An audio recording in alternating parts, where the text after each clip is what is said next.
Take care. And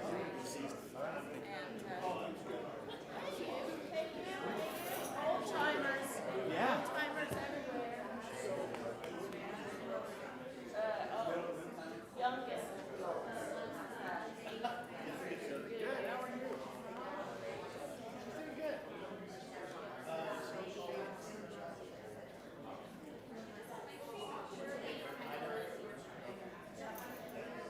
Closer.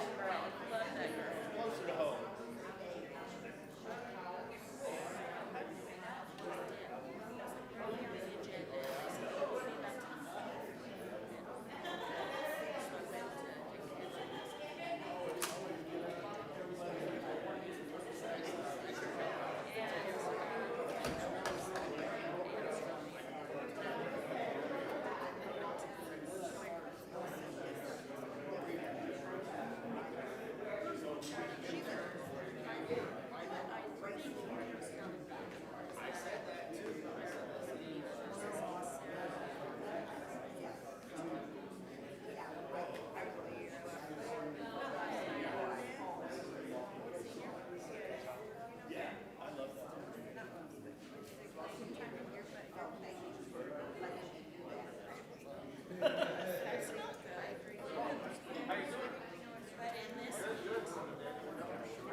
But I will tell you this. You have your phone on you?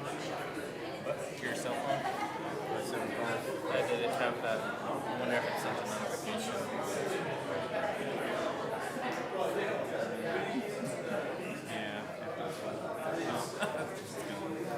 Yeah. We'll probably have to reset your password later, so afterwards. But because I don't know what it is.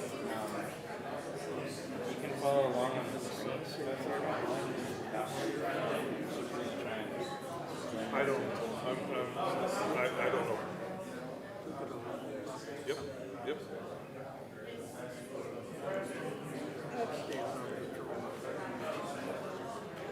I guess they may not be on duty right now.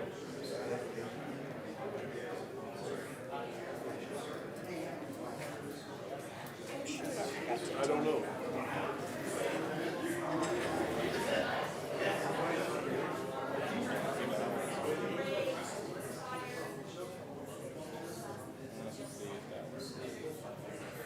This is getting ridiculous. Can you get it? No, I was in, You have, and then they oh kicked no, me you out. don't touch anything. They kicked me out. Oh, it kicked you out? Oh no. Yep. Well, we knew that. How do we do that?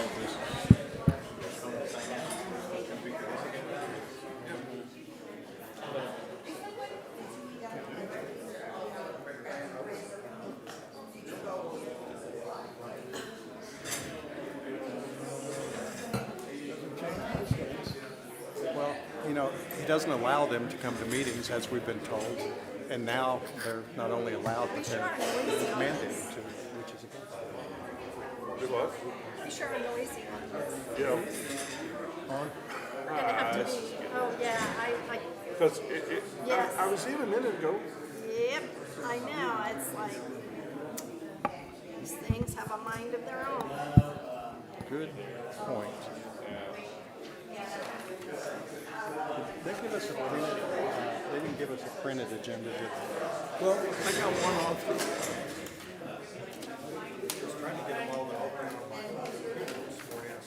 I printed this off the computer that you sent the other day. You find that? I was trying to move them all to the desktop, and I had more.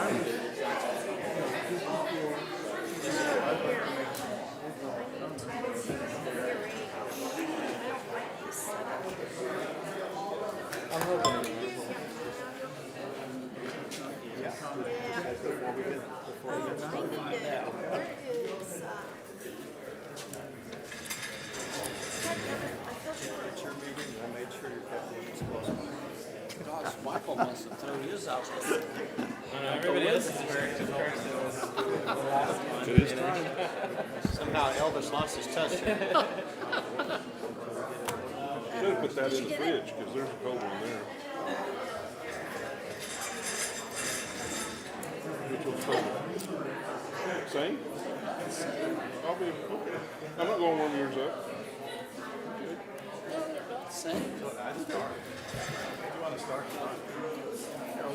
Just like my chair got low. Yeah, I know, mine did too. You Yeah. must have tall We can start with the pledge You of need to allegiance. tell them, go to your own place. Well, but we can't raise our chairs, can we? Didn't we figure it out one day? Well, we tried to screw We them. tried to, I yeah, don't think it and will. it didn't work. Good morning. It is now 8:32, and we will call the special meeting of the Chaves County Commission to order. No speakers. Mike, while you're standing, would you lead us in the Pledge of Allegiance? Flag on the wall. There you go. Flag on the wall. Flag on the wall. I pledge allegiance to the flag of the United States of America and to the republic for which it stands, one nation, under God, indivisible, with liberty and justice for all. Dara, would you lead us in a prayer, and especially, I think we need a prayer today for the helicopter that has gone down between here and Ruidoso. Thank you, Mr. Chairman. Would you please join me in prayer if you so choose? Oh, Heavenly Father, thank you for the beautiful day here in Chaves County. Lord, this is a heavy day. Lord, we wrap our arms around those that have gone down near Capitan. Lord, please, we hope it is a good outcome, but only you know. Be with the rescuers as they try to get to the people. Be with the towns, the communities where they belong. Or just lift everyone up. And Lord, please be with the Fuller family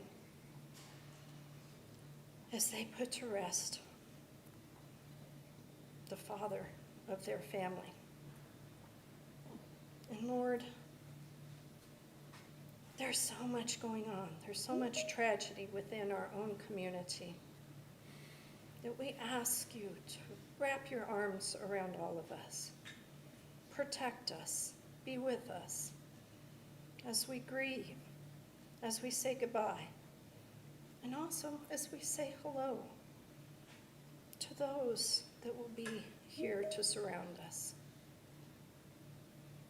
Lord, we lift up all of our law enforcement, all of our rescuers, all of those who go where we don't go. They run into situations. And most of the time, those are our friends and neighbors that they are dealing with. And we just ask you to be with them. And Heavenly Father, be with our military, our moms and dads and brothers and sisters as they go about their duties to protect our great nation. Lord, give us open ears to hear today and open hearts to love today. And Lord, thank you so much for being near us. And to God be the glory. Amen.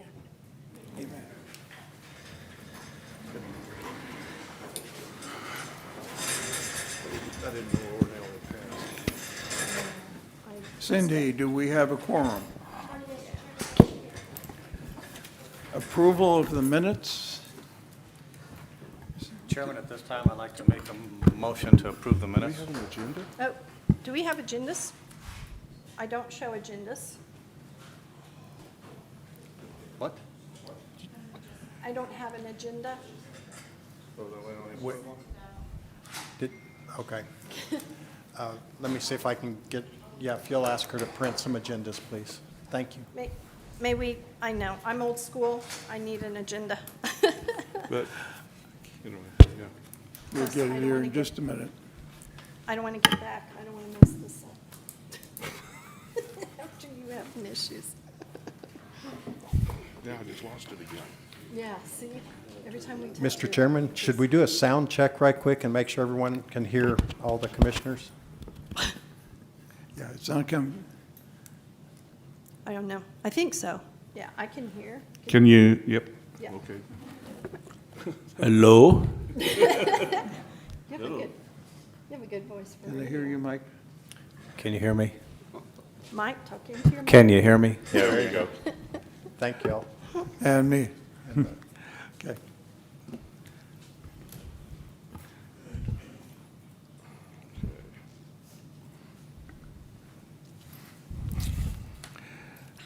While we're waiting on the agenda copies, I'd just like to make a few comments about this budget workshop.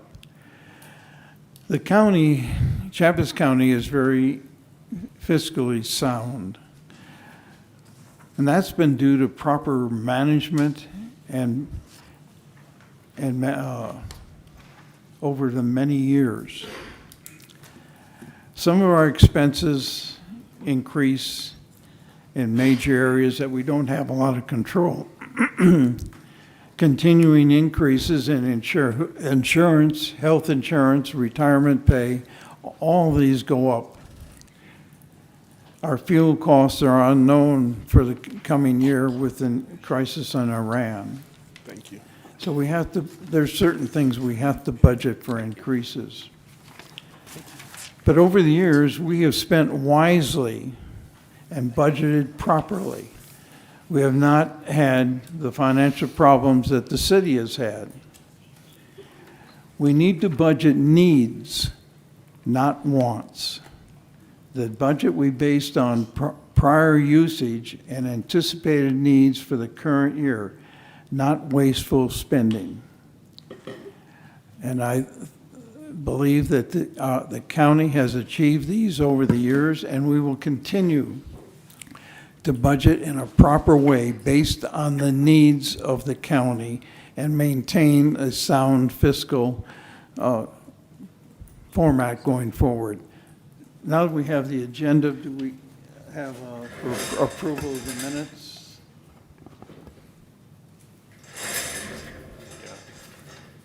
Mr. Chairman, I move that we approve minutes from April 16th, 26, and April 22nd, 26.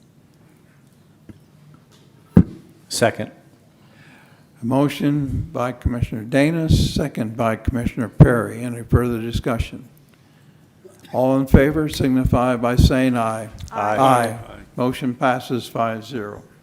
We'll now move into the agenda items, the budget workshop presentation.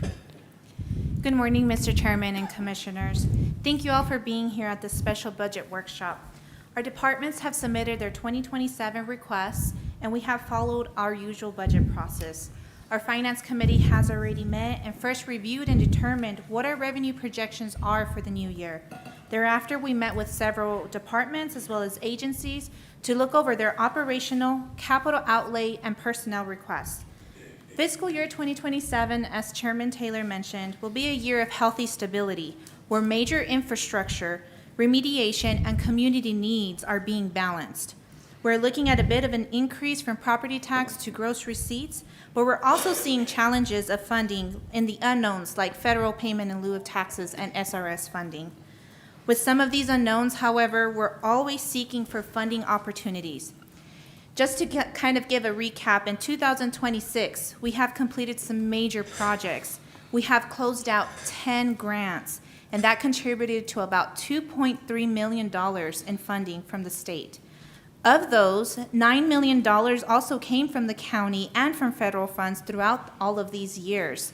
This has helped build, for example, our newest public health building, our dispatcher's new area, our cooperative extension building, but also address emergency projects like Crooked Creek on Berendo, Lincoln Avenue in Dexter area, road infrastructure upgrades like Red Bridge Road and Pine Lodge Road.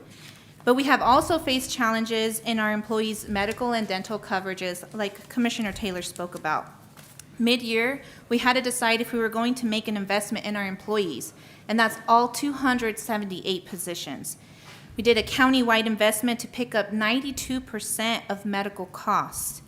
All of these investments and completions kind of set the tone for our fiscal year 27 theme, which is strengthening infrastructure, securing the future.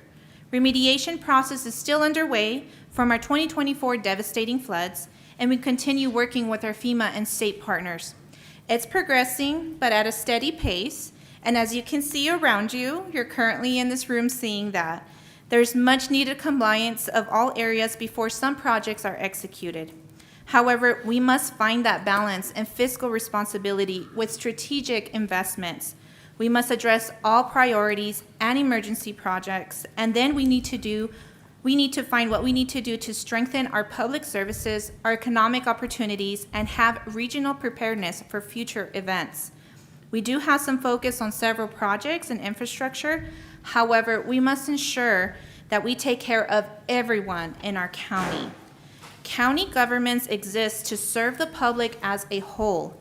Its responsibility is to balance its resources, respond to community needs, and make sure that essential services remain available today, but also for future generations. However, people often think first that roads and law enforcement because those are the most visible services. But when residents wake up, we have those and other dozens of operations going on behind the scenes. Our dispatchers are working endless nights, addressing emergency calls. Our volunteer firefighters are already responding to some of those calls throughout the county. Our detention officers are working long shifts, and our deputy sheriffs are also addressing some of those emergency calls.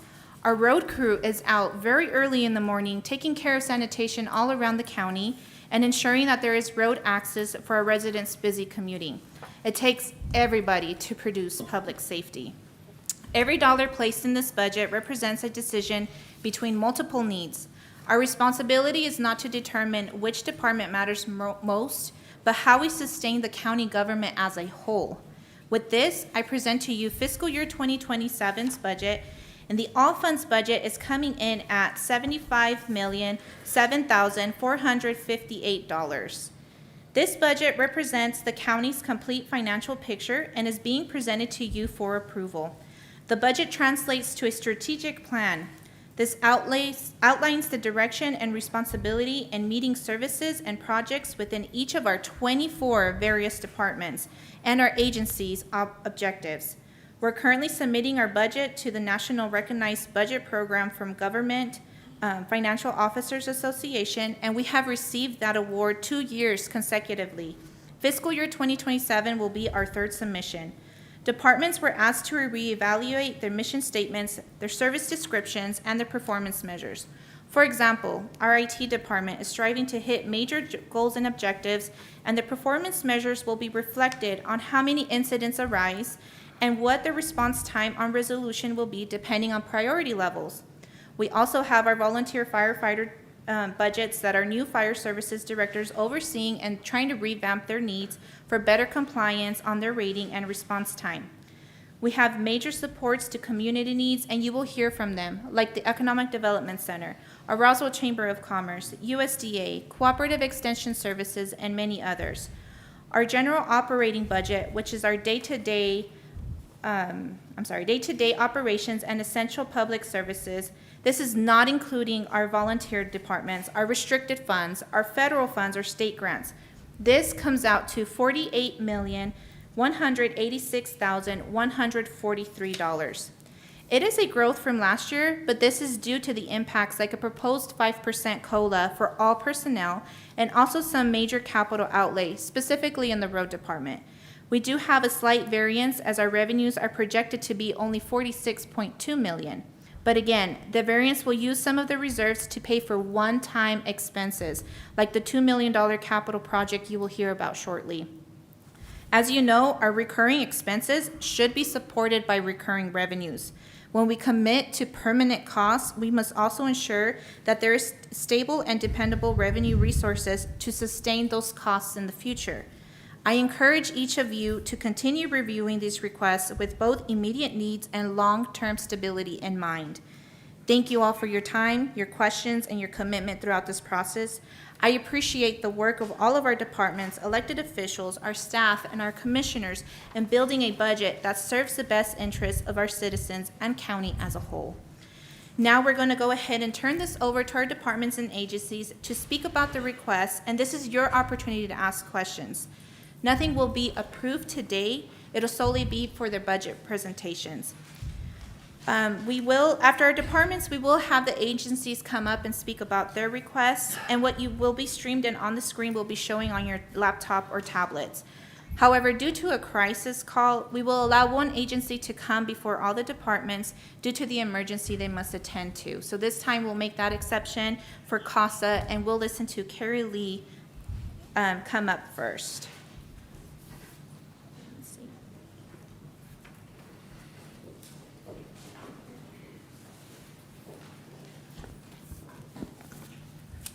Chairman Taylor, Commissioners, thank you for bumping me up on the agenda. I'm Carrie Lee Cloutier, the CEO of CASA Kids here. To help, I need you guys to help me with a problem regarding our Children's Advocacy Center. Right with me, I have Amanda Lueris. She is the director of our Children's Advocacy Center, and she just won the statewide award for being the best leader in the state. So, yay, Amanda. Yeah, proud of her and the work she does. So for 14 years, we've partnered with the county, specifically with the Sheriff's Office, to provide forensic interviewing, victim advocacy, case review, crisis supports for children who are 3 years old to 18 and special needs adults. These are children who are sexually abused, raped, human trafficked, victims of torture, witnesses to violence, to abuse, and to crimes. We work very closely with the Sheriff's Department. You guys should be very impressed with your deputies and the work they do. They are very active participants in this process. We meet monthly, we do trainings for the deputies, we do case review, and our victim advocates follow the cases all the way through the system to ensure that, one, we can help prosecutions take place, but that the victims get the services they need. Historically, the county has helped to fund this program since the very beginning, and in that partnership, we've been very grateful. A couple of years ago, that funding disappeared, and nobody's been able to tell me why or to figure that out. So it's a big mystery, but I have been assured that it won't be a problem, and I hope that's true, because I would hate to have to cut back on the personnel or the services that we do for this team. We are available 24/7, 365.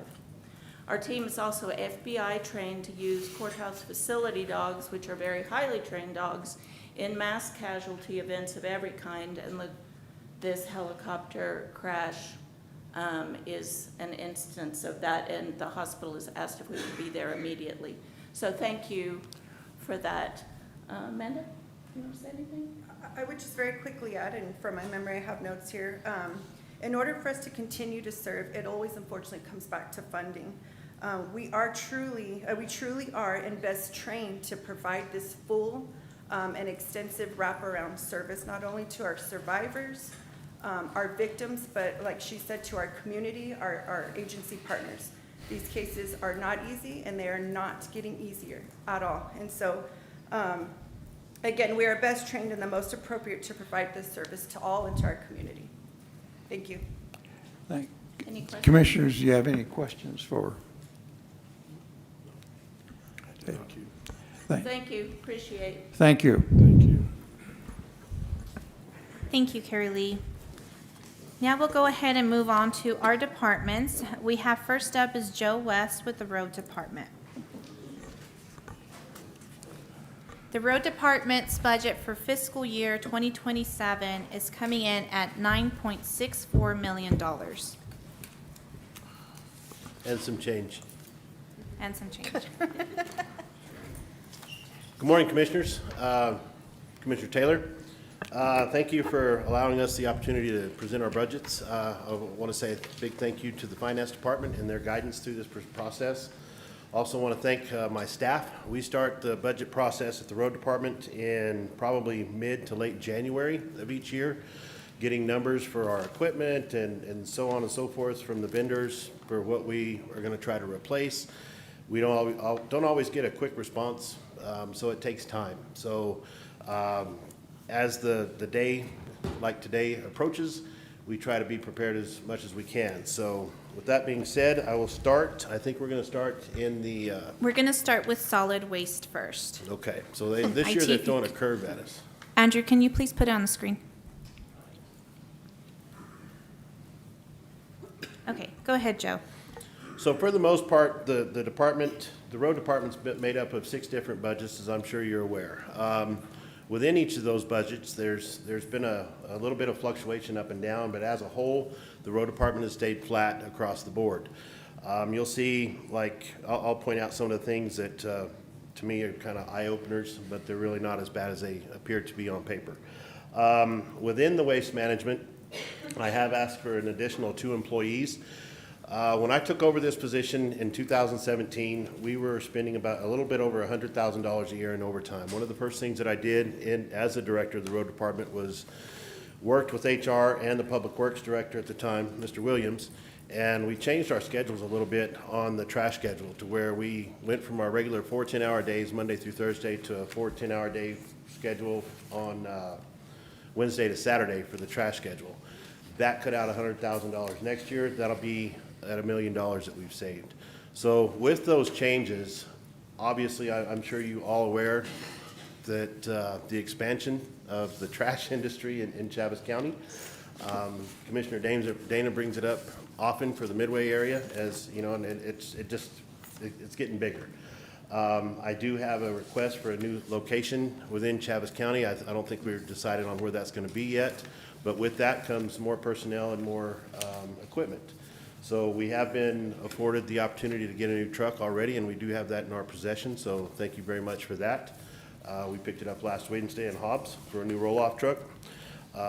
So I have asked for the 2 additional employees. What that'll do is right now, we pull two employees from the road crew to work Monday, Tuesday to accommodate those positions that are, if you will, they're vacant on Monday, Tuesday. Our guys are at work already.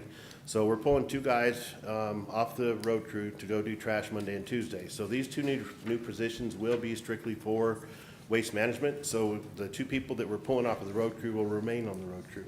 So that will be more work that we're able to do road work wise and still continue to do our waste management work. I think that's probably the biggest things in waste management that we're asking for. Joe, you want to talk about the 2 new sites? 2?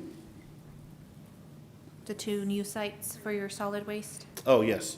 So I have asked for 2 new sites. One of them, we don't have a site on the west side of town currently.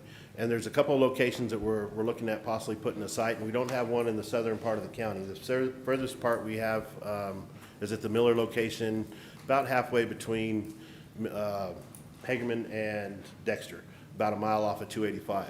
So we're looking at putting locations at those two sites, areas. We do own property in both locations, so we're looking at expanding there. With the expansion comes the additional personnel and the additional equipment. Now your road department admin. Road department admin, one of the things I was referring to that looks like a big jump is most of it stayed flat. I did have a little bit of expansion in overtime. It seems like There are a lot of the projects that we've got going right now. I had to make some adjustments over this budget for additional overtime across the board in all departments, including Vector. So with the admin, there's 3-4 employees that work directly for me on the admin side that encumber that. They're all hourly employees. I'm the only non-hourly employee at the road department, so that's where the additional increase comes from. If you look at line item 402-651-237, that's a 1,300% increase. To me, that's an eye-opener. Number-wise, it's only about 10 grand more than it was this current year. What that is IT sends out a email every year and lets us know what needs to be replaced, computer, laptop-wise. And those are the laptops and computers that I need to have replaced in this budget, and that comes out of the 251 administration line. So it looks like a huge increase, but number-wise, in the big picture of things, it's really not a big number. Moving on to 652, is there anything else in 651? that was all. Okay, 652, go ahead. For your road shop, you want to speak about that you weren't fully staffed as of when we did the budget, but you currently have a mechanic coming on? Correct. We did, if it works out, keep your fingers crossed. We did interviews earlier this week. Since we've changed to the NeoGov process of hiring employees, I think you're well aware, a couple of years ago, we were up to 15 people short at the road department. That's a third of my crew of the 45. So that makes a huge impact on the work that we're able to get done effectively. So to date, we're basically full. We're only 1 or 2 short. We've been short for a while in the diesel mechanic position. As of, I think, Monday or Tuesday when we did interviews, we had 600 and some odd views of that position and 1 application. It's very difficult to find a diesel mechanic with a CDL. Usually you're either one or you're the other. You're not both in those 2 industries. So we do have a previous employee that had left to seek other ventures in life, and she has reapplied with us, and she does have mechanic experience. So we interviewed her earlier this week, and I believe it looks like she'll be coming back as a diesel mechanic compared to what she was in the position as a road one before. So that's a plus. There's no real big increases in the 652. As Commissioner Taylor said earlier, the crisis in the Gulf it affects us all. As you'll see, there's a few things that are going to go up. One of those items, I just happened to be in admin the other day, probably a month ago now. One of our vendors was in the front office asking to see Anna about something, and we were talking, and his company alone, one of the ones that has our current bid on items, is going up from 25 to 40% on their prices. So it's little things like that, when we do the volume that we do, makes a world of difference in our numbers. So, 40% increase on some items can be pretty drastic. So that's where some of those increases come from as well. Going on to your construction and maintenance, 653. You want to speak about the additional person you're going to have in the maintenance crew, and just so you know, commissioners, those 2 solid waste and the construction employee will be reflected in 653 right now. So as I said, of the two new employees that I've requested for waste management, there's an additional one for the road crew, which is 653 construction maintenance. That individual is going to help supplement another individual on the new patch truck that you guys awarded us last year that is up and running. I think that truck's making a world of difference in the quality of work that we're doing. It's not necessarily a big impact in the amount of work that we're doing. It takes a little bit longer, the process does, but the process that we're currently doing with that truck is the right process.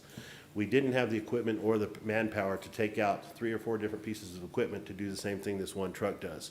So in an effort to keep that truck running as much as we can, except for in certain weather conditions or we're out of material, I plan on keeping that machine running year round. And with this additional person, that'll help supplement that crew on that truck. Couple of other things, back to what Mr. Taylor is speaking about. I've raised the fuel line by $200,000. That's a substantial increase. It's gone from $400,000 to $600,000. We do provide all the fuel for Chaves County, for all vehicles in Chaves County, except for the flood control. We don't control them or supply them. I think, I hope that eventually that number will come down, given the circumstances of why it's up. We'll see how that pans out. It's gonna Making me nervous, man. sorry, Not really. IT issues. No, go ahead, Joe, sorry. Oh, no worries. So that's one of the big jumps there is the $200,000. Couple of other things that I think are notable in 653, 246. That line says it's a minus 100%. Did you want to? I think you mentioned a little bit about that in your opening. Well, Mr. Chairman, Commissioners, the 246003 is for the TPF grants. And currently, right now, I know Mr. West and Mr. Palomino are going to present a couple of projects. However, when we talked about the budget, we decided to wait until we have an official award from NMDOT to come before you and ask for a budget adjustment to reflect the revenue and expense side. So currently, right now, on the revenue or expense, you won't see any of the new TPF grants or the CAP co-op and school bus grants. And Joe, you want to talk about what you're going to be applying for on TPF? Yeah, so as far as that line goes on TPF, we apply every year. It's a new funding source that DOT came out with that's funded by the legislature every year.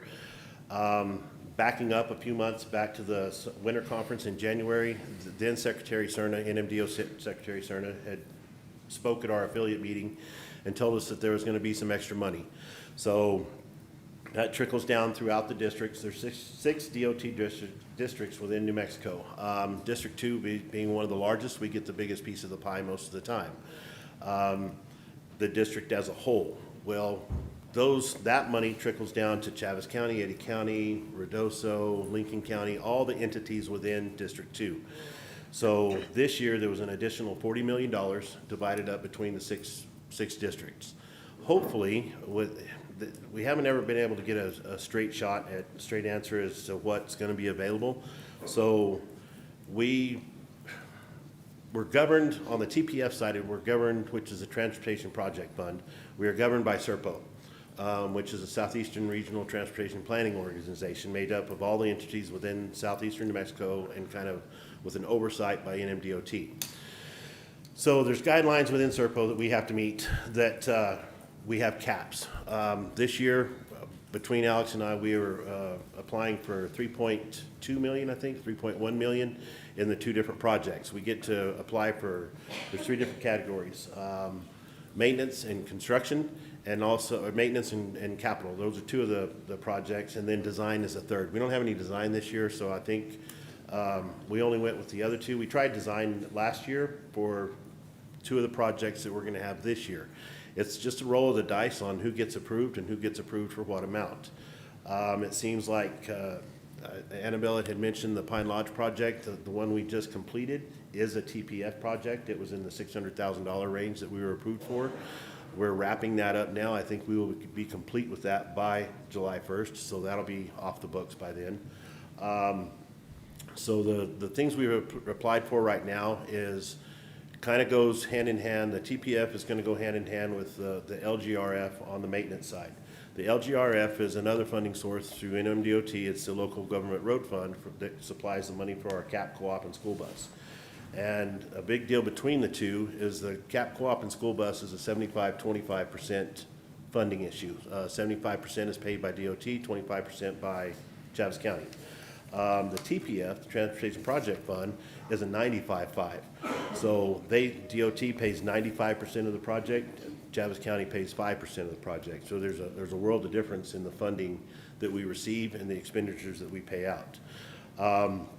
What we've applied for is $2 million this year for TPF on the maintenance side to do overlays like we've currently done or similar, may not be the same process, to do overlays on our recent CAP roads that was funded by LGRF. That's a $2 million request. The other is a $1.2 million to rejuvenate and repair the roads going to the 4 middle schools located in Chaves County, or the 4 roads going to that are located in Chaves County. A couple of those, the schools are in Chaves County, a couple of them aren't, so, but we're gonna try to redo the roads going to those schools.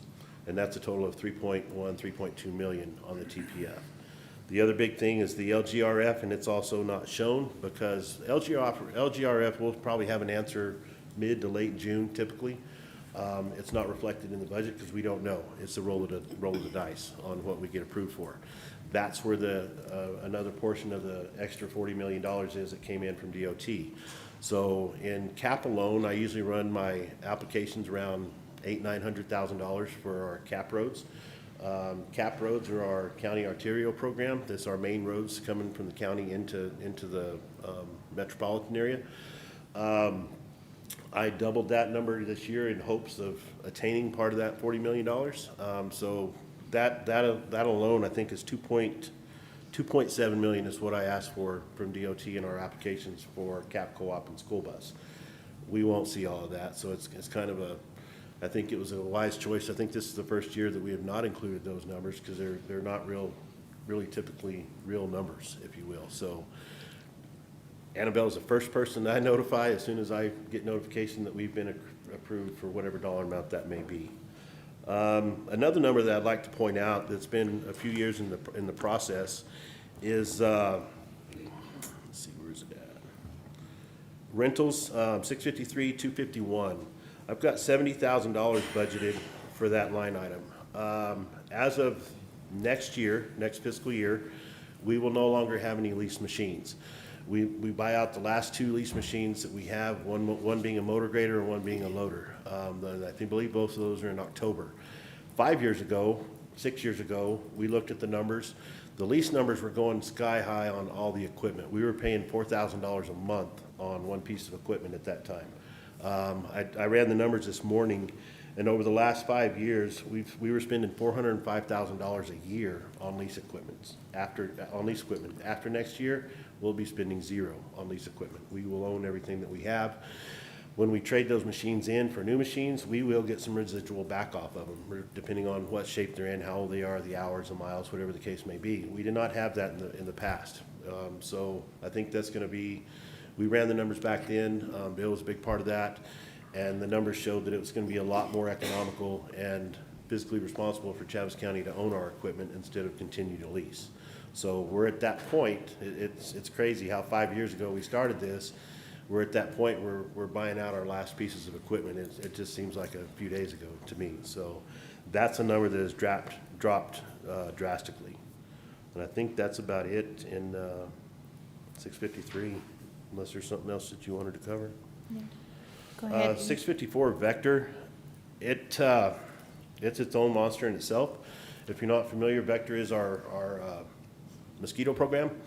We do Vector for the entire county. Nobody else does it. There might be some private entities that do, but government-wise, we have an MOU with the city that we cover all of the city of Roswell. We split the cost of that with them, 50-50 in an MOU that we have with the city. Works out really well. Everybody calls the road department, gets on the schedule. We can do it online now as well as far as the pothole reporting as well too. I've beefed it up a little bit. We've got a new guy in our Vector program. It's been a little rocky the last couple of years since we had some people retire.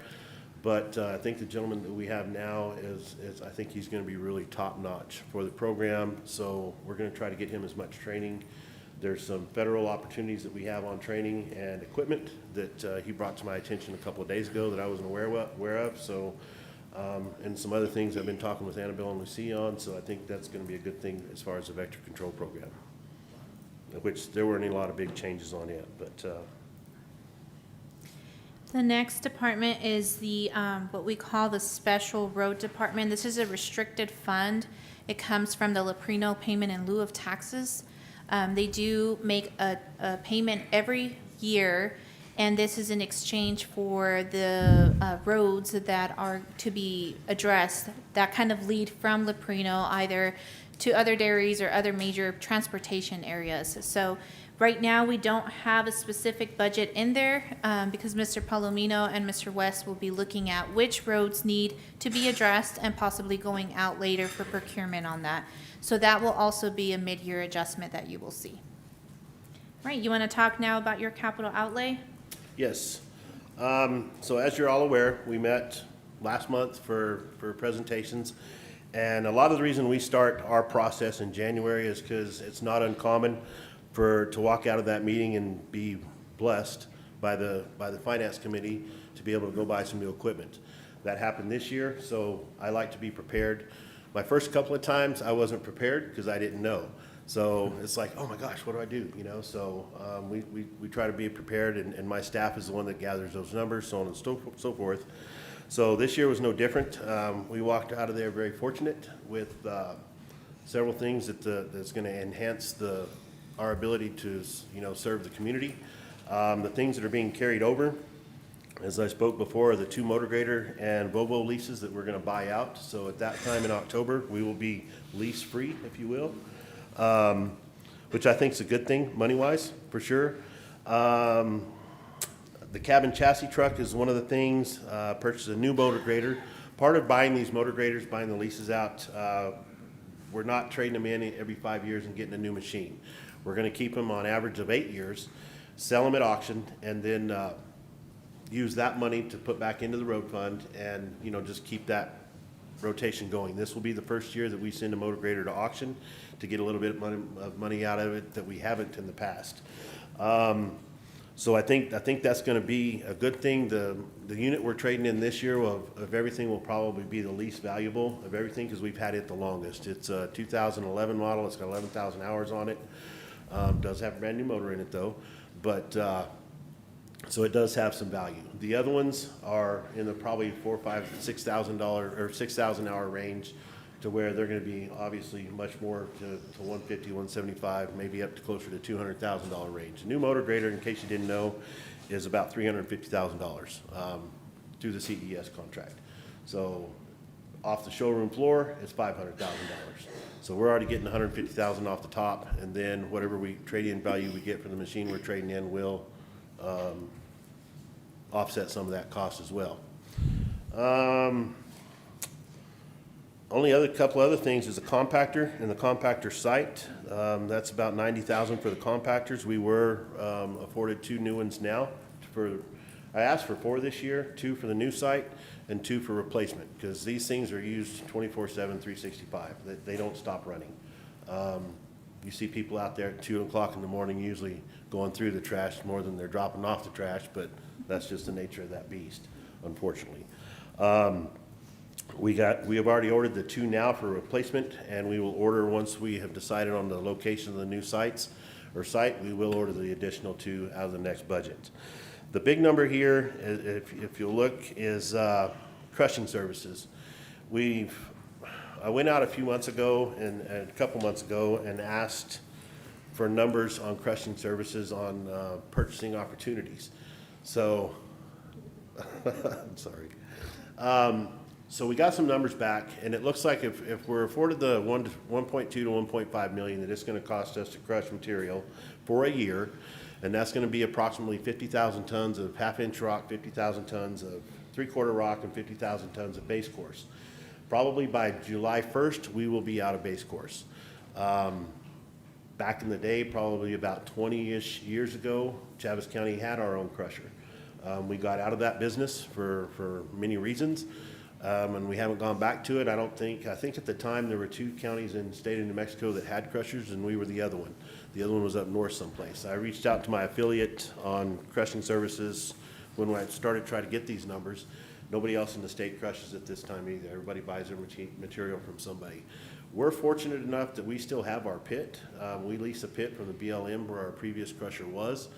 I have reached out to BLM. They are on board with us moving somebody a contractor in to crush for us.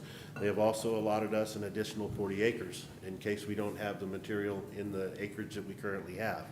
This is at no cost to Chaves County, be it through the state property, nothing personal, but they charge us.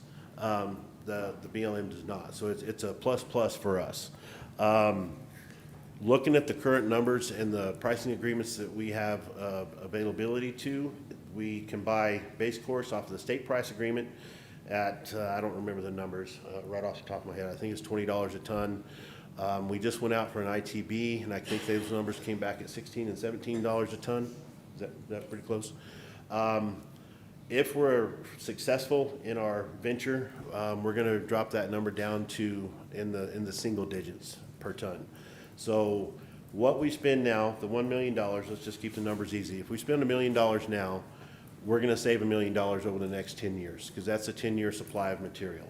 If you deviate from those numbers at all and say we wanna crush 25,000 tons instead of the 50, our crushing cost is gonna go up, because we get a price break for the amount that we're asking to crush. Those are the numbers that I based our pricing opportunities off of. So it's gonna save the county a lot of money over the next 10 years if we go that route. Right now, currently, you know, we haven't had to buy base course in the last 20 years. We had mountains of it down there. When we sold our crusher, Stan, I think they said that we had 40 years. Well, that 40 years came 20 years early. So that's just how that panned out for us. Yearly, we go out to bid, or we go out to bid every 4 years for our rock crushing services as far as our chip seal rock, our 1/2 inch and 3/4. That will be a savings as well, based on the numbers that we've attained from different local vendors if they crush in our pit. This will be a service that's provided in our pit. I've talked to Anna about it a little bit. If approved, we're gonna try to get the ball rolling prior to July 1st. So once we have the final approval on budget, we start that process. Everybody that I spoke to, there's multiple companies that came and looked at our pit. They're intrigued, they're impressed with what we have to offer as far as the rock quarry goes. All of them say that they can crush the material that we need within a year's time. So I don't think that would be anything that we would have to carry over. It would just be like in the old days when we had our crusher, all of our material would be located at our crusher site. Instead of moving it twice like we do now, most of the time when we get our material, we move it to the yard as fast as we can so somebody else doesn't go buy it. Then we move it out to the job sites, wherever that may be throughout the county. I think in a nutshell, that's pretty much it, if you guys have any questions. Any questions for Mr. West? Commissioners, any questions for Joe? Yes, I do. How many temporary employees do you have right now? I budget for 3. Right now I have 0. Okay, so you budgeted for 3 temporary employees? Yes, Okay. ma'am. Is that for mowing within the county? Correct. Okay, so they are still temporary that you're using for mowing? Correct. Okay, We try not to have it's our goal. Unfortunately, it doesn't always work out that way. We didn't have any temps last year for whatever reason. It's a pretty easy job. I just sent the request this week to HR to open those positions, those 3 positions for the mowing. We did get a new mower, so thank you, Commissioner, for that as well. So we have the county divided up in 3 sections, north, middle, and south, for the mowing areas. Our Road 1, since the day we hired him, that's all he's done at the county is mow. And we usually don't mow in the wintertime, but he's been mowing, you know, unless it snowed or rained or something like that. So that's where the temps come into play, and that is at $15 an hour. oh, okay. Thank you very much. Also, did the city increase our landfill prices? Not currently, no. No. And I talked to the city manager this morning before I came to this meeting on another venture that we're looking at trying to pursue for the Vector program. If you're familiar with the way our north and south site were on the waste management, so a lot of this ties together. On the waste management side of things, back in the day at the 2 sites, they were manned sites many, many years ago. You go, you pay them $1, and they, you know, go through your stuff, let you dump your trash, and then you go on about your business. Those individuals at the 2 sites stayed there. Well, they had little shacks that kind of keeps them out of the heat. I think they may have had an air conditioner in the window or something like that. So one of those shacks is what we're currently using 20 years later as our Vector shack. Well, I was approached Monday by the supervisor and the new Vector guy that we hired, that they need a new facility. So they went out and got some quotes real quick, and like I said earlier, we split all of the costs for Vector with the city. So I talked to Hess this morning, and he's on board with it, to split the cost of this new shack, a small building that we're gonna try to get. And he said he just had to run it by his people, but he thinks it would be a yes. So they haven't gone up on anything as far as anything else goes, so I think we're good in that aspect. Good. And the new Vector person, that's a full-time employee? Yes, ma'am. Half the year he's on Vector because we don't spray mosquitoes in the wintertime, hopefully. I guess it's not impossible. But and our Vector program is very fluid. For lack of better terms, it all depends on how much rain we get. We've already started spraying. We've had mosquitoes probably for a month now that we've been getting calls. That program will probably run sometimes October, maybe November. But half the year he does that, and half the year he's on the 653 for the road crew. But it is a full-time position. Good, good. FEMA funds, have we gotten any FEMA funds yet for Mr. road? Chairman, Commissioners, yes, we have received some, but it's more on the emergency side. Currently, right now, there are some roads that are on the FEMA schedule to be addressed in-house. Now with this new patch hole machine as well, that's going to kind of help with some of these projects. But that is something that will probably be addressed in the next couple of months. I know that Mr. West is busy trying to get his current CAP co-op and school bus program done. But it's been a slow progress, but yes, and actually we've been in contact with them this week, speaking about the projects that have already been completed, like the Lincoln Road project that we spoke about in the Dexter area.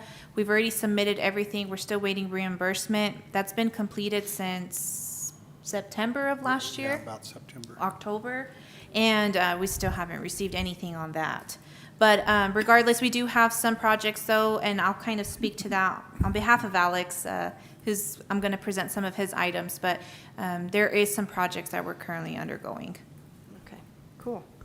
Thank you very much. I appreciate it. That's one of the few things that government is supposed to do is infrastructure and roads, and it's constant. And I do think you guys are on top of stuff from my perspective where I am, so I appreciate it. Thank you. Yes, ma'am, thank you. If I may, I'd like to add to that. We do still have FEMA projects that are in the works. For whatever reason, the way FEMA's designed, I guess, I don't know. We're just able to get some of these projects passable. We can't repair them at this point. So, I mean, to the public eye, you see them and it's like, man, the county hasn't done anything. You know, the road department, blah, blah, blah. That's not necessarily the case. We try to stay on top of it the best we can, but due to the FEMA process, whatever governs that, we're not be able to just go out and fix it the way we would have a year and a half ago, whatever the case is. So, but we do have a few things left over still. Any other commissioners have a question?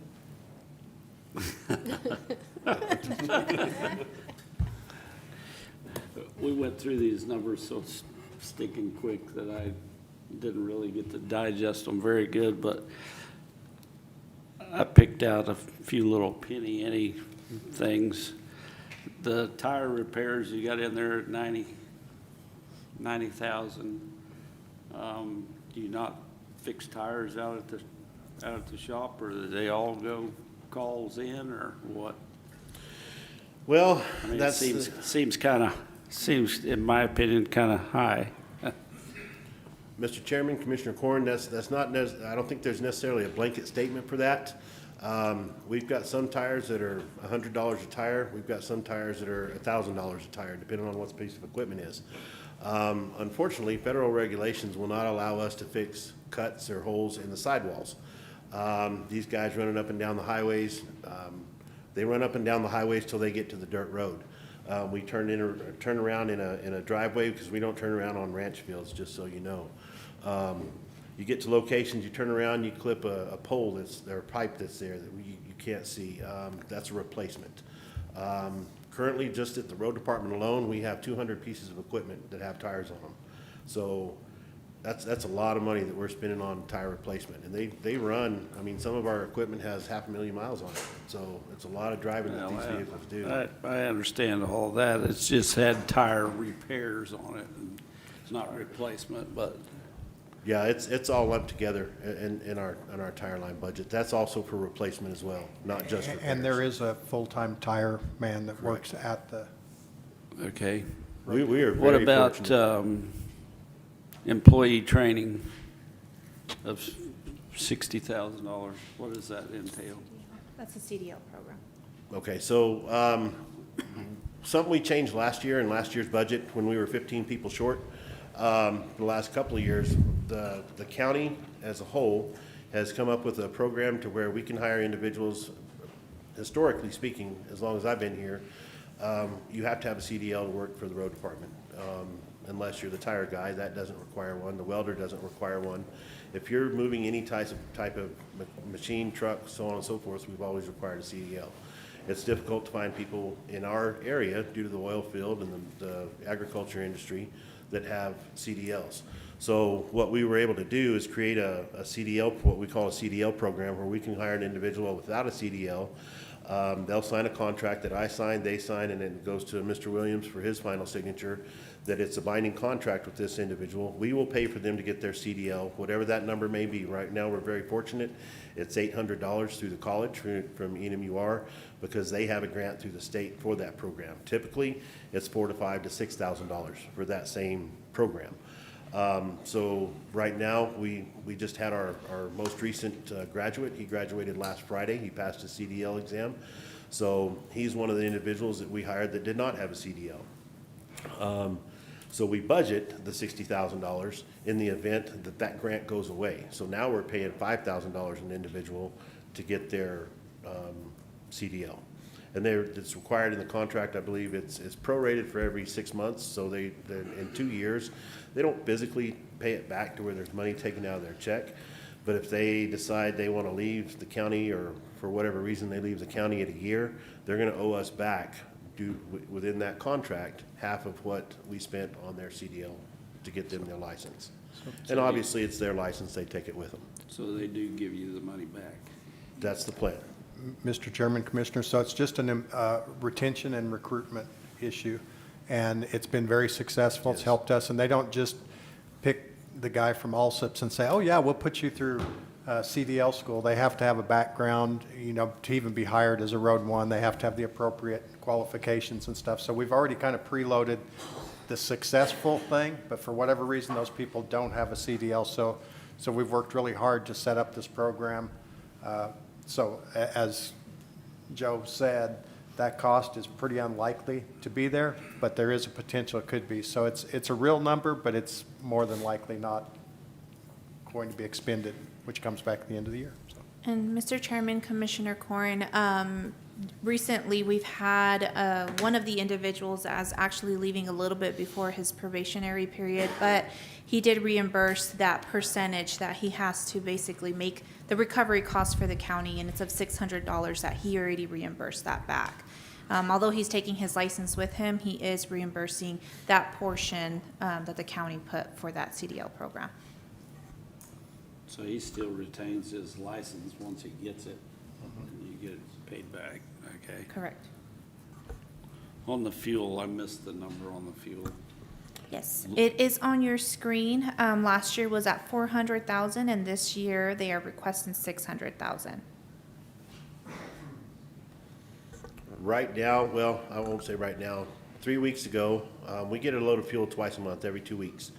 That has already gone up $40,000 for the same tanker of fuel, half diesel, half gas. Didn't we have a price set on that from last year? It's a percent. Huh? It's so many cents over rack price. Chairman, Commissioner Corn. So yeah, we do have a price agreement. We have a bill, fuels, and there's something else that goes along with it. Price agreement, but they do submit to us requests to increase that, and we're kind of stuck. If we don't accept it, the agreement cancels and they stop filling our station. So we do get stuck with having to accept them or review the prices or go back out to bid.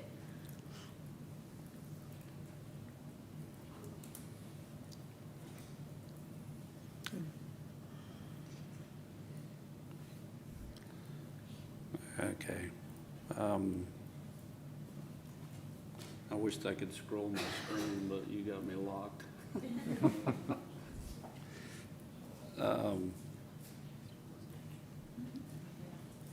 there was something in there on laundry. I don't,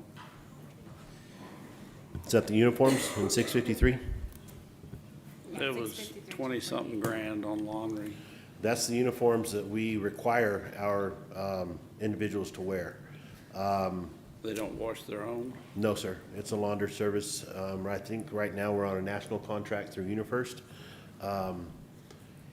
We used to go out to bid on, and it would fluctuate, and every couple of years we're changing from one company to the next. And typically it was American Linen. I think they're another name now, but it went back and forth. So, and it got to be really difficult to try to keep the guys in fitting uniforms and so on and so forth. So for the last several years, we've been on a national contract with the same company. But that's what that's for. And we do require the uniforms. Something we ran into for a while, we would hire people, and they would say, you know, first time they saw the uniform guy, we'd get them uniforms, and they'd stay 3 months and then leave, and they'd take their uniforms with them. It's very difficult to get those uniforms back, so I've changed it to where we don't get them uniforms for probably 3 months into their working, you know, and then it takes a couple of months to physically get them. So you're looking at 6 months before they get uniforms, so it's helped curb the cost a little bit because we have to pay for those uniforms if they don't bring them back. So we don't just get them right away. And Mr. Chairman, Commissioner Korn, if you've ever been around asphalt or road oil, you definitely don't want to put those in your washing machine because everything that your wife puts in afterward is going to have asphalt and road oil on it. So, And she gets mad. yes. Firsthand. Yes. Commissioner Korn, do you have anything else? Well, I was kind of stewing over that rock crusher and that sort of stuff on the material.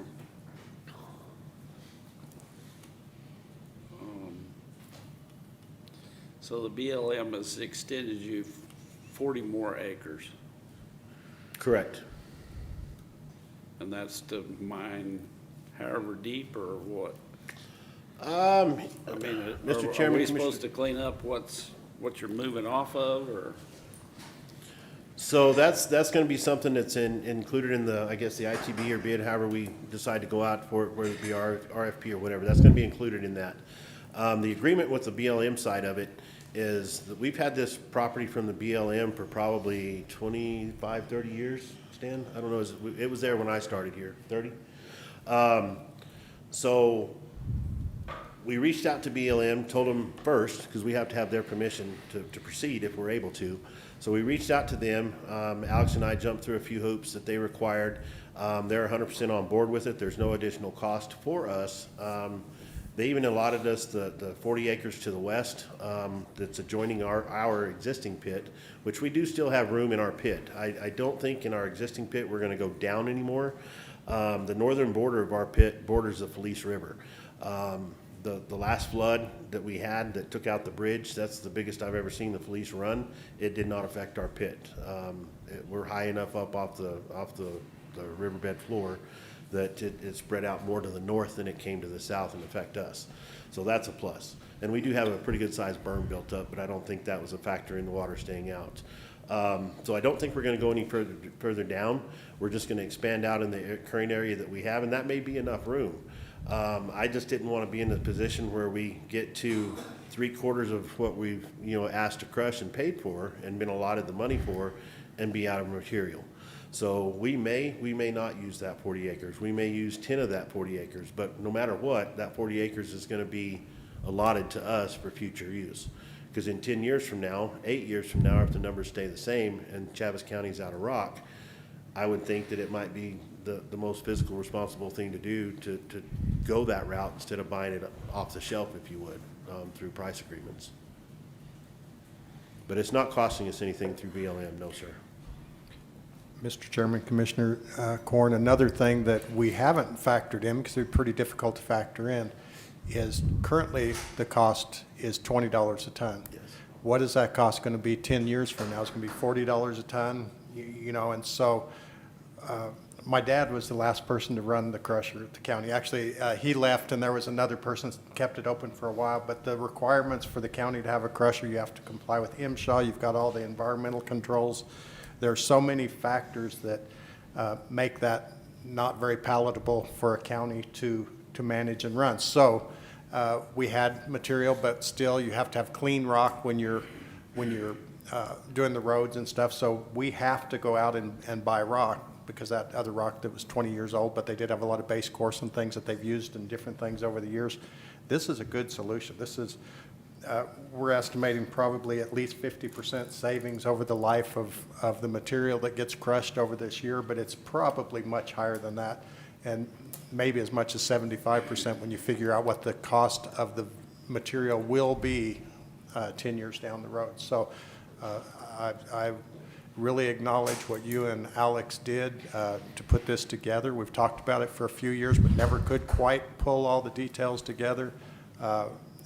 No cost for the rock from BLM. You know, that's huge, and having the ability to be ready to move out to that other area if necessary. I doubt that you'll need to. I've been in that pit, but still, planning ahead is always great, and thank you again for researching this and bringing that to the county. Yes, sir. I did, Mr. Chairman, Commissioner Corn, I did provide a chart that I should have brought. I didn't bring it today, but I can get it to you if you're interested, that showed over the next 10 years what it's going to cost the county if we continue to buy the rock at today's price. I also showed on that same chart what we paid for rock 10 years ago compared to what it would be if it continues on that same price. So the savings is definitely there. What is that difference? Is it 3 times higher from 10 years ago? Yes, sir. Yeah, I assumed it would be close. Because if we spend $1 million now, and I know $1 million is $1 million, however you cut it, in 10 years from now, you've already saved the county $1 million by spending the $1 million today. That's just how the numbers worked out. That's at today's cost. That's not including escalation over the next 10 years, whatever that may be. Well, I'm just kind of curious on that part. I mean, you're talking about crushing stuff out there, and you're hauling stuff away from out north off of a pit that's on state land or whatever. BLM. BLM, and going wherever, and there's none of it being crushed, so. So those aren't comparing, Mr. Chairman, Commissioner Corrs, that's not comparing apples to apples. The pit that we have out on Stargrass Road, I think is what you referred to, is a caliche pit. We use that in the place of base course in a lot of places that we can because it's free. BLM, again, does not charge us for that material. And on that note, working with BLM in this crusher process, they are willing to open up multiple pits throughout the county that have been closed over the years. They have new people there. They've been very forthcoming and saying if we get them the locations, like down on the Boot Hill, if we can find locations down there that's on BLM land, they'll do the ARC checks and everything like that. If it's good, we can open up a pit there, and instead of hauling material 60, 80, 90 miles from Roswell all the way down there, we've got a pit 2 or 3 miles away. So that's what the material on Stargrass Road is used for out of that pit. It's just kind of like a field dirt in place of the base course. And if you're familiar with caliche, you put some water to it, it really holds up. Yeah, no, I understand that part of it. I just, like that pit out north, I mean, you just keep getting bigger and bigger, and I don't know what I'm on the rancher side of it, and I'm not totally seeing it, you know, the BLM letting you mine all you can mine, you know, but I know the roads need it. There's a lot of roads that way that, you know, need material, and I know it's not getting paid for, and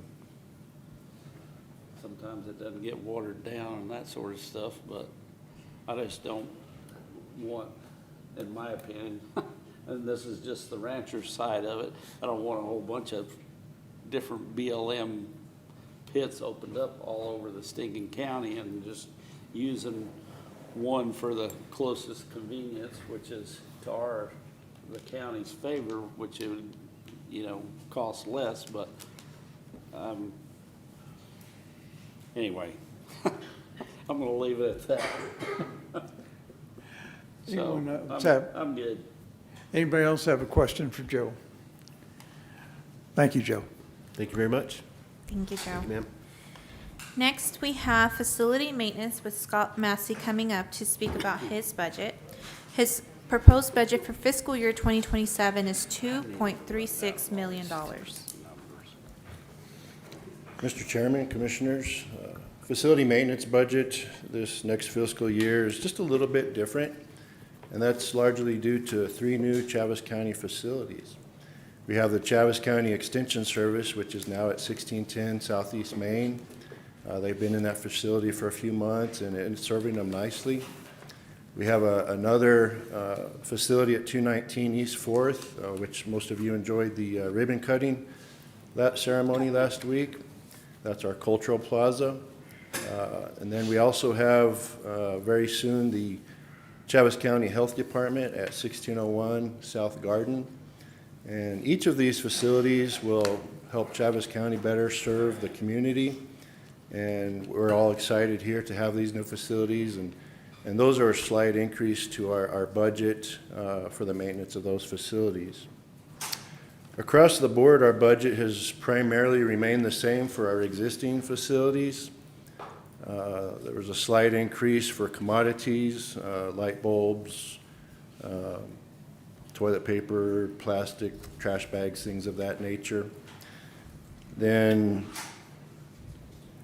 the improvements that we have in the budget this year are some parking lot maintenance, which includes the administration center here, as well as the sheriff's secure parking behind the administration center, the north and south parking lots at the courthouse. A couple of years ago, we did the east parking lot at the courthouse, and that came out really nice. We recently, in the past few weeks, did the parking lot at the detention center, and that came out really, really nice. It really looks good, and we were able to eliminate some safety hazards, some trip hazards during that project as well. So we look forward to those parking lot improvements in this coming year. We also have a couple of county-owned lots at 1901 East Alameda, and then one at the corner of Grand and Jefferson.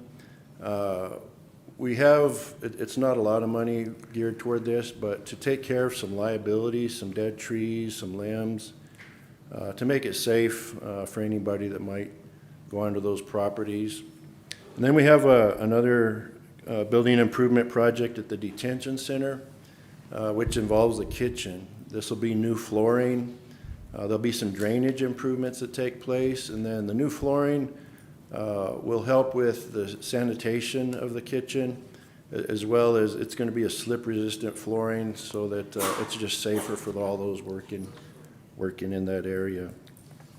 So we're excited to have the budget that's been presented to us this year, and I stand for any questions.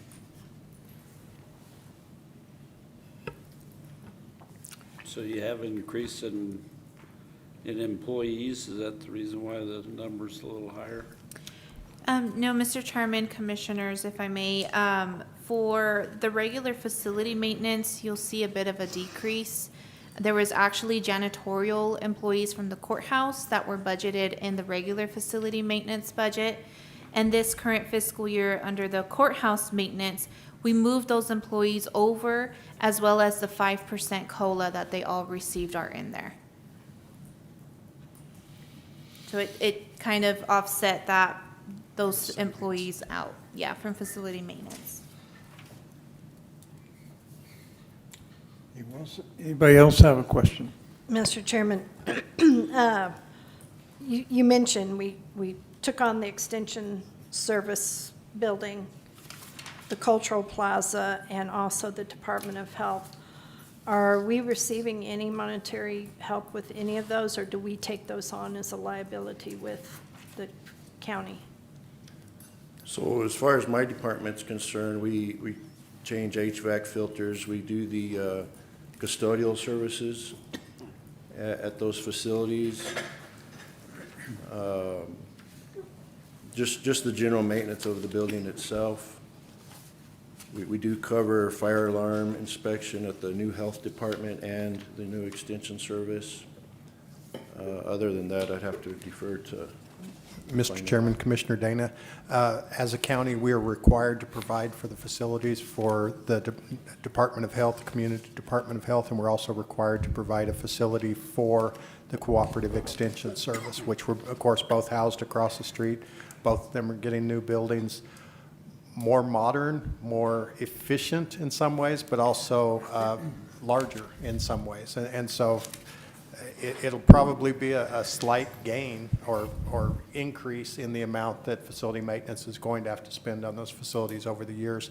And I commend you for keeping it until you find out what the real numbers are. You guys have really kept it in check. You didn't just exponentially increase things because you had 3 additional buildings. I mean, you guys really looked at it appropriately and brought those numbers forward, and they may increase as we get to know each of those buildings. And the additional time for the custodial staff to get over, to do their part in some of these buildings, you know, we may have to factor that in at a later date. But currently, I think those are really good numbers and really well thought out. On the Department of Health, do we lease that to them? No, No, it is our building. it is our building. That's Okay. correct. Okay. I No, thought that we was. do have a larger lot, and we're trying to get them to understand how much they could save if they would pay us to build a facility for their administrative side, and they could be right next to the health department. They could pay us a perpetual lease for the next 50 years instead of bouncing around building to building across town. So anybody from Department of Health is watching online, maybe put that in your budget. There you go. It's fair to say, they have a bigger budget than we do. Yeah, it's our money. Yes, it's our money.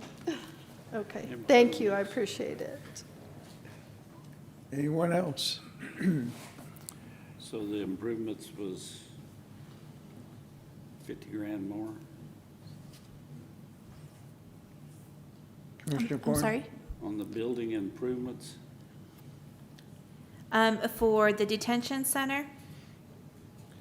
Yes, and I think he kind of spoke about those floorings and other projects. You want to go over that again, Scott? Yeah, so the detention center is the kitchen.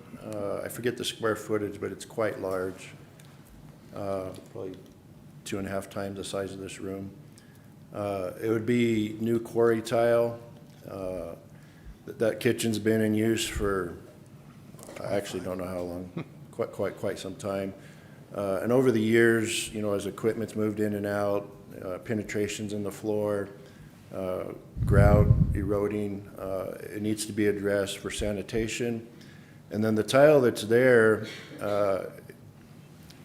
it had anti-slip qualities when it was installed, but 30 years later or whatever, it's shown some wear.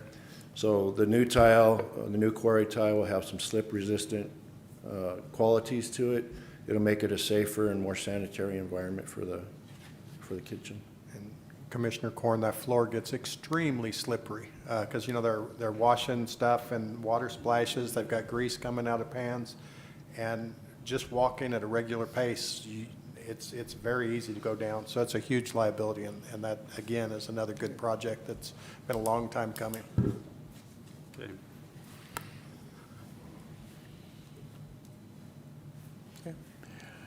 Thank you. Thank you. Thank you, Scott. Next, we have Mike Harrington with the Sheriff's Office. And his current budget is coming in at $7.53 million for fiscal year 2027.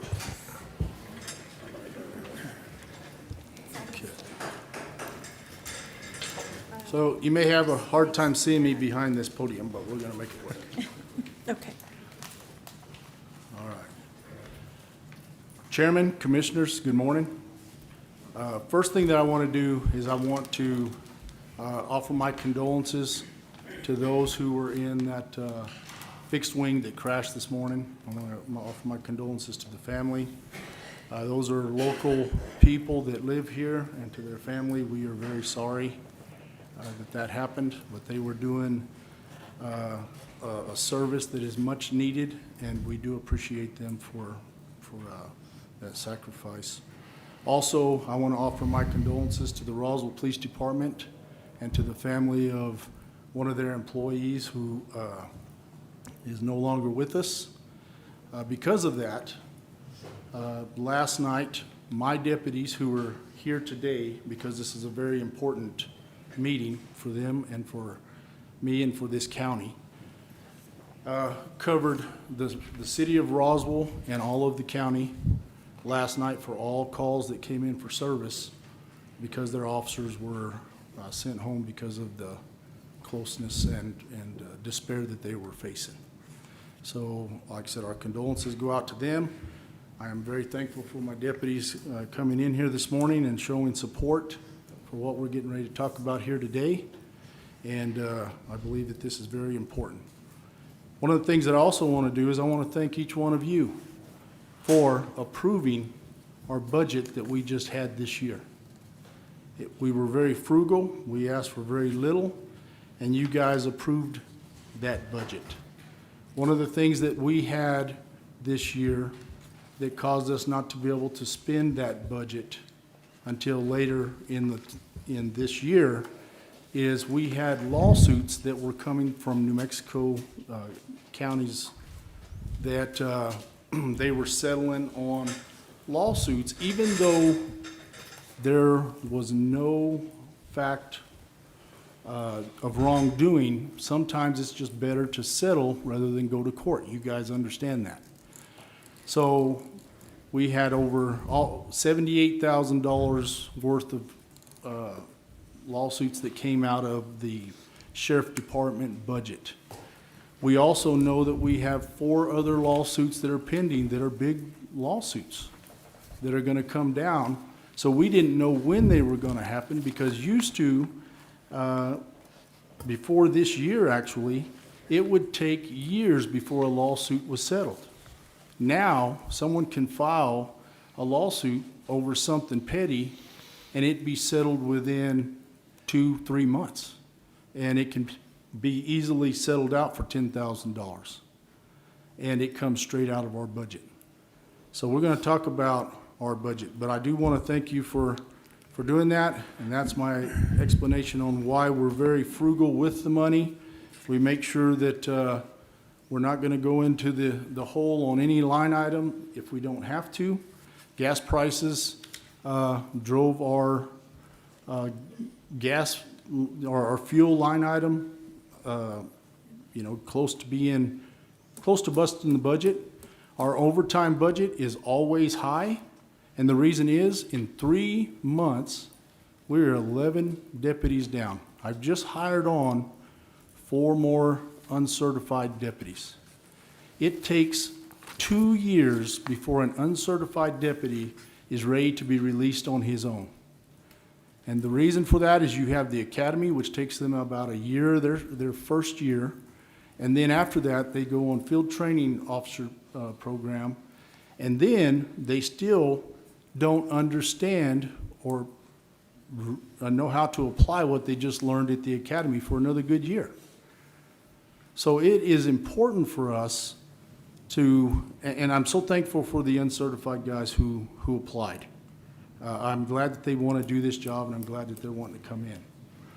But the experience is necessary, and we are losing experienced officers to all of our surrounding counties because the pay is from our starting deputies pay $21 an hour. They're starting everybody out at $27 an hour for uncertified deputies. People go for the money. And if you don't believe that, I don't know if any of you own a business or operate within this community, people will leave because you have to feed your family. You have to do things. And the one thing that I have seen that happened to me this year, and it happened to my deputy when he was shot in the line of duty, no more overtime, being able to go work a second job was not there.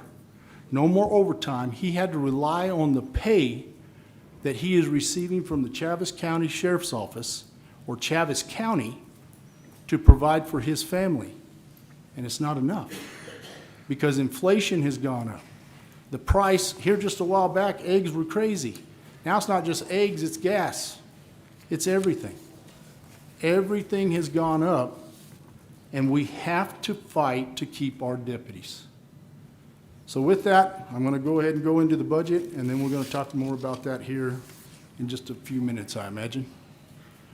So the first thing that I want to do is go over 401-751-249, which is leased equipment.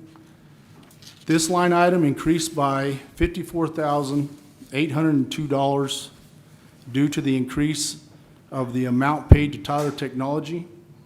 Some of the things that happened that you guys more than likely understand is that because we are reliant upon these companies for either computer, for filing our reports into systems, you know, anything like that, they have us in basically a way that we have no choice but to have to pay what they ask.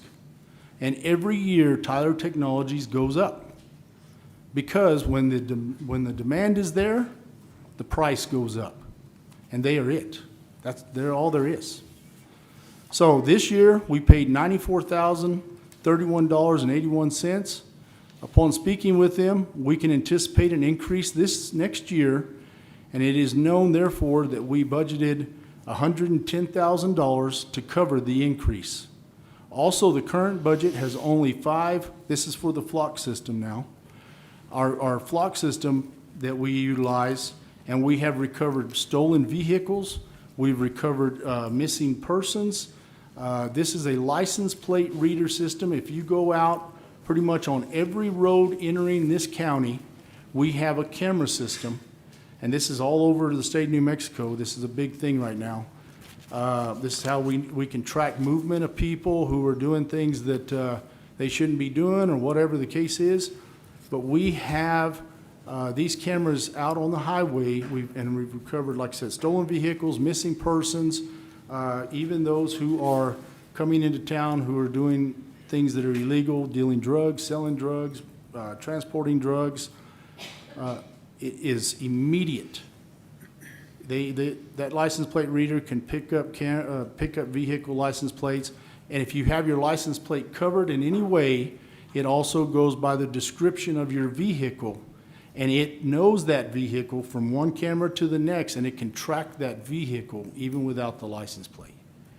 So it is a very important system. Technology is great, and it is necessary in the fight against crime. And more importantly, in locating some of those people who drive off and we can't find them for a while, and that's some of your people who have either dementia or other things that we end up being able to see which way they went. They didn't go there, so. But we budgeted that so now we are asking for 5 more cameras. We budgeted for 5 more. The reason is some of those cameras only get vehicles that are coming into Roswell. We need them going out of Roswell. So, and that reason is, I can tell you this, a lot of people are killed in Roswell, New Mexico, and dumped outside the city limits.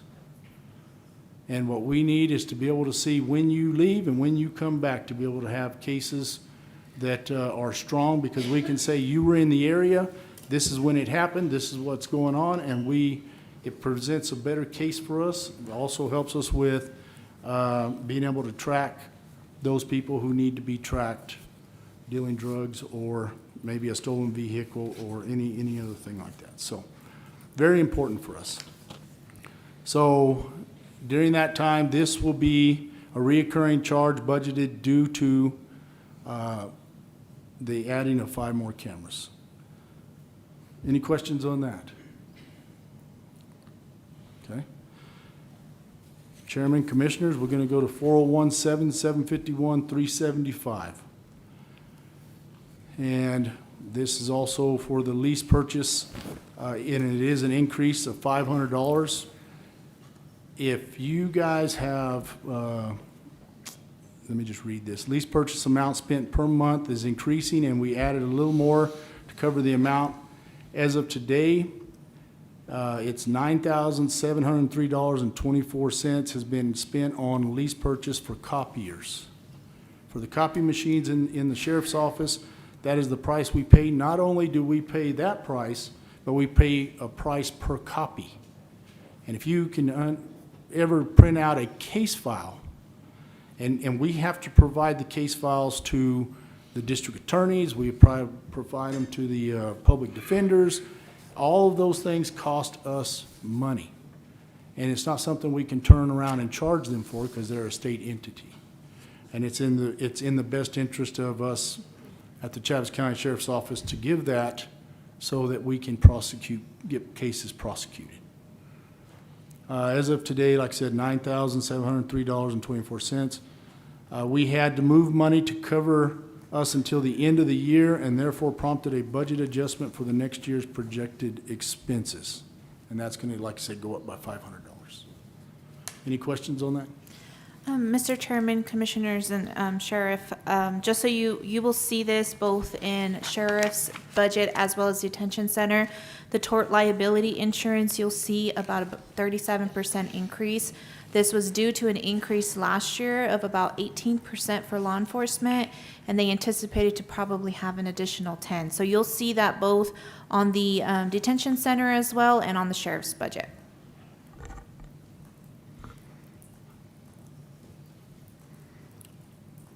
Chairman, Commissioners, the next line item will be 401-752-231. Oh, yeah, that's the one. Okay, good. And this is going to be decreased by $500 due to in the past year we have had donations deposited into the general fund and reallocated to 752-231. We just decreased the budget sum to bring down to a lower amount of the original balance. So it was a decrease of $500.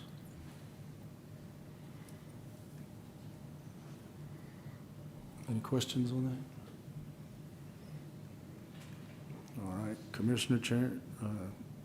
Chairman, Commissioners, we'll now go to 401-752-319. This is an increase of $50,000. This is going to the line item that is going to cover any tort claims that may come from the New Mexico Counties Association. I have been made aware that we are expecting at least 2 major cases that are going to settle here very soon by New Mexico County. And not because there's any wrongdoing. There was no wrongdoing on any of our part. It is just in the best interest of New Mexico County so that they don't have to go to trial for this to settle. But we did increase by $50,000. We added this line item to our budget due to current litigation pending and possible payouts from New Mexico counties. If these next lawsuits go like we're looking at, they're the same type that we just paid $50,000 out for. These are the officer-involved shootings from at least some of them as far back as 5 years. So they are looking to settle these, and how that's going to come out, we don't know. Sorry, and just to clarify that he's talking about the deduction portion of those. So I think last year you did have the 50,000, so it's not necessarily an increase. Due to that he originally had the 50,000, he's asking for the same amount. Mm-hmm. I know there were some budget adjustments for some of the other settlements that you were Yes. talking about later on, but this is the deduction portion, and what I mentioned earlier was the premium portion.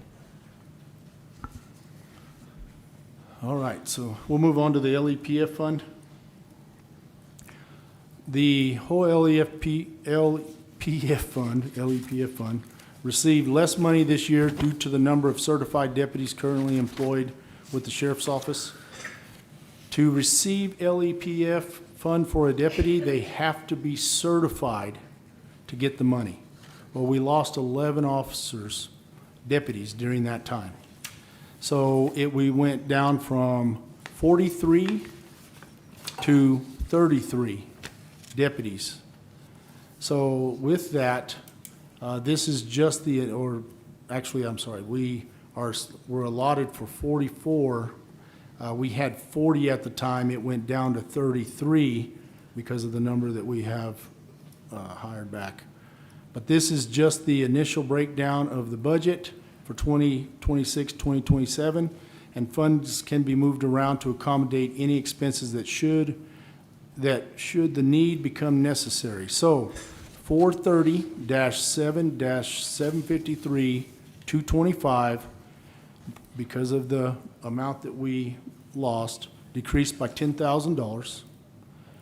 430-7-753-230 increased by $284. 430-7-753-231 increased by $500. Fund 431, let me go ahead and ask, do you have any questions on any of that? No questions? All right. Chairman, Commissioners, we'll go down to the Fund for 431 Law Enforcement Grant, the New Mexico Traffic Safety Division allocation due to District Driving Grant, which is all part of the traffic safety allocation, is in 431-7754-105.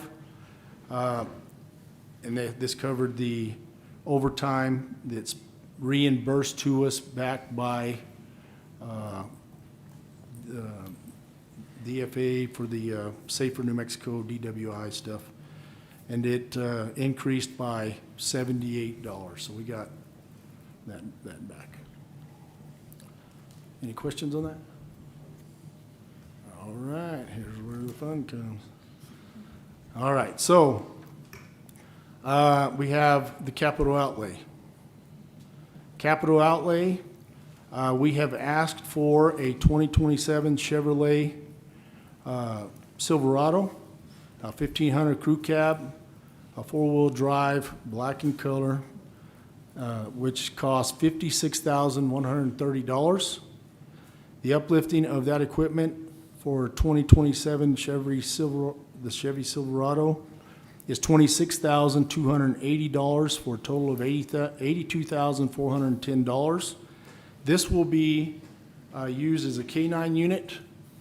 We hired on a deputy who has experience with K-9 in the past. Also, he has a dog that is ready to be certified, has already been certified as a K-9 for law enforcement. And we want to utilize that because the K-9s that we already have been so successful. And it is so much safer to let a dog go try to find fentanyl than it is to try to have a person go in there, because all it takes is a grain of sand of fentanyl to kill you. So we send the dog in, the dog locates it, we're able to get it taken care of safely and securely. So, like I said, our K-9 division is very successful in taking drugs off the street, also putting those who are dealing drugs and transporting drugs in prison. So that is very important for us. Any questions about the Chevy Silverado? And if you notice, the cost for the uplifting is almost the same price as the cost for the truck. You know, it's about half of it, but it's still. Don't we already have one K-9 truck? We have two K-9s. Yeah, there's two K-9 units already. What's the justification to go to a third one? It's a lot of 82,000. You got a lot of other vehicles sitting out there. What vehicles? Are you asking for? Well, I mean, you're short deputies, and now you want to add another K-9 unit when you already have two. And I believe those K-9 units are in 2025 model vehicles. Yeah. Is that correct? So it's not that we have two, it's that we don't have enough. And the reason is, those K-9s are only available on the days that the K-9 operator works. So we have 4 shifts, I have 2 K-9s. So there are 2 shifts that do not have K-9s. So to have a third one would just have another shift with a K-9. And that is important because on the days we don't have K-9s, I have guys out rooting around in in vehicles or doing searches or doing things where there is an abundance right now of fentanyl. The stuff that is killing people every day in Chaves County, I don't want one of my deputies to die because I didn't ask for another canine. Is it fair for me to say, I think what you're saying is you currently have 2, you're hiring another person that has a dog that's He going to already be is. certified, so you need basically a horse to fit the dog. That's right, and he's already employed with me. He is employed with me at this time. So we just hired him on, and that's the intent. Any other questions? Hey, I got a question. What's a 3/4 ton truck cost? Would you have to have a lift if you got a 3/4 ton truck? You know what? I don't even know. I don't know what it would cost for that, but I bet you I could find out pretty quick. I just don't really know. Mr. Chairman, Commissioners, and just for clarification, he did request for the Chevrolet Silverado, but that is not currently in the budget. I know when we spoke, that was currently underway to try to purchase the canine or try to get it donated. Yes. If it's going to be donated first, and then thereafter, then the request of the unit could be looked at. But we still haven't secured another canine. Yes. And that is something that it can be done right now. I could have that done. Like, bring them in, swear them in right now. So, it's that easy. So we need to have, this is something that we're requesting because we're gonna have that K-9 pretty much immediately. All right, any questions? Any further questions? Chairman, Commissioners, now we're going down to the tough books. This is something that we talked with Andrew about. You know, I'm not very knowledgeable in IT stuff, but I will tell you that when we continuously send down to him our laptops that we have now to just be repaired because they're not meant for police work. We went to a in-car computer, and what we find out is the computers that we have right now, they don't hold up to the heat. They don't hold up to the things that we experience here in Chaves County. So we do have to leave, like our cars running all the time. If you ever see a unit running, it's because the computer on the inside, if it gets hot or overheats, then you got problems with the computer. The next thing is that as soon as you turn the car off, it turns off the computer, and then you got to reset everything again. It's just the craziest things. But not that it's not hooked up to the battery, but it will kill your batteries. So we're looking for these tough books. So let me just read this to you: 30 rugged tough books. The Dell Technology notebook, Note Touch, is what we asked for. $88,451.50 to replace the tough books currently being used by the Chaves County Sheriff's Office deputies that are no longer covered under warranty. That's the other thing, and have many issues without replacement capability. So after we had our budget committee meeting, one of the things that we talked about in that meeting was, we went with 30 that were not touch screen. We said, okay, we're gonna go ahead and just have it to where they still type and do whatever. We don't really like that as much because a lot of times they're having to deal with the computer as they're responding to calls. So we do prefer the touch screen. You guys did tell us that, because I did say if we would like to get the touch screen, we'd go with 20. You guys have pretty much agreed with that, and I thank you for that part of that. So that's that part. Any questions? So you were saying that the other ones overheat and everything, but when you turn them off, turn the pickup off, Everything. it shuts itself off. The air conditioner's running all the time, so why does it get hot? They're not any good, or? No. If if you turn the car off, the Yeah, air they conditioner's not running. I know, well, they shut themselves off, so then why? Yeah. The sun comes through the window. Most of the time, everybody's still running though. Well, But anyway, Well, yeah, they have to run to keep the air conditioner going. So, as you see, but if you turn that car off, just like when you walk outside and you get into your vehicle, I'm sorry, let me say this.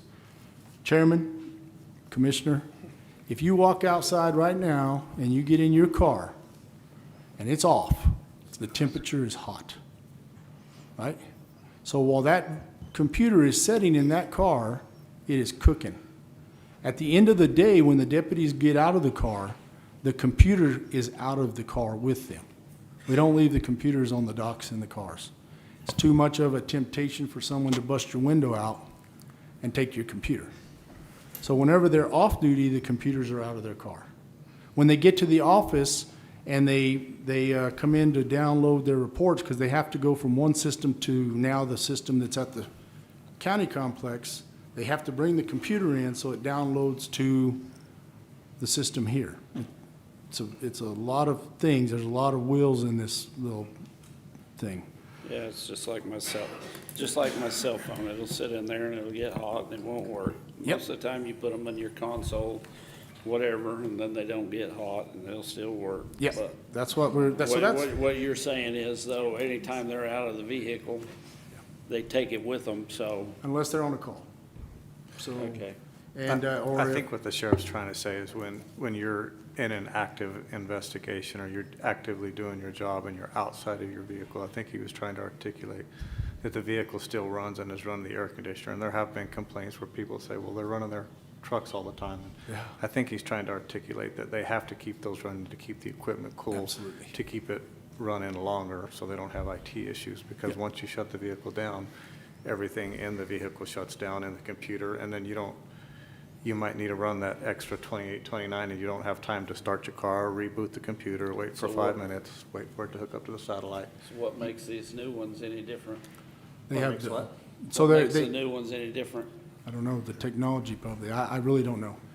What happens if we just replace one at a time? Mr. Chairman, Commissioner Corn, I don't think that they're necessarily any different. It's just the sheriff's describing the protocol that they use. You know, that's why the vehicles are running, keep it cool. But when they're coming into the office, they're going to, have to bring it in. They might turn their vehicle off then, but those times when we see them around. But I don't think there's any difference except that these are new, modern computers that are going to be faster and they're going to integrate better with the technology. And I see Andrew kind of shaking his head with me a little bit. And he could probably, Just like you Well, did with to- us. and he could probably answer those questions. To put it Yeah. into truck terms, I'd say to put it into truck terms, this is a half ton. And they need to be Basically, the quarter ton ruggeds, they're designed for inside the this. truck because it's a little more rugged. A little more rugged. Yeah. They're they're pricier than your average laptop because of that reason. They have higher operating temperatures. They can take a little bit more damage. You can't just be running around out in, the country with, a typical laptop. It'll just fall apart. But So, still, they um, have to consider the heat, even though they're the rugged, tough books, yeah. So, and the current setup that they have now, they'll still work, but they're out of accidental protection warranties. So say they do have an accident or something like that, we can send it right in and Then we they'll give them a then we replacement. buy one then. We could, but then they'll be without one until it comes in. So it's always good to have some on standby. We don't want to send one on a shift without a laptop. They can't do their job. So. Okay. Technology genius. It's ridiculous. All right. Any questions, any other questions? I'll have some more after we get done here. Well, All right. we have questions, but after you're finished, do Go your ahead. presentation. Okay, so this is going to be the big one for me as well. And as you see, I have all the deputies here that could make it. Like I said, I had some that were out last night covering shifts. I still have some that are here now. Everybody has been, some of the guys who worked days yesterday came back out, worked last night again to help out, cover the calls within the city because of the tragedy that happened. And they are continuing to work, and we do appreciate them very much. So I'm glad they're here. One of the things that, at the end of this, during the public deal. I'm gonna have each one of them come up and give about 30 seconds to 1 minute, talk to you, and you can ask questions, and they're gonna tell you what they think as well. So, all right, so the next one is gonna be bring up all sworn staff up to equal and competitive pay equivalent to the surrounding law enforcement agencies. We are asking for a 25% pay raise, uncertifieds to start at $27.82, certified deputies to start at $29.21. The reason that we did that is because it is the just bringing us up equal to the agencies that all my guys are leaving to. And I have, and you should have it as well on your paperwork showing the pay in Lincoln County starts out at $29.21. For uncertified, certified start out at $30.09. Eddy County is for uncertified $25.58, certified $29.65. Lee County $28 uncertified, certified $31. Otero County $26.90. For uncertified, certified, 28 to 52 is their start out pay. And then Roosevelt County is at $18. And I don't have anybody running over there. Nobody's trying to go over there. So, so this is something that is important for us because, like I said, we have lost deputies to Carlsbad PD, to Eddy County, to these agencies, state police, and it's because it is tough for these guys to survive on what we make. And I have deputies that have now left, and I have the people who are standing behind me right now working overtime, doing everything they can to make sure that their brothers are not out there by themselves, and their brothers and sisters are not out there protecting Chaves County by themselves. But here's the issue that I have. I have one sergeant and 2 deputies working a shift for 6,100 square miles. That's bad. That's bad. And it was 4 deputies and 1 sergeant, which covered each district. And when you have deputies, only 2 deputies and 1 sergeant out, and one's working north and one's working south, and you have the sergeant going back and forth, if your partner starts to scream for help, the other guys are running as fast as they can. That also causes accidents. That also causes more problems. And when you're running sleep deprived, that's even worse. And that's what we have. And people say, well, they can work overtime. They can, to make up that money. They can have a second job to make up that money. Well, I just had a deputy who was shot and is out of work and cannot work a part-time job, can't do overtime, and he's having to live on what he's making now, and it's tough. It's not happening. So that is what I'm trying to tell you and convince you to understand that this is where we're at. And I do know that you guys do care about the deputies. That's not the issue. I do know that. But we've got to do something to make them want to stay here. Because Eddy County, there are more Eddy County SO units and Artesia PD units, and now even Lincoln County Sheriff's Office units driving around Roswell, New Mexico than there are us. They live in Roswell, New Mexico. They're allowing them to live here and work in those locations, and they're doing it. And that's just not good for us. That is not good for our residents here in Chaves County.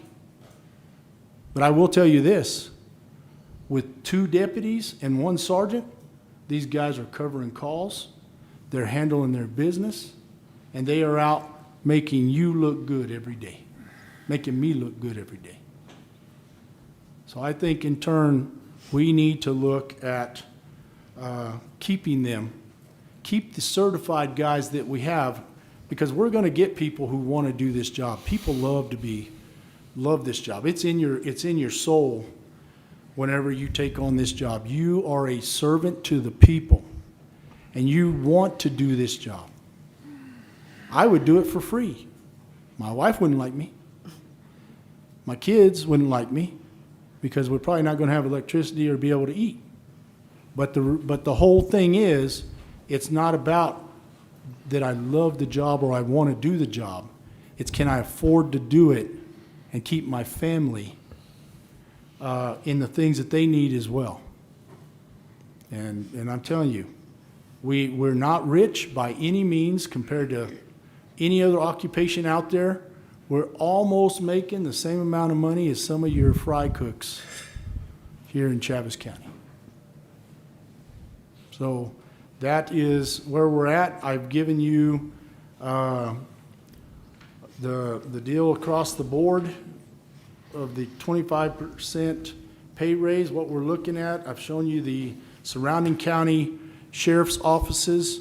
This isn't the municipalities. Even Artesia is making more money than us for our guys. Here's the Roswell Police Department. Starts out at $29 an hour, and for certified, $35.58.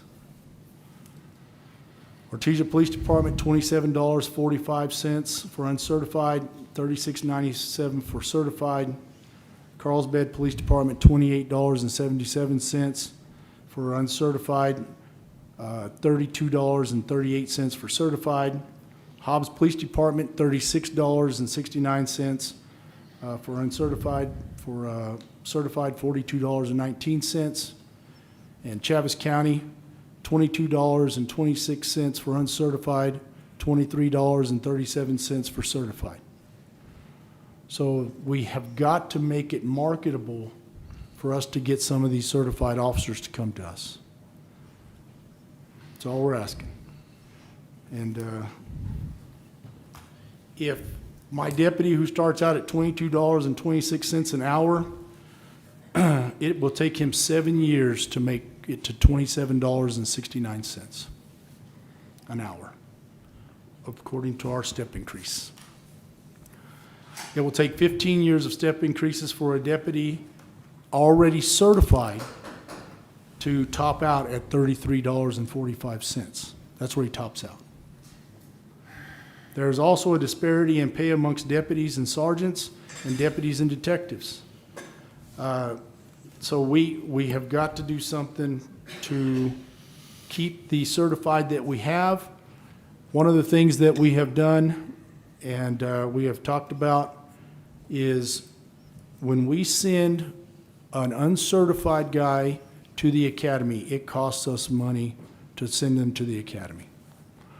When they get back, like I said, they're there. It takes a year for them to go through that process, getting everything done, get through the academy, come back for the next year after that. They're on field training. And during that time, they're not really by themselves.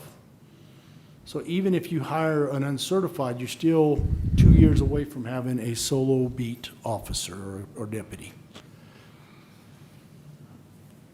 Risks of not doing anything, the risk of injury or death to deputies grows higher because judgment becomes slower the more tired you get. Mental and physical health on deputies goes downhill. Continued vacancies. We were one deputy away from being fully staffed when everything happened around us. Everybody else got a pay raise, people jumped ship. I'm going to tell you, I have people who have stayed on with us because they're very loyal to us. They're very loyal to Chaves County. They love Chaves County. They want to serve Chaves County. Their families are here. But there's only a short time you can do that whenever you can't live in today's world anymore because of the cost is increasing around us. Increased burnout because they're working so many hours also causes public safety concerns. Do you want a person operating a motor vehicle who has worked until they are just completely exhausted? Do you want a person carrying a gun around or making split-second decisions whenever they're fatigued? And the answer to those are no. So the scope of the responsibility of the Chaves County Sheriff's Office, primary law enforcement agency for unincorporated Chaves County, provides patrol. We have school resource officers. I have detectives for the Criminal Investigations Division. We have court security. We have inmate transports. I have the Civil Division, and I also have sex offender registration deputies. Every division is lacking. Because of the loss of deputies that left, my court security division is down. My civil division is down. My patrol division is down. Every division is down. And we cover a large geographic area of 6,075 square miles with limited on-duty staffing, which makes it dangerous to respond to calls. One of the things that we have done is we keep the guys from using Main Street, running red lights and siren unless they're already in town serving TROs, restraining orders, or subpoenas. They're to use the relief route. They're to use Red Bridge to go from south to north, try to get them off some of these side roads, some of these back roads. Off the main roads onto some of these back roads, which are a lot less congested. If you go down Main Street anywhere around the time to come to work, lunchtime, or the time after work, or when people are getting off, you can barely get through. And we don't want to put our deputies in harm's way as well as our equipment in harm's way by responding code down Main Street, but it is important to get where we're going.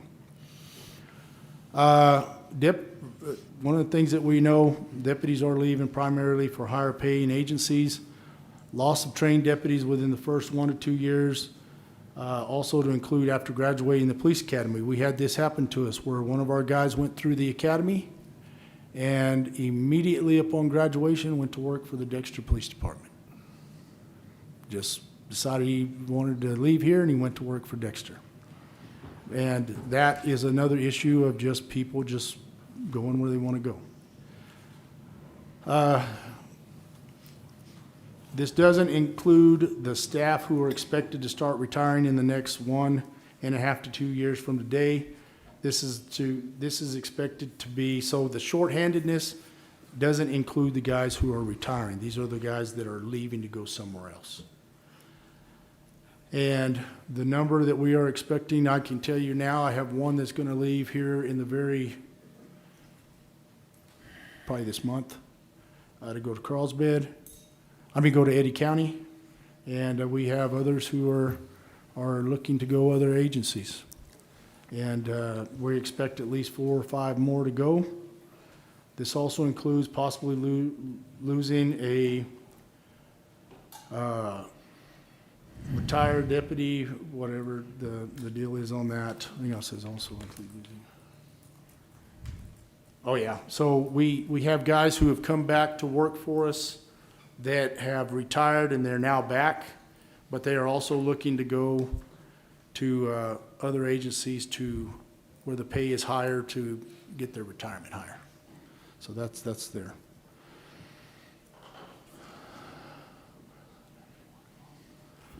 Present deputy workload, staying over or coming in early to assist within a shift for coverage, transports. We have to transport people to the prison. So because court is short, I have guys who are now doing the prisoner transports on their days off. They're working shifts on the overtime. They're doing everything because I just don't have the people to do it. And that's just dangerous. If they work a lot of hours, now I got them on the road doing transports. And then the deputies who are working extra hours or overtime and then respond to high-risk calls with limited backup, fatigued, already put themselves in a bad spot just because of all of the surrounding circumstances. So that's where we're at on that. And I just want you to know, like I said, we do believe that you want to do the right thing. We're just asking that please take these guys into consideration and let's keep them. very important to keep them. Sheriff, 1 year ago, you came before the Finance Committee meeting. Yes. We asked you specifically about the salaries of your deputies and officers, and you told us at that time no increase was needed. They were fine. You appreciated the things that we had done to get them to that level. Now, a year later, election year, you're coming out with a 25% increase. First of all, wait a minute. Go ahead. There are things in your budget, both the current budget and the proposed budget, that could be cut. We got a billboard up north, $11,000, and it's under the crime prevention. I don't see that preventing crime. It has your picture and the undersheriff's picture, $11,000. That should be cut. That's nothing but a political ad up there, in my estimation. You took 6 of you went to Reno, Nevada for the Western Conference. Why 6? 1 of you could have went, or 2 at the most, and with a stopover in Vegas on the way back, wasted money of the county. You got budgeted a hall monitor. You had a deputy out there for a few months. It's not needed. That should be out of the budget. Training, you talked about training. You send them over to Hobbs, $3,500. They can go to the academy up in Santa Fe, 0 cost. These are just some of the things. You've requested in your budget this year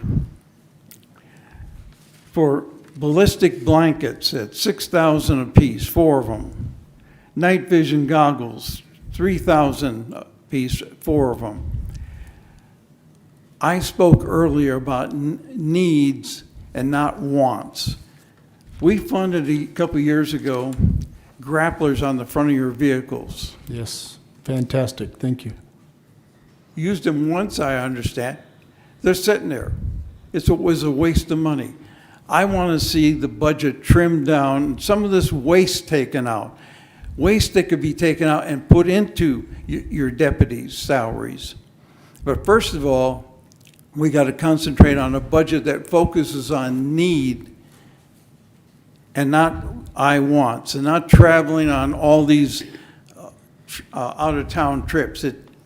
When you, the undersheriff, 3 lieutenants and an administrator all went to Reno, that was a waste of money. No, I disagree. This is the stuff that needs to be cut out and trimmed down.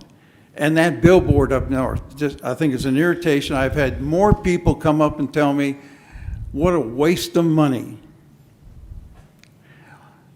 If you want, these deputies, sure, they should make more money. Absolutely. But you got to trim your budget and take away all this wasteful spending.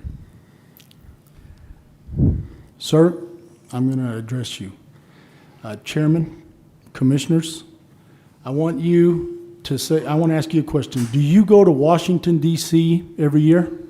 No, I Not you specifically. I want to get the funding. Okay. Did you get it? Yes, we got Okay. the funding. Okay. So when we went to Reno, what do you think the Reno conference is about? I've never been there. I have. Every year. Do you need to go every year? Every year. But 6 people? Absolutely. That's where we go and we get our training as administrators. When we get there, I'm telling you, it is a fantastic conference. What we learn there has taught us things that I'm going to tell you, we don't have that type of training here in New Mexico. We are learning how to deal with the ICE stuff. We were dealing with stuff. And then, hang on, you let me finish because I let you finish.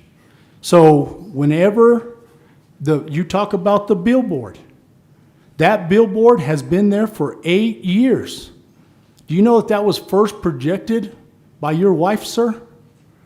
It And I was a took that DWI over. prevention. And if you want to see the Now pictures. it is a picture of you and the undersheriff. That is a political ad. That picture was not a political ad because it was done, that picture, it even has the date on it of 2025. That was before, but let me show you what the things were that we had up there during that time. So we have all of our pictures on there. We have the DWI stuff. We have all the pictures showing our canines. But more importantly, I believe that it is important for the people of Chaves County to know who their sheriff is. I want you to know, if you go into town anywhere and you ask, who is the sheriff of Chaves County, they know it is Sheriff Mike Harrington. Why? Because I am out in the community. I am doing events everywhere. I go down to, no matter where it is, I go down to deal with the schools. I go and I deal with everything. We want the people of Chaves County to know that the Chaves County Sheriff's Office exists. The reason I came in and I changed the vehicles to look the way they do, and I have received more compliments than you can ever imagine on our vehicles, because not only are they impressive, but they look fantastic. And that is because of you. But it has made us noticeable, not only to the public, but to the bad guy. When we went out there and we go out to these events, the deputies now are dressed in uniforms that save their lives, but they look fantastic. People say, why are you wearing an outer carrier vest with all your equipment on it? Because every day there's a chance we're going to war. They have to be safe, but professional. They have to go out and deal with the people of this community who love them and the 1% that hate them. But guess who we get called to go deal with the majority of time? The 1% who hate us. So they are dressed, and you talk about the billboards and you talk about the stuff. You actually even had comments about my name being on the vehicle. Oh, we're going to have to remove all the decal to get it off. No, it's not. You walk over and you peel off the H, you peel off the E, you peel off the R. Why is my name on every vehicle? Because I am the sheriff of Chaves County, and I am proud of it. And I want people in this county to know Mike Harrington is the sheriff. And I'm going to do everything that I can, one, to be very public, to be out in this community, not only arresting people because, and this is what I tell my guys, you deal with bad people all the time. I need you to go to these community events to see why you're going out and putting your life on the line every day. I want you to go see these people having a good time and feeling safe. It is important. It is important for the law enforcement agencies within their community to be visible, but also to be approachable, and that's what we are. But I'm going to tell you this. I am very proud of that sign. I've had it up there for 8 years. And to take it down, I have no issues if you want me to do it. But it is a waste of what you call taxpayer dollars to take it down. Because I believe that people come into this community and they say, hey, you know what? I seen you on that billboard. I seen this. I see the things you guys are doing. Just like our Facebook page. We get complaints about the Facebook page, just like you do for the county Facebook page. Why? Because there are haters out there, and the ones that come to you and tell you and talk to you about that sign are the haters, not the people who love it. No, they're not the haters. They're concerned citizens that Well, see I'm gonna tell money you. being wasted. Well, I'm going to tell you, I understand where you're coming from, but you also have to remember the deputies got a raise back whenever we were talking, right? They got a raise. Now, I'm asking you for just to match where we're at. I have never said that you guys have not done what you can for these guys. What I am saying is, right now, this is what needs to be done to keep Chaves County safe and to have deputies being able to go out and patrol. I do not want to become like Denver PD, where the sheriff's office is nothing more than the court system, because I have to have deputies by state law in court when the judge is on the bench. And if I do not get deputies and these other deputies leave, I'm not gonna have enough people to patrol this county in a safe manner, and you're gonna be the first one to come to me and say, why'd they wreck that car responding to a call? Why? Because their brother's calling for help 14, 15, 35 miles away. Sheriff Harrington, I think we I think we've addressed all this from both sides. I think agree. you had a fair opportunity to respond. I think you had a fair opportunity. Can we move on with the budget stuff? Yes. If you're completed? All right. Thank you. Sorry about that. I'm not sorry, really, but go ahead. Thank you.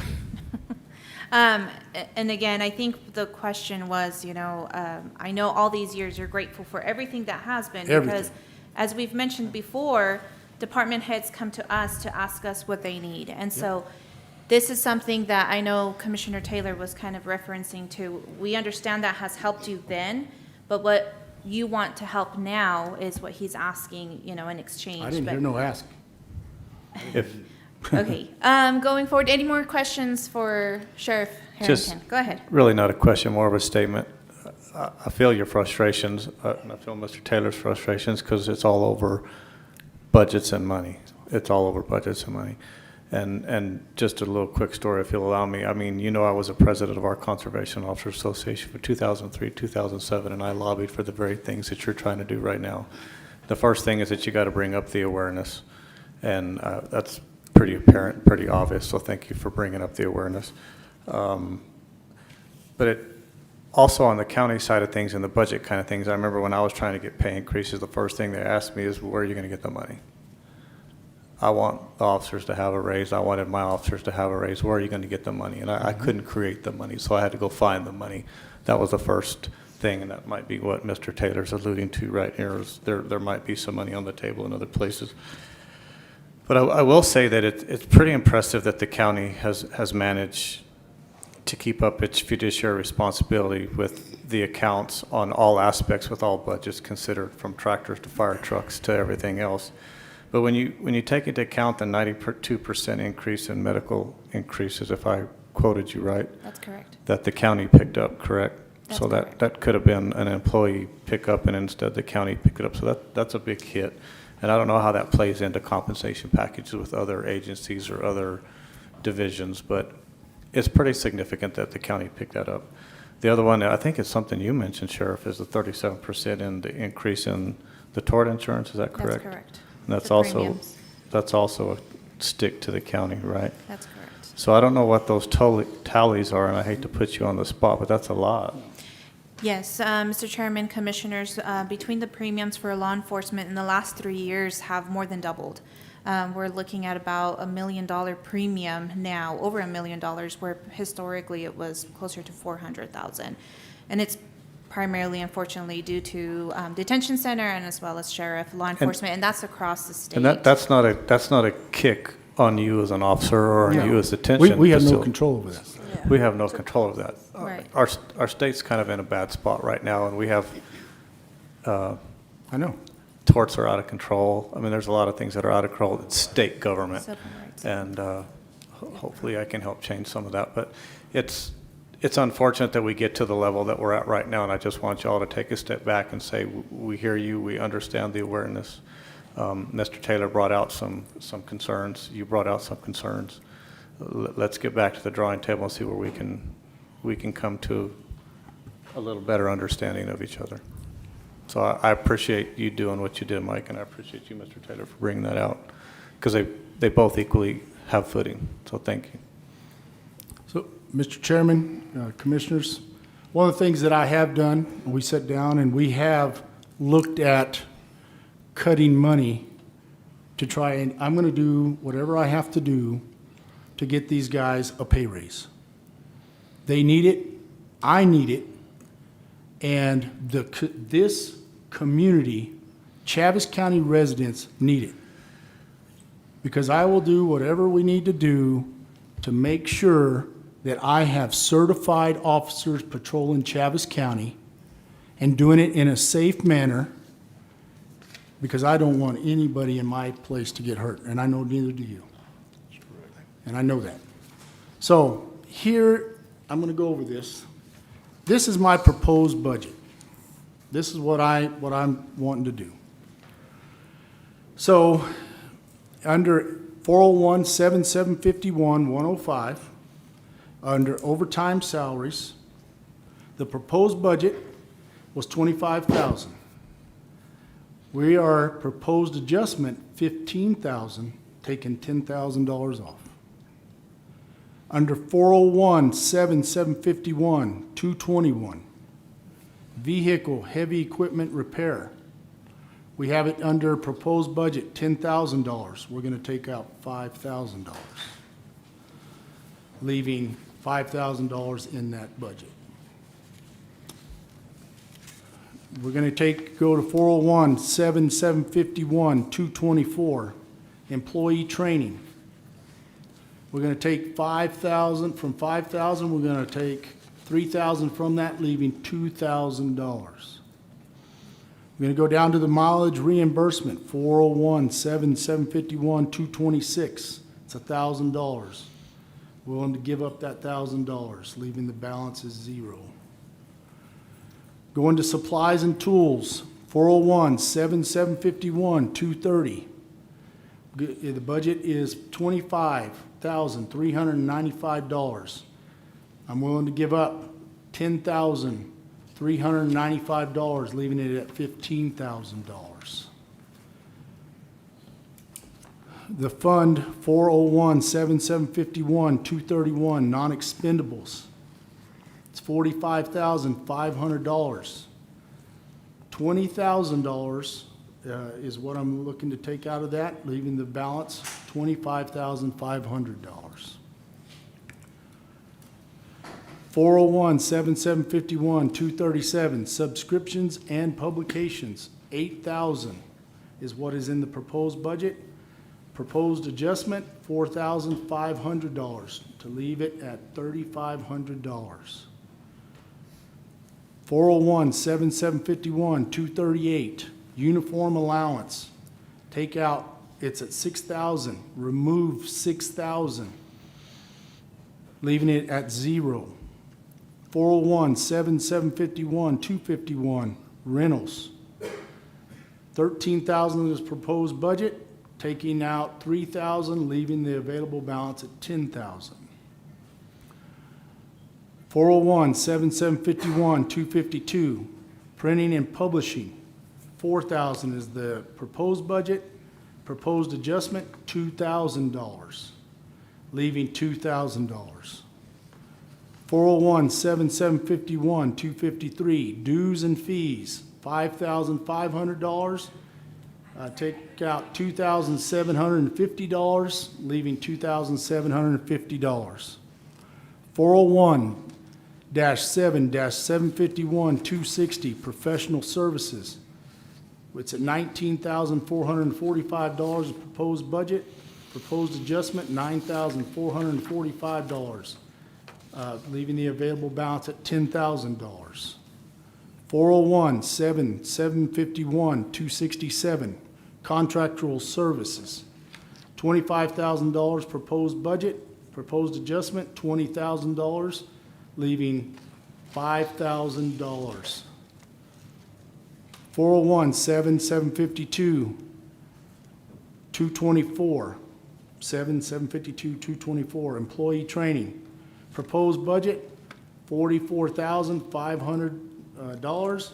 Proposed adjustment, take away $15,000, leaving it at $29,500. 401-7-752-225, per diem expense. $14,000 of proposed adjustment, take away $4,000, leaves the budget balance at $10,000. 401-7-752-231, non-expendable, $63,000, $63,086. Take away $30,000, leaving the budget at $33,086. It's 401-7-752-238, uniform expenses. Oh, I'm sorry, did I go? Yeah. Uniform expenses, $56,629. take away $56,629, leaving the balance zero. 401, 752, 249. Equipment maintenance, 4,000. Take away 4,000, leaving the balance zero. 401, 752, 258. Miscellaneous investigative services, $3,000, take away $2,000, leaves the budget at $1,000, for a total of $249,054 that I'm willing to turn back over to you. It's going to cripple us for a little while, but we're going to do it to get them a raise. And that's what we have been working on, that, trying to figure out something. Annabelle asked us to come with a proposal on what we're willing to give up to do that. That's all I can do. Everything else is heavy equipment repair, fuel, things like that, we can't cut from. I'm going to cut the things that are necessary, but not as necessary as it is to keep people within this agency and keep good, qualified, certified people. And I'm asking for you to help me do that. Please, help me do that. Chairman, Commissioners, do you have any questions of me? What, these adjustments should have been in the first budget that you presented to us. The budget I presented to you in the beginning was necessary. But because I was told that, and made it very clear to me, that we have to give something to make this happen, I am doing that now. I'm telling you, we are frugal in what we ask for. We are frugal with your money. We are frugal with the money of Chaves County residents. In no way we have had, during my time, we have had 8 audits. Has there ever been a finding of fraud or any kind of false acts on my behalf? And I take offense to you, sir, for accusing me of that. And I will remember that. I just want you to know. So thank you for putting that in my head. Thank you. My intentions is to I know treat- what your intentions are. We're in a campaign mode. So I understand what your intentions are, sir. Thank you. So No, thank that you. has nothing to do with it. Thank you. I'm sorry, Sheriff, but I want to see people paid properly, but I don't want to see waste in the budget. Pay them properly then, sir. 25% increase is way too high. Then you wait till you get calls from your constituents saying that there's not protection on the street. We cannot compete with Eddy and Lee County. Their revenue is significantly higher than ours.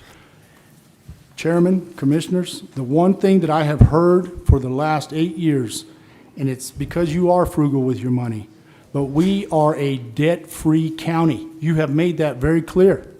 We have got to spend the money on the protection of this county. And not only that, but for the people who go out there and risk everything, man. That's what we're saying. And not man, but sir. So, any other questions for me? Any other commissioners have a question for the sheriff? Yes, Sheriff, when we had gone over this year's expenditures, Yes. you were able to, I know you can't cut all that out of next year. You're able to carry some of this over into the expenditures from this year that you were needing to, I assume. So what we're doing is we're cutting it all out of next year. But you're able to fulfill your needs from next year on what you've saved this year. So that's what we're I doing understand. now. Yes. Okay. So, I just want that known, and I Yes. appreciate you doing that. Yes, so Because what- that helps a long ways to trying to make this yes. what we So can- I am making sure that, and just like you'll see on there where we, and I'm sorry again, Chairman, Commissioner, let me do this, okay? So we are looking to make sure we have all the uniforms that we're gonna need, everything is there, so we can cut that entire line item, because right now, that's what we need. And I'm willing to do that. I have to do that. And it's not because we're not gonna need them, because just like the road department was just up here and said, uniforms get worn out. Things happen, things go crazy. We have to have the money. There is nothing in this budget that I asked for over the last 8 years that we did not need. And you talk about the grappler, sir. The grappler may have been only used once, but it was at a time whenever it was necessary, and it saved other people's lives. So even if you buy something and it is only used once, but it saved lives, that is very important. And I'm going to tell you right now, I have 4 trucks out there right now that have that on there, so if we need it again, we're going to use it again. And that's thanks to you. You came out and watched the performance. You've seen what it did. So I thank you for that. And I thank you guys for giving me that. It's not what you have done, it's what I'm asking you to do. And that's what I'm trying to tell you. I'm not attacking you in any way as a commission. I'm asking you, please help us keep certified guys here in Chaves County and girls. But help us make them know that we do support them and we want them to not have to work themselves to death, because it's going to cause death. I just really wanted to quickly point out, the 5% COLA is currently in the budget right now, even for all the deputies as well. And I know you asked about like benefits and things like that as well. Just looking at the billable rate, we hire somebody on at $23.37. But really, as a county, we're paying $42.41, including the PERA retirement, the insurance, the Medicare taxes, all of that really comes out to the $42.41. By all means, I commend all the deputies. I know that they're out there and they're working and they're always responding to these emergency calls. If we could, certainly, I've said that before, where they do deserve everything, and even the $27 might not be enough. But again, like Commissioner Perry pointed out, is the money. You were talking about City of Artesia and City of Carlsbad. They're at $68 million a year of general fund coming in, whereas in the general fund alone, we only have $27 million. The same with City of Hobbs, as you know, with oil and gas, they're coming in at $74 million. So it's very hard to compete with that at times, but I know that, like you've mentioned, all the equipment and things that you've purchased throughout all these years have really given that safety to our deputies. Even the body-worn camera system for the $450,000, that's definitely saved their lives, like you've mentioned, and helped them. You know, it's really And it been saved a us some liability lawsuits. saver, as well as a firearm training system that you purchased a few years ago. All of the other items that you purchased, the K9 Tahoe that you just purchased last year as well. I know from the personnel requests last year, there was a change in the certified to uncertified, so that was modified. That gave the certified deputies a bit of an increase, but it wasn't throughout all of them, and it wasn't a major one. Not to say it wasn't a major one, but at least that gives the incentive of when somebody does go through the academy, they have that incentive to jump up a little bit more once they become certified. I do understand, you know, the turnout of, you know, when you receive somebody, you put them through the academy, like you were mentioning, it takes 2 years to really get them to be out on the streets. And I don't know if that's something that could be considered. I know there's in another county where they have those type of programs where they call it like probationary program, where it's kind of like, almost like the CDL, where they kind of commit at least. That's something that could possibly be looked at, because I agree, it's a big investment. That you bring them on, you train them, and then you're just really marketing them for state police, or even like you mentioned, Hobbs or Artesia. So by all means, I know that's something that is definitely not ignored. And in regards to your proposed adjustments, what is the total? It's right here, 249,054? For what was it again? Yeah. Your adjustment? Yes, $249,054. Yeah. And like I mentioned, and you've mentioned that too, the commission has certainly approved everything that you have requested in the recent years. From fiscal year 23 to 26, I mean, it's jumped up 28%. So it's not that they're not being supportive of it. They have been supportive throughout all of these years on your requests. And it's not that we're ignoring the increase at all. It is something that is being considered, but again, it's like I mentioned in my earlier opening remarks, we have to commit to permanent costs with permanent revenue coming in. And so that is something that is always kind of being looked at, and even our finance committee, to cover everybody, to be able to cover even our dispatchers, because as many know, they are part of City of Roswell, but the county really helps fund half of that. There's several other agencies that we help cover, so it's all together as one that public safety is accounted for. With that, any other questions for the sheriff? I have a question. Sure. You just mentioned a 5% COLA. Is that for That's this year? correct. This year, for fiscal year 2027. Okay, and when will that kick in? After July 1st, so the first full pay period after July 1st, For all the officers? for everyone. For all For 278 all countywide. County employees. employees. Yeah. Okay, All correct. employees. Okay, thank you. Commissioner, But hang on, Chairman, Commissioners, let me just say one thing again. How much did we just pay for a tractor for the road department? It was about 48,000, I believe. 48,000 for a tractor? That big thing they just bought? That's the tractor, Joe.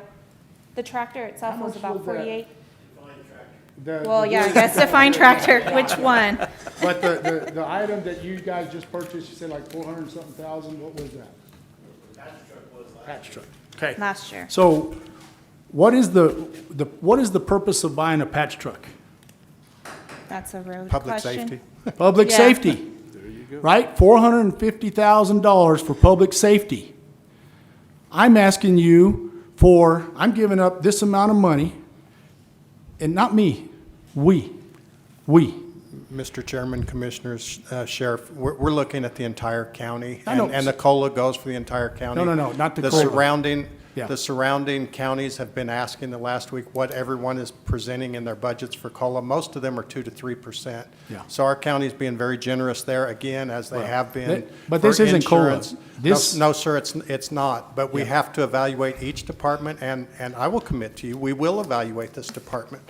And every other department, as we always do. But you've brought you've brought attention to the fact that we need to evaluate law enforcement, which includes all law enforcement. Right. Public safety. And so, That's right. you know, So that's the deal. We will work You towards can buy a tractor for $450,000 because it's public safety. It's necessary. It's needed.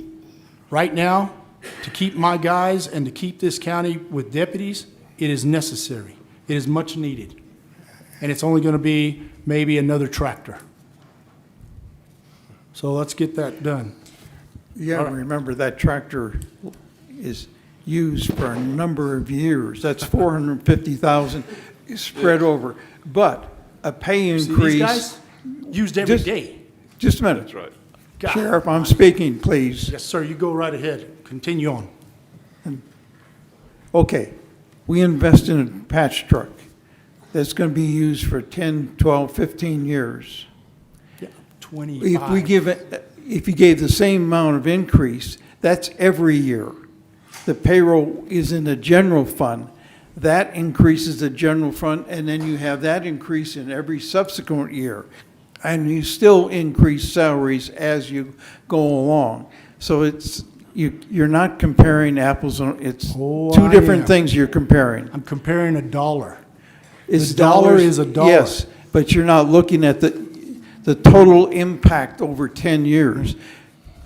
In other words, if you gave a $450,000 pay increase this year, that's over 10 years, that's 4.5 million. Absolutely. The truck is 450,000 over that period of And time. next year will be a different tractor, and the next year will be a different tractor, and it's going to continue Not- to be a recurring thing. So what I'm trying to tell you is, invest in my guys. You're wrong. Invest in them. Well, I can be wrong, but I believe, sir, that. We have to look at things as an overall picture of this county, the finances. Well, And I that's see what we're where your doing. priorities are, sir. Thank you. Mr. Chairman, Sheriff, may I say something? This is a preliminary budget based on preliminary figures. You can be assured we will be looking at this. I just want to put that. I appreciate you very much, and I appreciate you very much as well.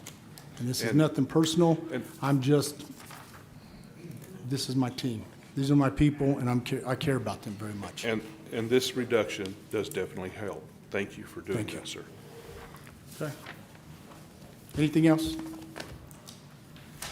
No. All right. Thank you, Thank you. Mr. Harrington. Absolutely. Now, up next, we have Mr. Briscoe with the Detention Center.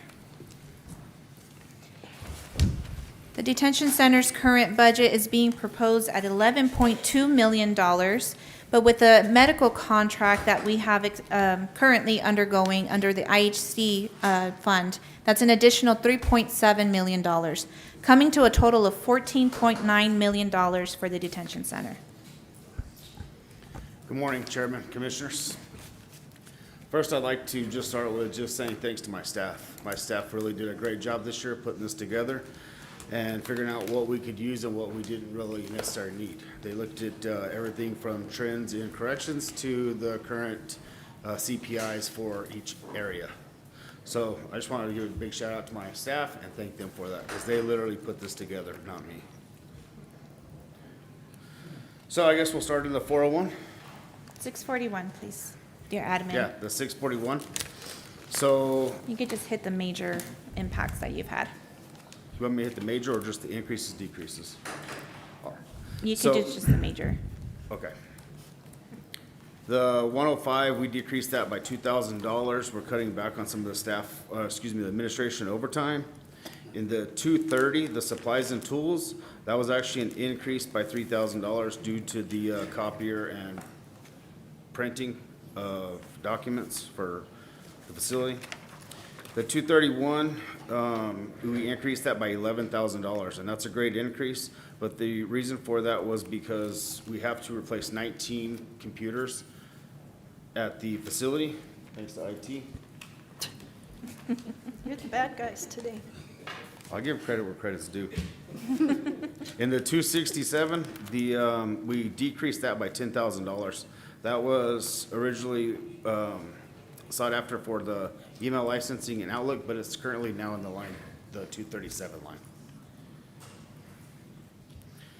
In the 642, the detention staff. In the 224 employee training, we actually decreased that by $2,000. What we allocated that last year for was the gang conference in California, where that's a biannual or bi-yearly, and we didn't need that money. And that follows suit for the 227 as well as the 230.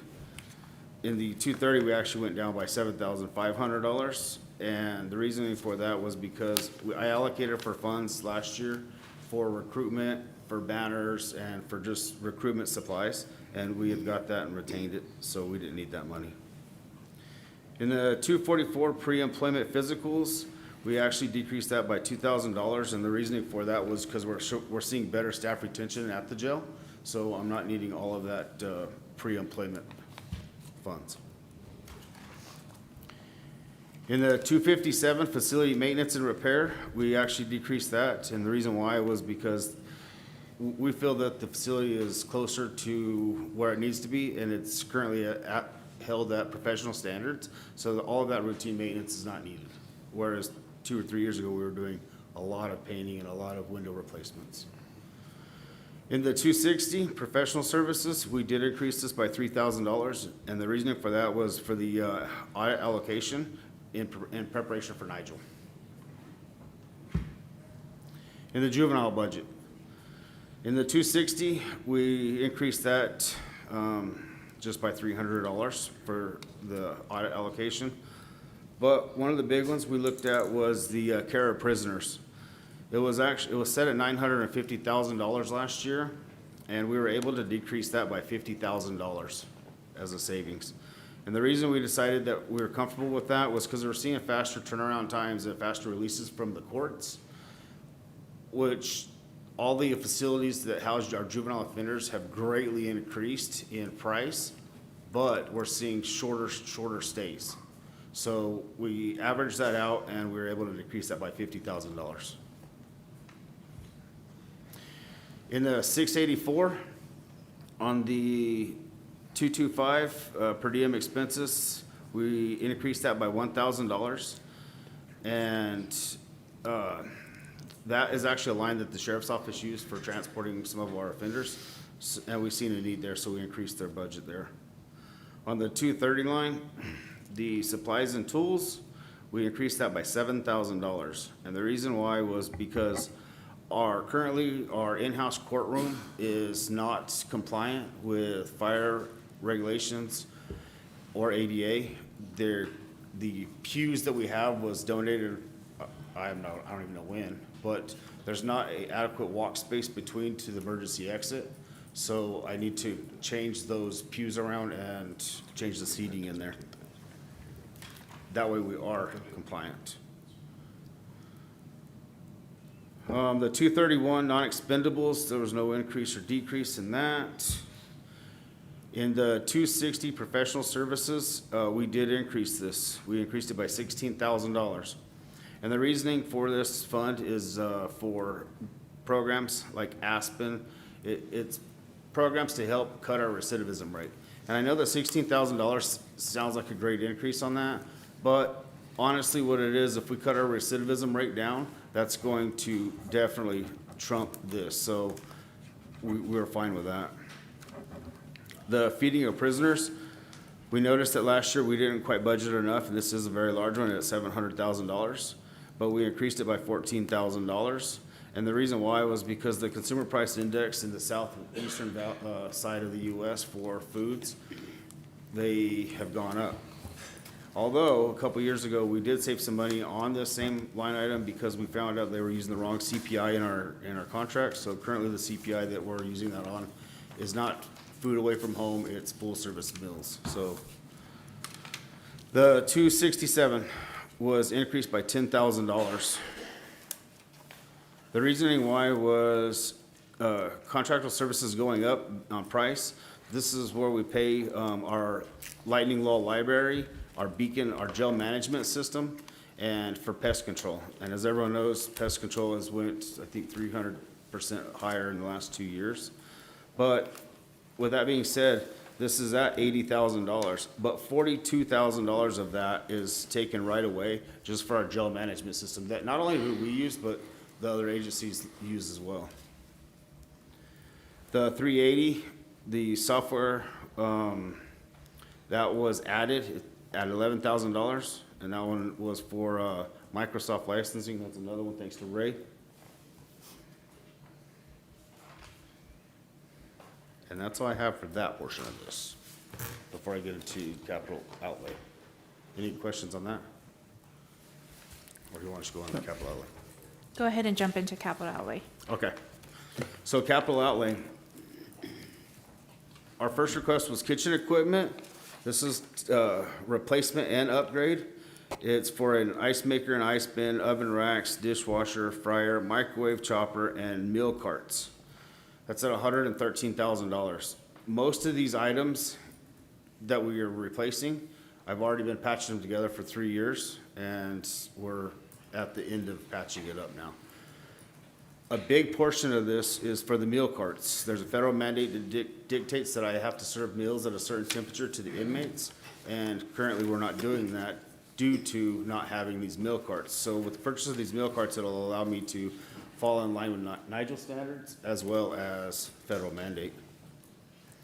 Number 2 was inmate Mr. living Briscoe, area. Yeah. can I interrupt you for just a second? So those meal carts make it hard for you to get them to them. You have to change your operations in order to get them to the That is prisoners at the correct. correct Yeah. standard, at Just the temperature. purchase- Yeah. Sorry, just the purchase of these is not, that's kind of the easy part. Actually, we're gonna be having to change on a lot of our ways we feed, how we feed, when we feed, and why we feed. So, I mean, it's just part of it. The inmate living areas, number 2 is the inmate living area cameras and new call-up system for the doors and cameras.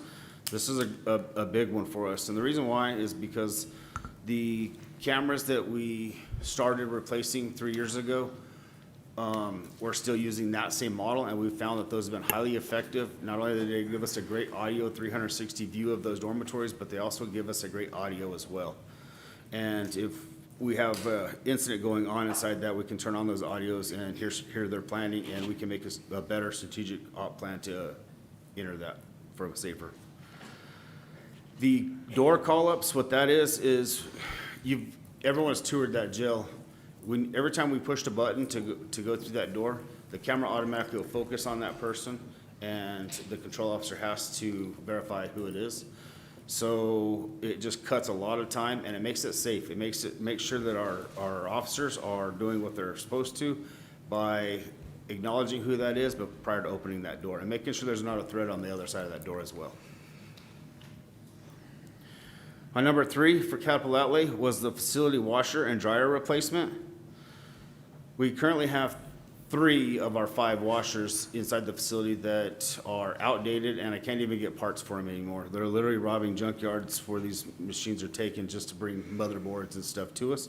So that's a big one that I need replaced, as well as the washer and dryer in our medical unit for all of our medical linens. We're going to be replacing those too. Those 2 have never been a industrial type of washer and dryer. So we just keep buying the scratch and dent local washing machines and just tearing them up in months. So we're going to be upgrading those to the same quality and heavy duty as the ones that we currently have. Plus, it just makes it easier for parts. 4, administrative vehicles. What we're asking here for is 1 SUV and 1 sedan. What these vehicles are going to be utilized for, well, first of all, what they are replacing is a 2005 and a 2006 vehicle. Both those vehicles have over 200,000 miles on them. Both those vehicles, I've spent a lot in repair in the last 3 years on them, and we're at the point there, it's just costing too much to maintain them rather than moving into a new one. And what those vehicles are utilized for is any trainings. Currently, if we send someone to a training to Hobbs or wherever the training may be, they're taking one of the newer vehicles because they're safer to drive on the roadways, but it's also my transport vehicles for inmates. So in case of emergency situation goes on inside the jail, I'm going to be one of those vehicles down, which that's unacceptable.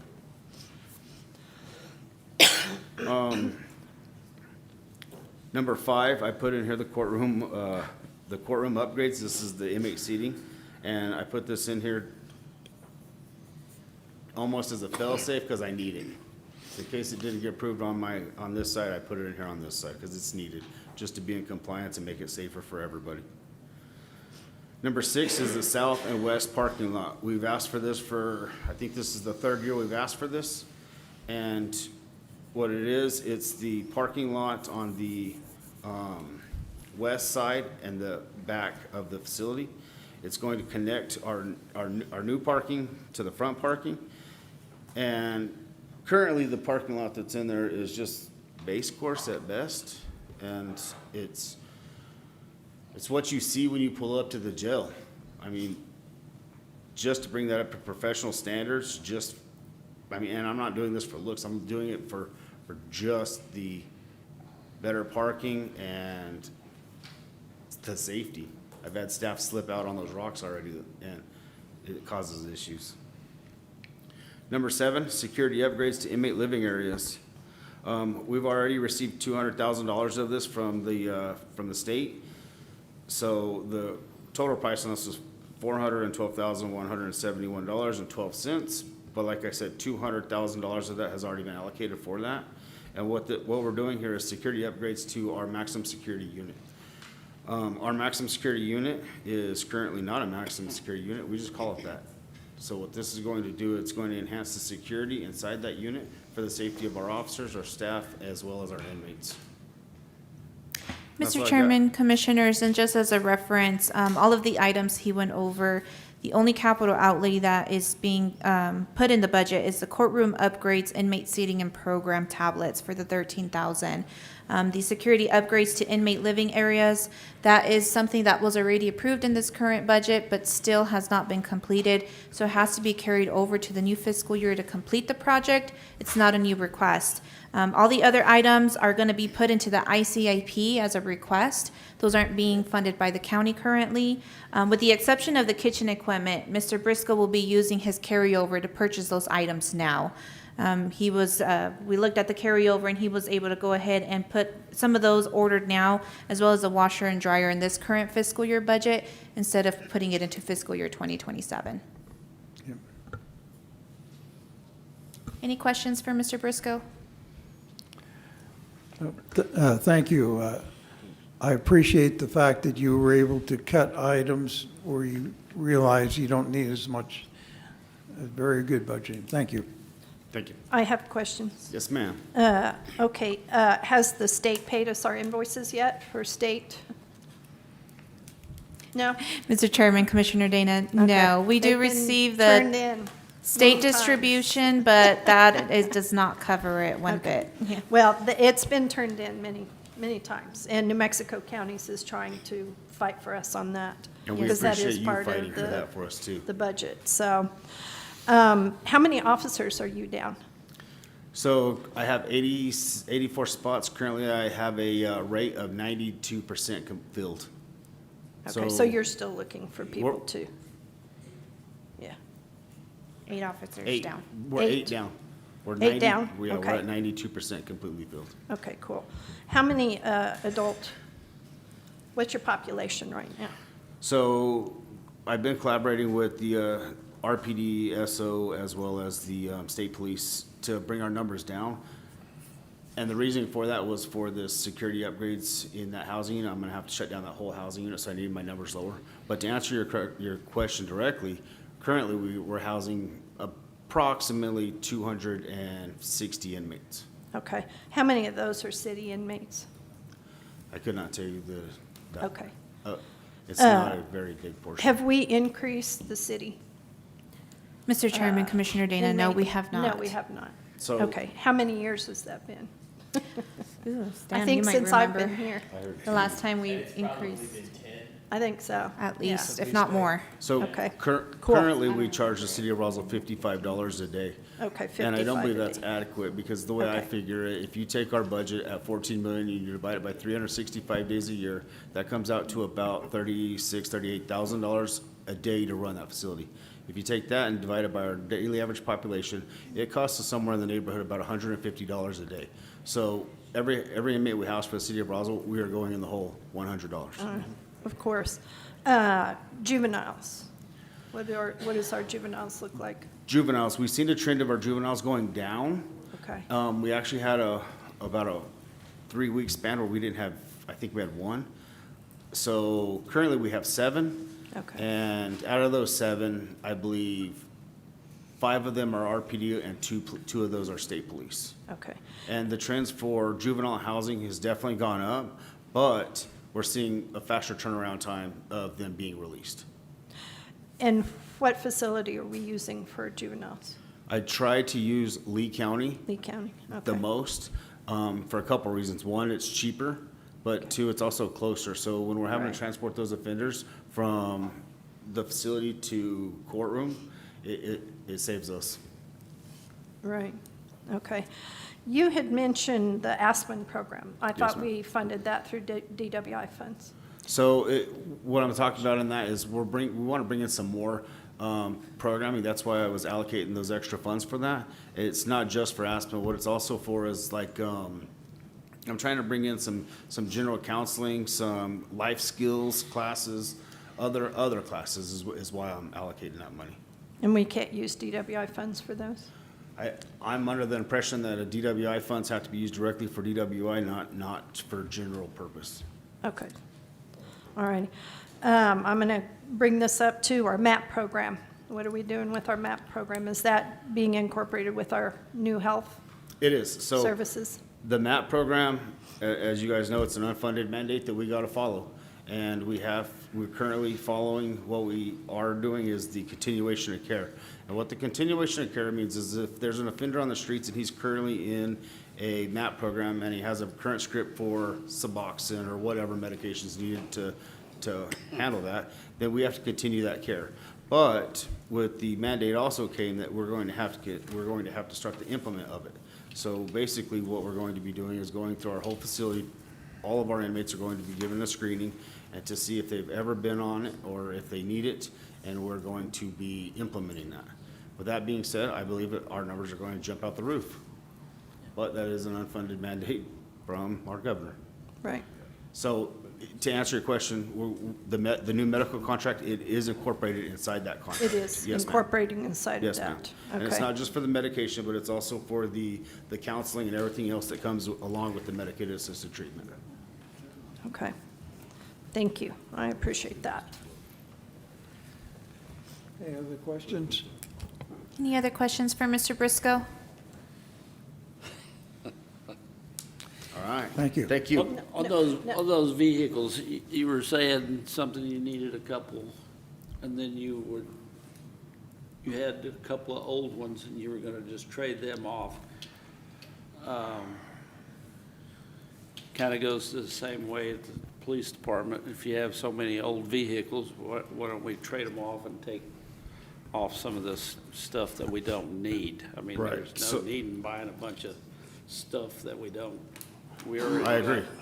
got. So currently, the two vehicles that I'm trying to replace, after we do get them replaced, what will happen with them is they'll be put on a list. They'll be taken over to the road department and auctioned off. I'll have to jump start them in there if the tires to get them there, but I will get them there.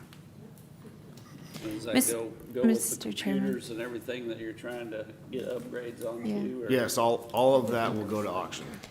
Mr. Chairman, Commissioner, we actually spoke about some vehicles that will be available for, to donate essentially to the detention center.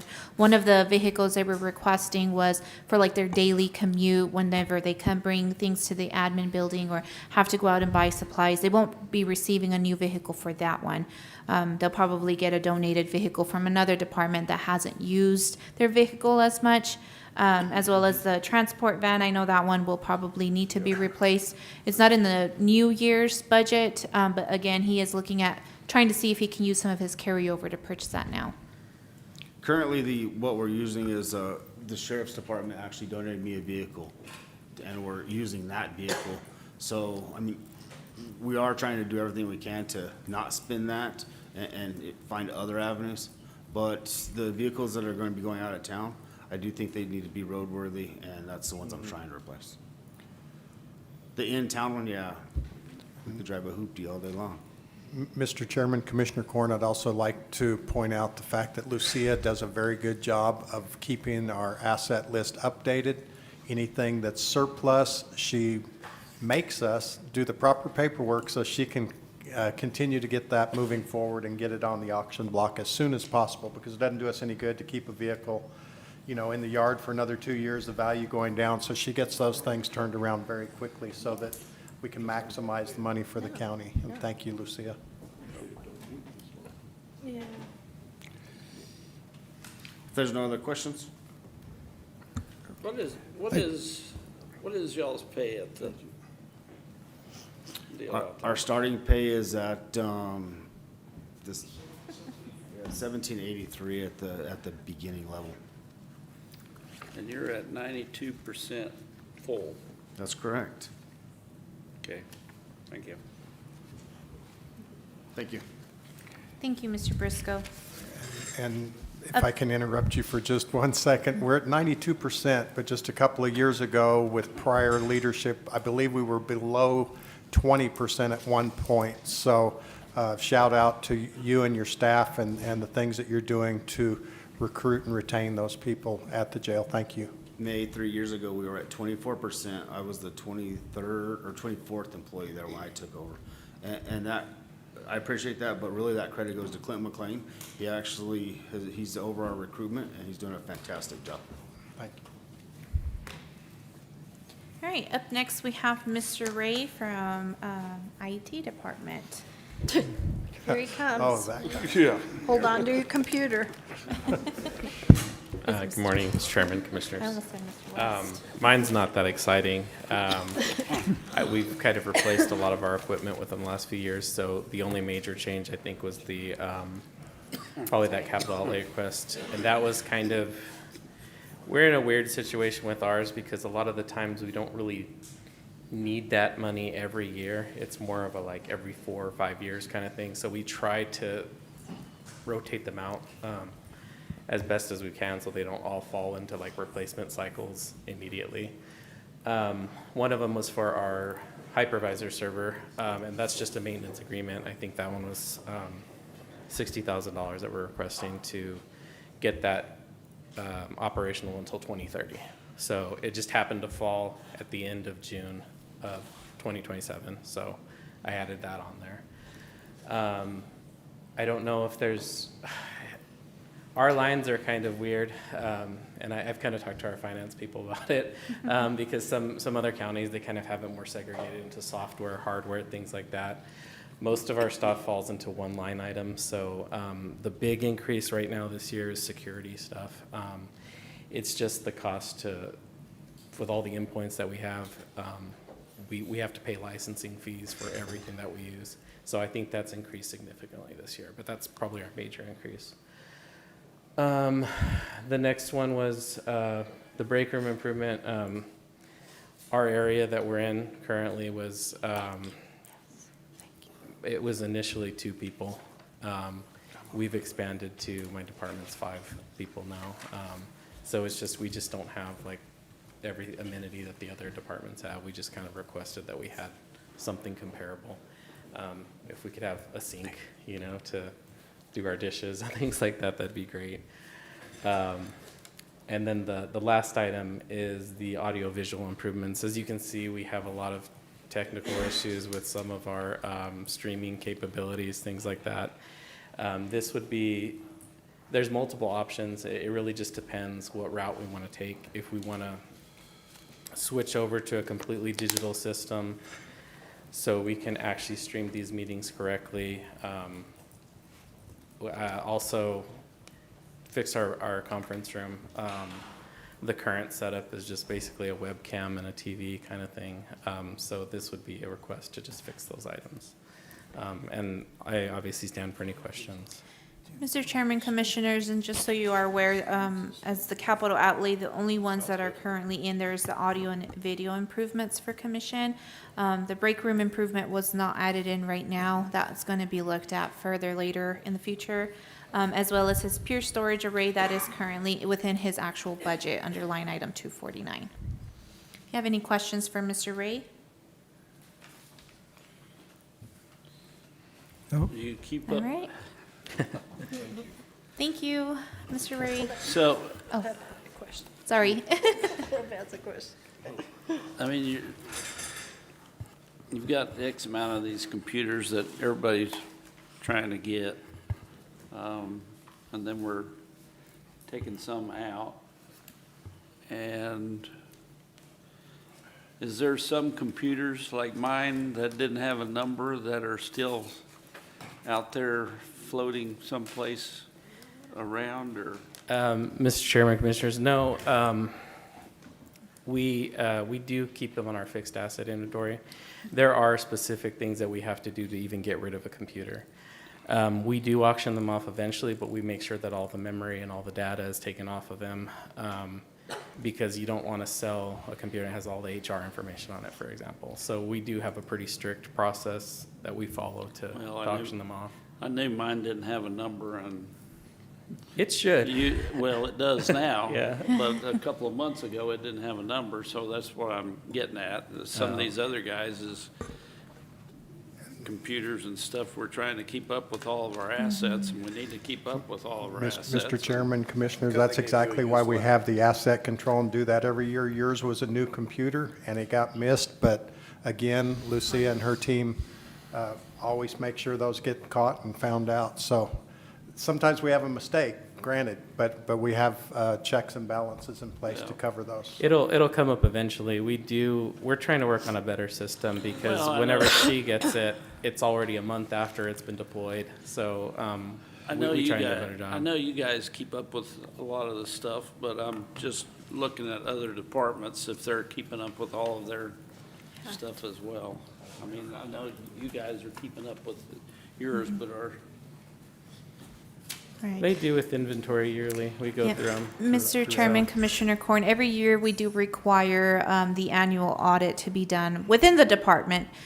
We have to put that responsibility on the department head to ensure that all those items are off, and they certify that when they submit this back to us. We've actually just undergone ours, and Lucia will actually be presenting that entire listing to you, I think next month or in July. She will present all of those items for you, and those will have all the computers, anything that has been purchased that's been tagged according to our policy. and each department head has to sign off on their inventory list. That's correct. The responsibility is really on them, and they have to certify that. So in the event something does go missing, then that department head has to respond for that fixed asset. Any other questions? Well, and some of these guys' budgets, they just put it on miscellaneous item or supplies, and we don't know if it's actually. Mr. Chairman, Commissioner Corn, that's not correct. 230 is miscellaneous supplies or items. The funding line in everybody's budget that's number 230, those are for consumable items or things that we buy that aren't tagged. Anything that's under 231 are objects that we have to, by law, track and monitor, and those are all the things that each department monitors. So And the- that 231 line, everything that is purchased out of that has to have a tracking. A tag. Okay. And Mr. Chairman, Commissioners, and even though there is a 230, Lucia still looks at that every Yeah, closing of make the sure. month. And we also have our internal auditor look at all the accounts payable checks. If they weren't paid with credit card, then he'll review all of those checks also to ensure that those weren't missed. Good. Thank you. You're done. Thank you, Mr. Ray. Planning and zoning, Mr. Jaramillo is not here, but Bill, you just want to quickly touch some points on his Sure. upcoming items. He has about a $783,000 budget, and everything is pretty flat with the exception of some new items that have come up, and this is in collaboration with City of Roswell assessors, but Bill will go ahead and go over that. Yeah, so their budget is pretty flat. They did have one request on personnel level to change the title of a position, but it doesn't change the pay portion of that.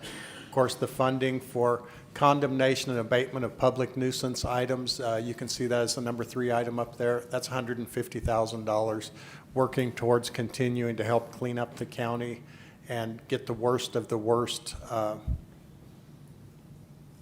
problems removed as best we can. The pictometry is the number 1 item there. We work with the City of Roswell. We work with the assessor's office. The city pays half of that amount. The assessor and the planning and zoning department catch the other half.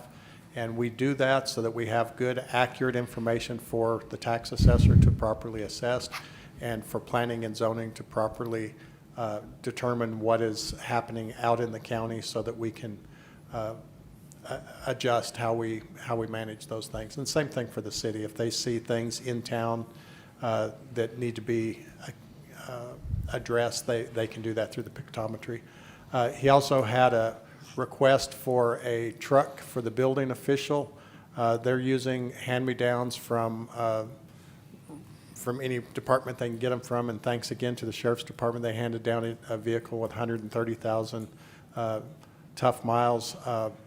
It's getting pretty unsafe. Its handling has probably all those off-road encounters that they have to deal with on a daily basis has made the suspension and the steering pretty rough on that one. And of course, the building official does have to go out across the county. Could be muddy conditions, could be anywhere in the county, so that's why we have a 4x4 specified there. And that's on the state price agreement. That's as low a price as we can get. The other thing, we've put into place, there are so many people coming at us with data centers and solar farms and wind chargers and battery storage. And of course, they all come to town. They're all salesmen. We're here to help. Trust us. We know what we're doing. Just go ahead and do it. Well, we think that you as a commission deserve to have as good of information as you can. So Lewis has made an agreement to hire consultants on these projects. So when the battery storage people come and say, oh, no, we can do this, we can do that, it's perfectly safe. Don't worry about it. We actually have a neutral third party that can come in and tell us yes or no if that's acceptable, if that's common practice, if there's something that they're leaving out. And we pass those fees along to the people coming to apply for the zoning change. But we do have to pay for it up front, so that's why it's in there. But that will be passed along on an as-needed basis to the individuals who are utilizing those services, or that we're utilizing the services to assure that you guys can make a good decision. So, and that's Yeah, that's all. Any questions for Mr. Williams? I'll do my best. All right. The last item is from Public Services. Mr. Palomino is not currently here. He is at his son's college graduation. And so only because of that are we taking one for the team as well. The first project he is proposing is the Red Bridge Road guardrail repair. And so this is a $60,000 repair estimate. As you can see in the pictures how it currently looks, there's a lot of debris in there. He is proposing to have all of that cleaned up and to be able to put the proper guardrails that meet the compliance and standards that we need. The second project is Morgan Bridge. This is currently on the FEMA impact list. It's going to be a very big project. And to be able to move forward with it, we still have to do a lot of studying on it. We're doing a hydraulic, I don't know if I said that correctly, study to really get the proper design that it's going to be needed. I know this one has a lot of history of the way that it was built, and so right now it's not meeting any of those compliances, and after our flood, it really has taken a beating. So currently, right now, the only proposed amount is just for the study, and thereafter, once the study is completed, we'll go into procurement and determine what the cost of construction will be, and that will be a later adjustment proposal. The third project is the St. Mary's Complex parking lot admin drainage repair. As you know, we've currently remodeled the dispatch area. We are going to undergo also the parking lot. Right now we have state funding to be able to cover some of that, but with some of the studies that are being currently done, Mr. Palomino is proposing to make sure that we have the admin drainage repair as well done in the back area. And Bill, I don't know if you want to And as you can talk see, about the just looking at technical. the floor, we have had water intrusion over the past 22 years that this building has been here. When we do have a heavy rainfall event, they took some stopgap measures in the back, some little walls and stuff, but we need to do a full-blown estimation of what needs to actually happen to keep this from happening on a regular basis. And that is all I have. Any questions for Mr. Palomino's requests? All right, we're going to go ahead and jump into agencies. I'm looking to see if Mike Espiritu is still here. Oh, there he is. Okay, Mr. Espiritu, if you want to go ahead and come on up.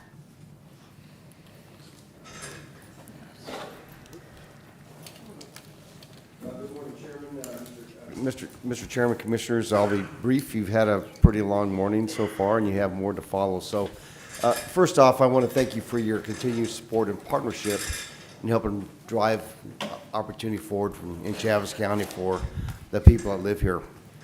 As you know, every month when I'm able to, which is pretty much every month, give you a presentation on kind of what's going on and what we've been working on.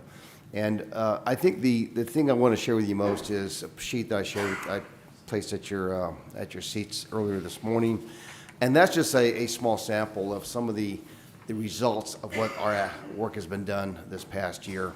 What's not on there is the air races, and I think you already know those numbers, but just for sake of saying them, 56,000 people, nearly $29.6 million in economic impact, 48 states and 16 foreign countries.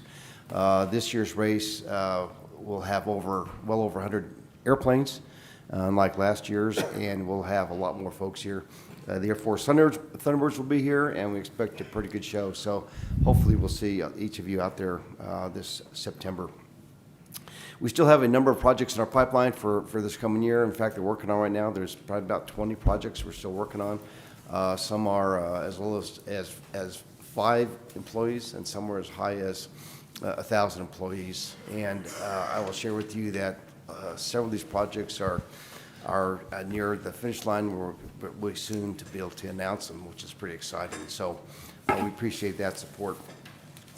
Our budget request is the same as last year, and although as we all know, prices continue to go up, but the reason that we requested the same amount is because we've also worked very diligently on increasing our membership and what our members provide in the source of dollars to our organization. That's why our funding is flat as it was this past year. So I'll make note of that. we are working to help ourselves. We also, last year, and as we applied for this coming year, is 2 grants. One is because we are one of the only certified economic development organizations in the state. And because of that, we receive a grant for that, so we can use to offset some of the costs of the operational work that we do. The second is a grant for improving land site readiness, and that's what helped us move toward getting Amazon and equipment share and some other projects that we have in the queue soon. So with that, Mr. Chairman, Commissioners, thank you again for your support, and I am happy to take any questions that you may have of us. I just have a question. How is Built-Wise now Fortified Structures doing? They're doing well. They were just approved for a JTIP an award for 100 employees, quite a bit of money. I think it's on that sheet. They're doing well. We do have another modular housing company that I'm speaking with that we're working with that might have a presence here in Chaves County as well, so we'll have 2 of them. But they're doing fine. If you drive by on Earl Cummings Road, you'll see there's a lot of boxes out there, houses out there that are waiting to be delivered. But they have reorganized their plant, making it more efficient and producing more. So they are actively hiring people. So if you know folks that want to go to work in the construction trades inside, they are hiring. Yeah. That's what's nice. It's inside. My husband would have loved that. Yes, they're doing, why the name change to Fortified? It was, Mr. Chairman, Commissioners, that name change was because one of the individuals that was a partner bought the company from, we have someone else, the mayor's calling me. So we have a person that purchased, there was a partner that purchased the entire company from the other partner. So they changed the name. Thank you. You're welcome. Any other questions for Mr. Espiritu? All right. Well, thank you, Mike. I appreciate it. Thank you. You know, I want to make a point, and I know you know this, but, you know, this finance team that you have is pretty amazing, folks. And obviously, they're an award-winning, and you know that, award-winning, you know, and I'll tell you, it's so refreshing to have people like that help people like us, me, our organization, the things that we do. And we appreciate all they do for us. It's important for us. Thank you. Mike. Appreciate you. Thank you, Mike. Thank you, Mr. Chairman. Thank you, Commissioners. All right. Next up, I have Ms. Jennifer Pierce with Soil and Water Conservation District.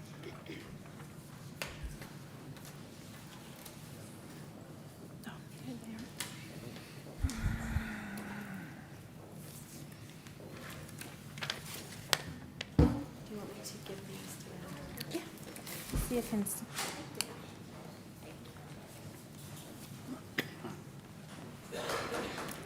Good almost afternoon. How are you guys this morning? I put together just a brief little packet for you guys. I know you're all familiar with what Soil and Water District is, but sometimes it's good to have just a little reminder of who we are and how we work and how we have been working together. So I'm not going to read this whole thing to you. I think you've all had a pretty long morning. But when you have time, you're welcome to go through this and look at any, ask any questions that you might have. Our main mission in partnership with you all is to continue working on our noxious and invasive weeds through our noxious weed program. I am very proud that this last year, we are now covering all of Chaves County with 1 noxious weed coordinator and now 2 noxious weed technicians. So we're not killing all the weeds, but we're making a pretty good dent in them. There are different types of noxious weeds, and the ones that we focus on specifically in this area are the Russian knapweed, African rue, Malta star thistle, yellow star thistle, bull thistle, musk thistle, Scotch thistle, and of course salt cedar. We have put together a salt cedar task force with other agencies across the state in hopes to kind of start at the top of the Pecos and work our way down to the Texas border and work from the outside in. Salt cedar robs us of a lot of water. It causes a lot of issues in our soil. It takes away the use of healthy native grasslands. And so we are working really hard on that and working to hopefully make a really big dent in that. We've already worked with BLM to do about 1,700 acres in the last 2 years, and we're hoping to do a lot more this next year. So while we are here today asking for a small increase of $4,000 from the flood control side, we're doing that because we have seen a lot of expansion in the noxious weeds from the floods in 2024. Russian knapweed and multi-star thistle in particular have just really exploded. And while $4,000 is not a whole lot of money, it does help with the chemical costs that we have been utilizing out of other funding sources. You'll see on page 4, while I'm asking for money from you all, I'm also fighting for money in other ways. Over the last 2 years, we have acquired almost $2 million in grant funding towards noxious weeds and other conservation programs. So we're really thankful for the partnership that we've had with you all in the past, and looking definitely to expand on that in the future. If you haven't already joined our Facebook, you should. We have something called Noxious Weed Wednesdays now, where we do a weed of the week and kind of advertise that to our community in hopes that we will, A, catch the attention of some of our urban sectors, but we'll also hopefully gain a little bit of interest from our youth. Through one of our funding sources this year, we were able to put out an ad to hire 2 summer interns. Depending on their availability after we interview at the end of this week, we may be able to hire a few more. So why am I here today? I definitely want to make sure that we're implementing both of our missions. From what I know, the mission of Chaves County is to provide an efficient and responsive government that meets the needs of its citizens in whole while serving as good stewards of entrusted fund. My mission at the district is to promote the conservation and responsible development of natural resources, enhance the watershed health and productivity, and promote the use of conservation practices and resource management methods within our district. We want to continue working collaboratively with you all and with our various other partners to treat these species, and of course continue to expand our noxious weed program. We have been reaching out to the oil field and oil businesses in hopes that we can collaborate with them in order to get a drone to spray some of these species where manpower is unable to do so safely. A lot of the work that we have to do with those species is in the winter. We do it at that time because we do not want our staff getting snake bit out in the field. So with that, I know you have a long day ahead of you, but I stand for any questions that you might have. What's the weed of the week? What's the weed of the week this year? This week? Oh, I did it yesterday. I think it was cheatgrass. The African rue is our What's the big weed of the problem month? right now. No. Yes. All Any right. other questions for Ms. Pierce? How many actually ranches or participants are in some of these grants? Rancher-wise, Grants and pipelines pull this and up. mesquite spraying and, So, through our water quality, and I'm just gonna look at this year's grants, just so we're not here all day talking. So through the District Opportunities Grant for the Juniper and the canal serves several producers, the Hagerman Irrigation Canal. We were able to obligate $125,000 to do design and headgate repairs, and we got that done in about 6 months. The Juniper for this year was only on one location near Corona, but last year we had 6 different ranches participating in that. Cover crops, oh gosh. Last year we had 14 different operations, different landowners. This year so far, I think we have 8. The salt cedar this year was on one producer. The water quality and conservation grant, that $10,000, that's specifically for chemical. So that is chemical that we're using on everybody. I don't have a book of all the producers that we serve, but it's a lot. Over 30 probably. Now, the New Mexico Water Resources Research Institute, that Ag Water Resilience Program that there's almost $500,000 in, those are on 5 different operations. So those producers came to us and asked us to be the sponsor for those projects. So we are working directly with those specific producers. So I don't have an exact number for you, but it's a lot. Any other questions? Any other questions for Ms. Pierce? All right, well, thank you so much. Thank I you. just wanted to comment, I know that since Jennifer's kind of taken over, she's really brought all of the districts together, and it's been very, very great to see even all the districts coming to present together. Even with our finance committee, they've talked about projects they're tackling on, all the grants, everything. You're doing an amazing job, so thank you, Jennifer, for everything you do. One thing to mention, any of the computers or vehicles or mowers or whatever that you're wanting to get rid of, please let us know first. We'd be All right. happy to do a direct purchase from entity to entity. We are legally allowed to do that, to my knowledge. So, all right, thank you. Thank you. All right, we have Main Street Roswell here. We have Mr. Dale Journey.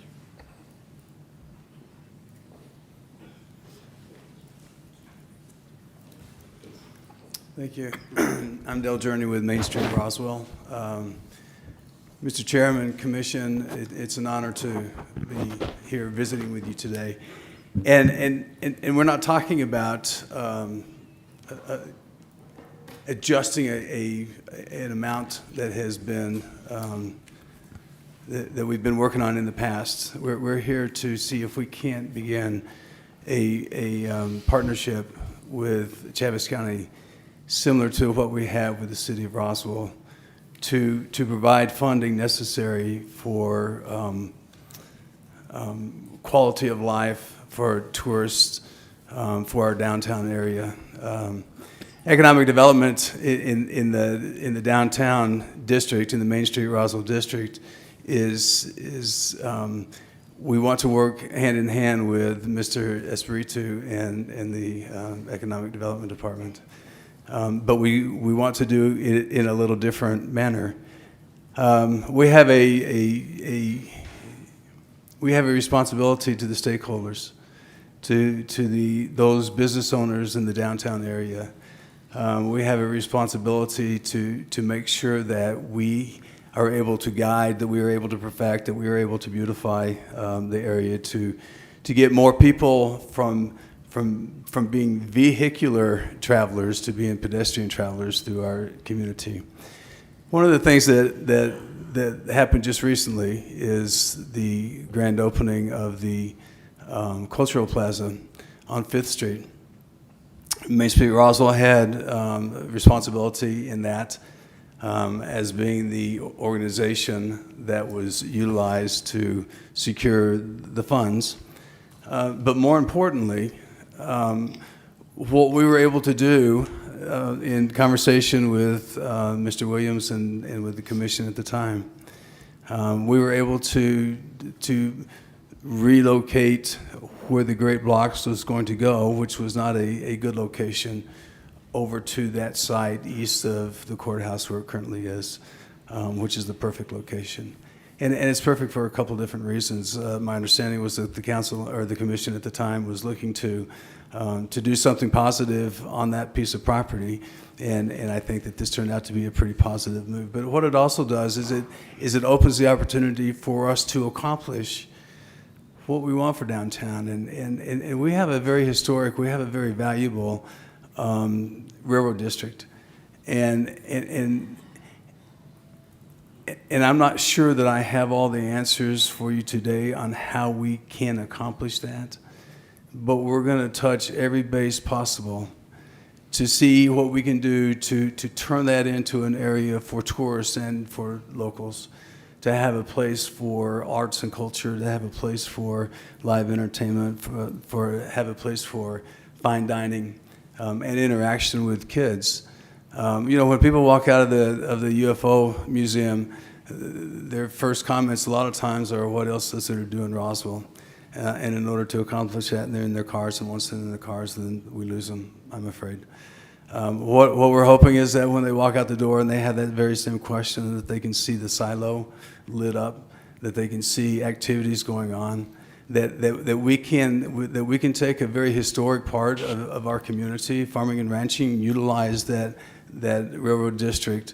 It's a blighted area right now. It needs repair. It needs work.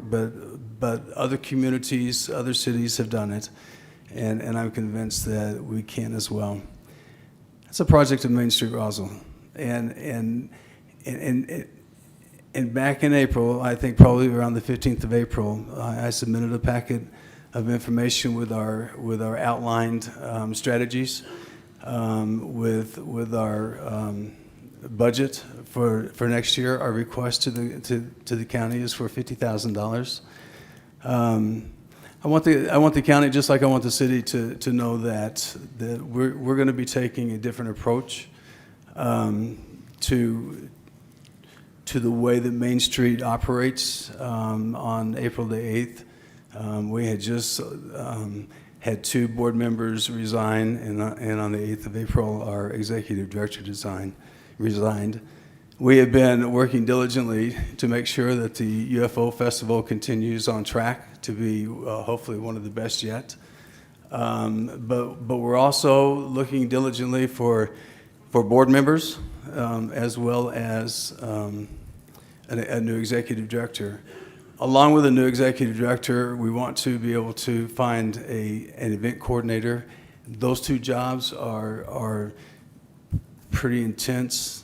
Individually together, it's just it's a handful. So that's what we're looking to do, and I think what that does is it gives us an opportunity to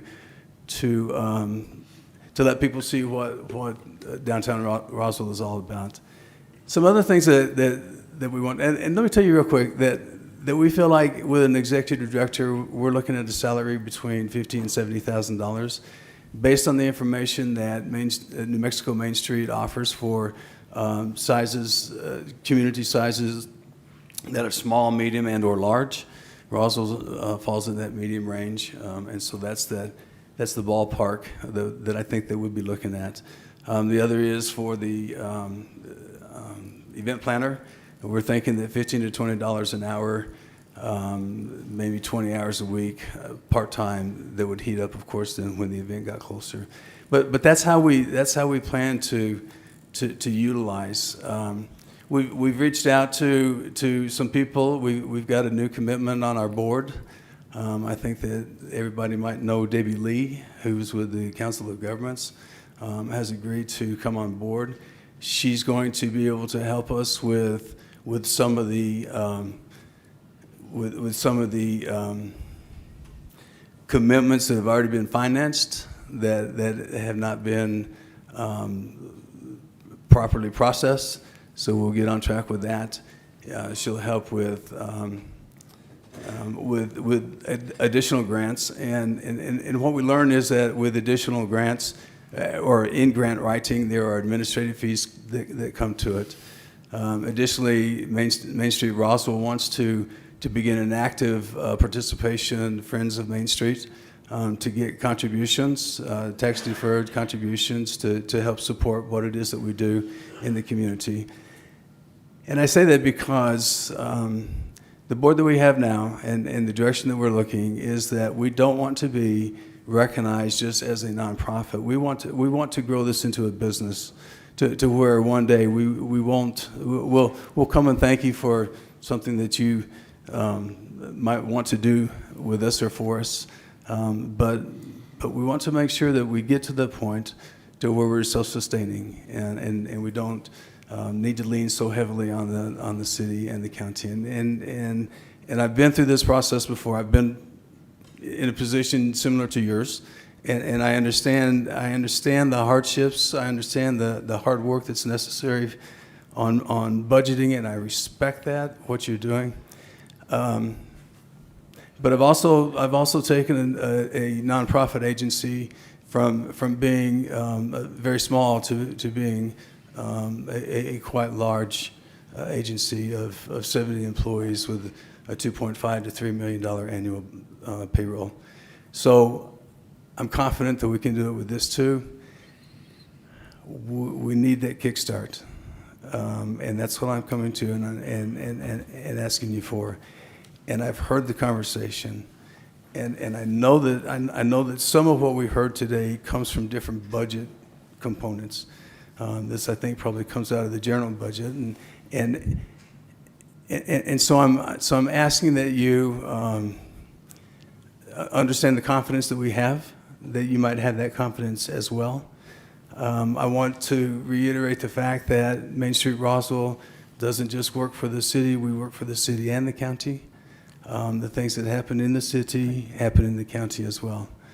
When we look to transfer the great blocks, we didn't stop and say, well, we can't do this because that's county-owned property. We did it because it is county-owned property, and we work with both, and we want to continue to do that. So I'm asking for your help to look favorably upon the request that we have, and I assure you, I promise you, that as we go forward and we start hiring executive directors and event planners, that you will be impressed with the people that we have and confident in the work that we're doing. Thank you, Del. So We appreciate you. okay. Any questions for Mr. Journey? All right, thank you so much. Next up, we have Tamara with the Cooperative Extension.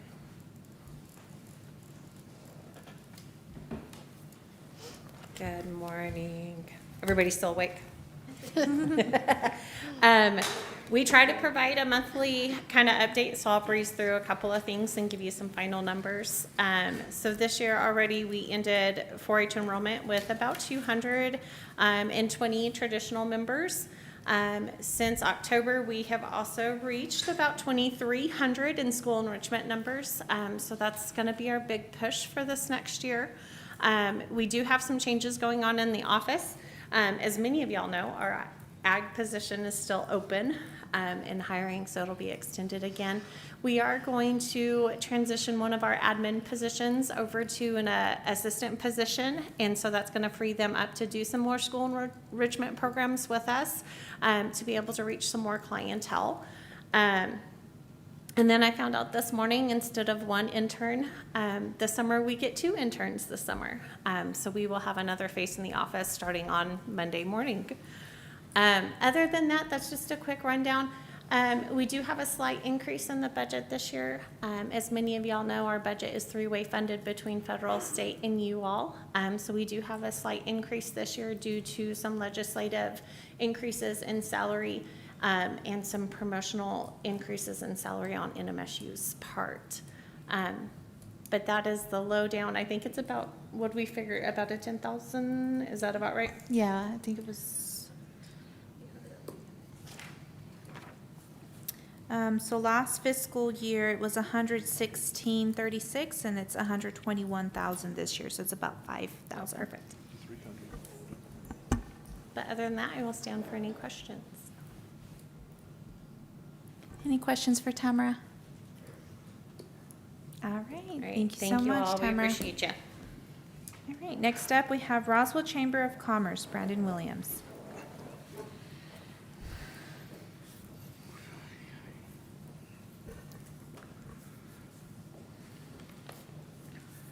Good morning, Chairman. Good morning, County. How's everybody doing today? We're getting to the afternoon lunch hours here, so I'll try to be quick. We normally do a monthly update with you guys, so I'll do that here first. We have a few new members from last month. Old Barrel Tea Company, an electric company, and new Allstate agent here in town. And then Weird Magazine, I guess they're coming in from Texas, looking to start a magazine publication here. Some of the events, we just had the ribbon cutting for the cultural event, or the cultural event center out there, and also the college on their expansion of the health and science center. Excuse me. Tonight we get to celebrate, Farley's on their 50th anniversary, so we'll have a ribbon cutting out there in a business after hours. Some of the upcoming events too, there is a lunch and learn with Simco, the whip company, that's down there in Carlsbad, so they're looking for contractors and stuff that maybe want to be part of their team and stuff that can work with them. On the 21st, there'll be another ribbon cutting for the Buzz Buggy and Macias Electric Company. That'll happen out there on 301 North Railroad at the, I think it's Backdraft Barbecue. And then on the 22nd, maybe a little plug for myself, we'll have a ribbon cutting for our 5th annual flag football tournament that's happening out here at Cielo Grande. So those are some of the events coming up here in May, and then some of the new members as well. On behalf of the Chamber, we'd like to continue the support with the county that you have given the Chamber over the last couple years, or last several years, I should say. I'm just coming into this position and trying to understand the needs and stuff of the Chamber, the county, and the city. One of the things, I know I've mentioned it before, I want to bring everybody back together. I want to develop a partnership with the city. I want to develop, continue to develop the partnership with the county, but also work with the other companies like Economic Development Center and also Main Street Roswell. Some of the things that, we're looking at doing over the next year, we want to get more involved with the UFO Festival with Main Street Roswell, see what we can do to help there. And help them expand, what they need to do, what we can do for them to make their job and life a little easier. The Rise with Roswell event, again, we're going to bring that back next year. That's going to be a big thing. Again, I apologize that we missed it this last year. Wasn't something that I wanted to do, but, here we are, and I vow to make it, even better than it was in years past. Leadership Roswell, they just wrapped up their 2026 class. And the 2027 class will be accepting applications coming up here in the next couple weeks. I believe Mr. Kraft gets back from a vacation here pretty soon, and him and I will get down and down to business and stuff on that and getting that opened up on the Chamber of Commerce website. Some of the things that we did, I think there's a promotional video. I believe I sent that to the county. Did you get that? So, so you guys should have access to that video and stuff that we did over the last year of different events that go on all around the county. We did that with, partnered with Gyro Studios. They're out of Las Cruces, El Paso area. They did come with us with another, planning deal that they want to do, but we're kind of putting that on pause. We want to see if, my big pride is see if there's somebody local that can do something for us. I want to keep money here in Chaves County and Roswell, New Mexico, as best I can. The National Championship Air Races, I actually have a meeting with them this afternoon at 1:30. At the Chamber to kind of review to see how the Chamber can be more involved with that event coming up in September.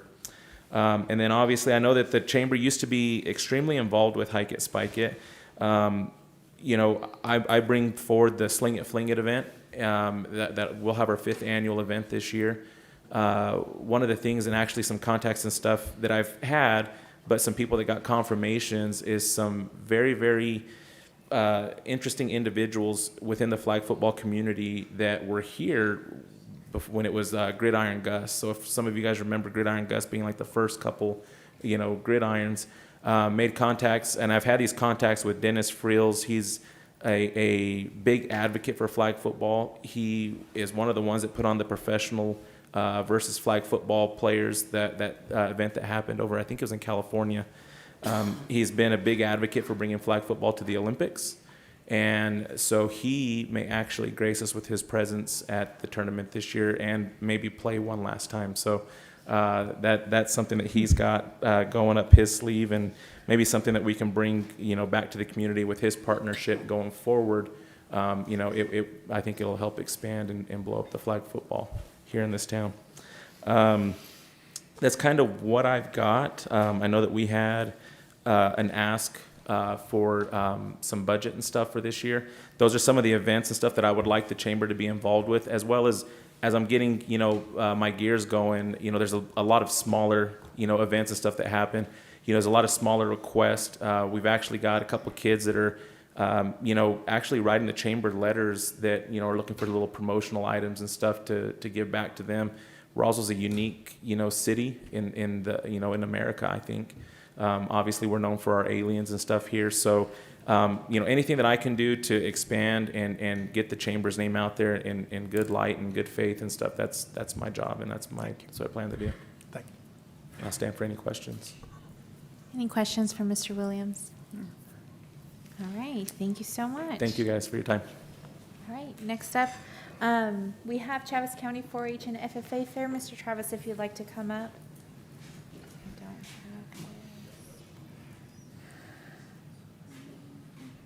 have Good afternoon. Chairman Taylor, Commissioners, I'm here on behalf of the Chaves County 4-H and FFA Fair. You guys have been great supporters of us, and we support the youth of Chaves County. One of the sayings that we have is, we're raising kids. So last year we had approximately 723 livestock entries, 630 inside exhibit entries, so a total of 1,350 entries into the Chaves County Fair. That spanned over 90 exhibitors, 190 exhibitors, 124 of those were in the livestock portion, and 66 were inside the inside exhibits. So we're not asking for any increase, we're just asking for the same amount as last year. And our new fair date for this coming year is July 24th through the 31st. And we'll be out at the Eastern New Mexico State Fairgrounds. So I stand for any questions. Any questions for Mr. Gray? You said July 24th? Yes, sir. So we open Friday to accept inside exhibits and get those judged. And then the horse show is the following Saturday. And then all the livestock comes on the grounds the Sunday, and we start shows Monday through Thursday. And then Thursday night we have awards, and Friday is the sale. Excellent program. Thank you. I'm glad to be a small portion of we have about 35 volunteers on the board, and it's a great program. We appreciate you guys supporting us with that. So. Thank you. Thank you. Thank you. Okay, I think all the agencies have been, oh no, she's out. I think all the agencies have been covered. In the budget presentations that I had sent over, we did have a summary of the governmental and non-governmental allocations that are currently in the budget, as well as the capital outlay that has currently been presented already. Like I mentioned, the proposed budget right now, as it stands, would go forward next week for approval for the budget interim of 2027, unless you would like to make any changes now.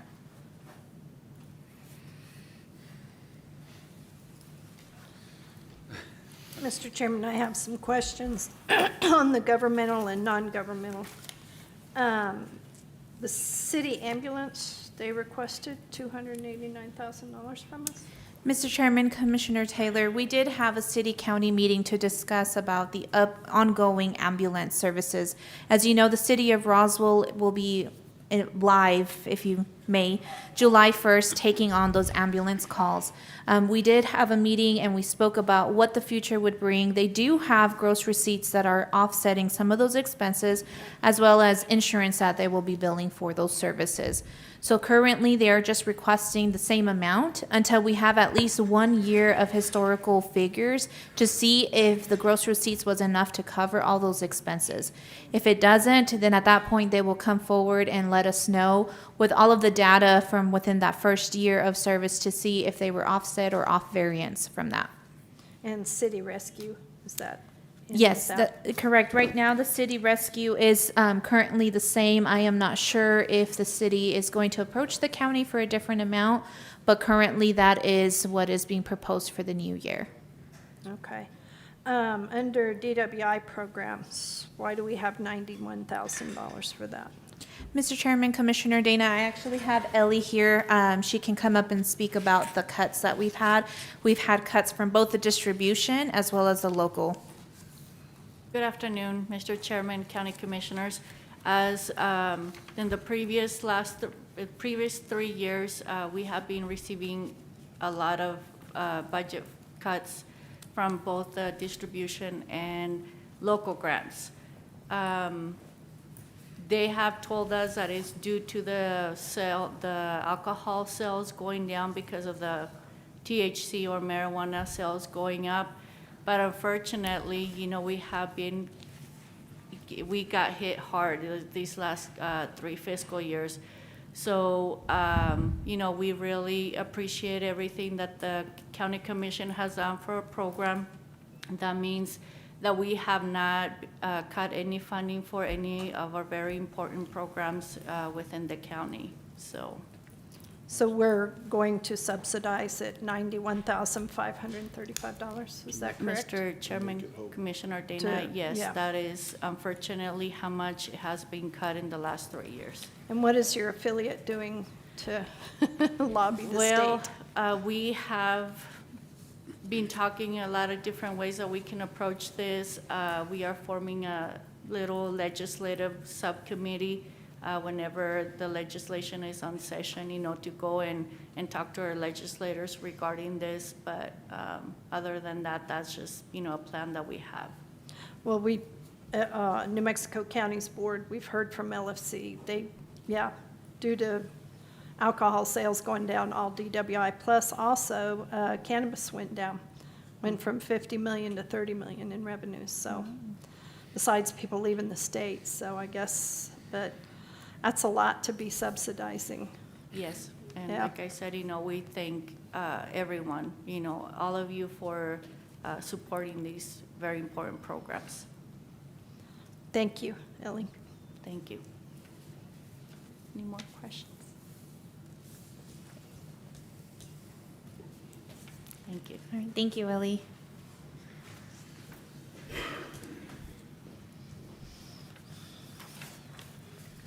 Any other questions, comments?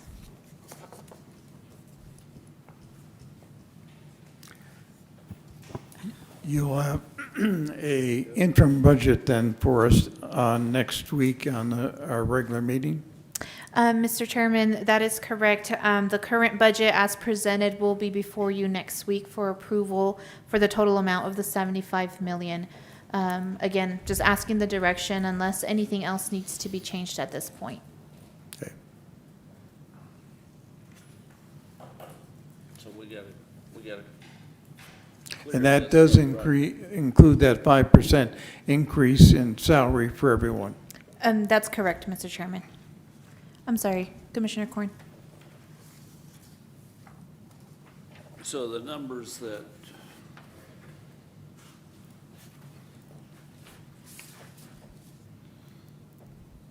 the sheriff gave you, that's coming off of what he, Mr. Chairman, Commissioner Corn, this is not currently reflected in the budget. This is solely what Mr. Harrington came forward with as a proposal, but currently that is not in the budget. Unless you decide to go ahead and accept those changes, then at that point we could reflect that. But right now that is not in the budget as this was brought forward today.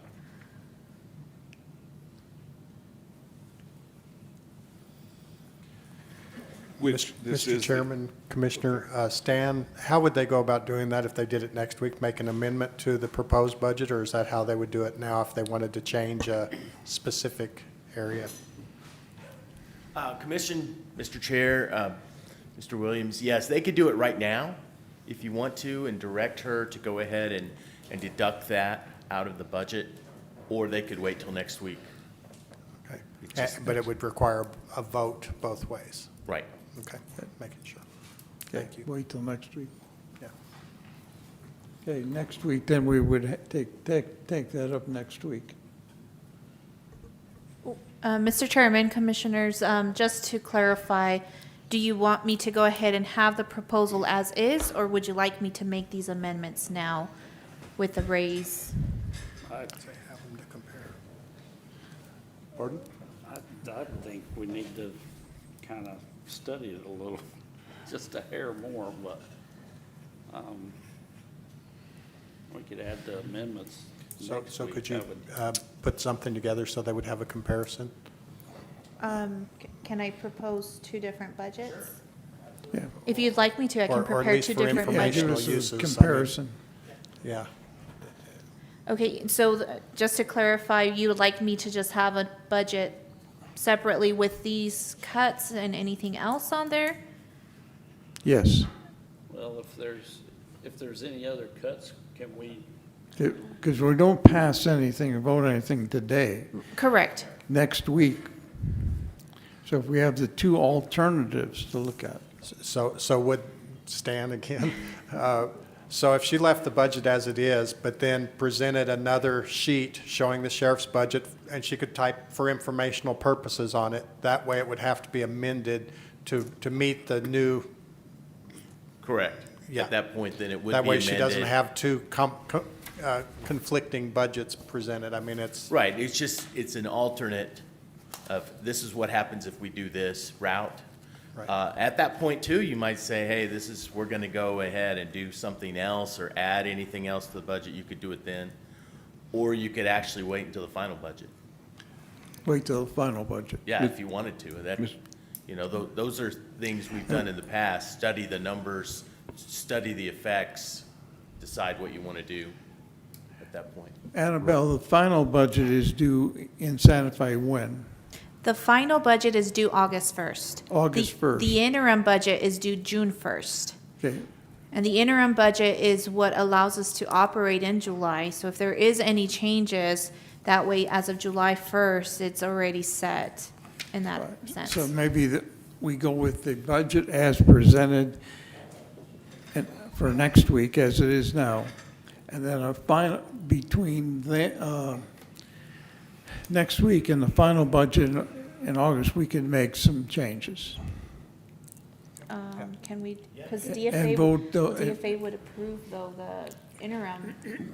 I can't technically do a budget adjustment to an interim until it's approved as a final Right, you would have to approve the interim budget, but Right. then, yes, you can change by the final. yes. Okay, It's still not your final budget. We can approve an interim budget next week, Right. but then we can, the final budget can be with changes in it. Adjusted at the Right, July now, meeting. what DFA requires, though, is they gotta have that interim budget so you Okay. can operate. And they really want you, to be honest, 99%, don't make major changes to the budget. But, yeah, they understand you gotta get the final numbers and tweak some of those things. So what we've always requested is, if you've got major changes, let's do it in May, and then just have the other changes. But legally, you can go all the way to July, approve that, and get it in by August. Okay. That also allows us to know what our true carryovers are. Correct. Right. Commissioner Yes, Wade. because the interim budget is based on February figures, correct? Some of them are based off of projections. trends and projections, but the department requests are what the department is Correct. requesting for. But the actual figures that we had when we started in March, or April, were from February figures, For the closing of February. correct? So in order to have more data, we need, Mr. Chairman, Commissioner Wade, well, we can't construct a whole new budget. yes, I understand that. We have to have it pretty close. Correct.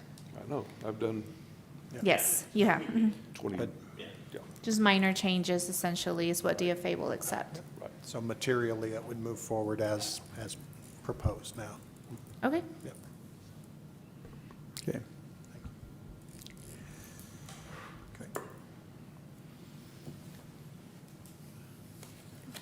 Okay, unscheduled communications are limited to 3 minutes per visitor, not to exceed 15 minutes.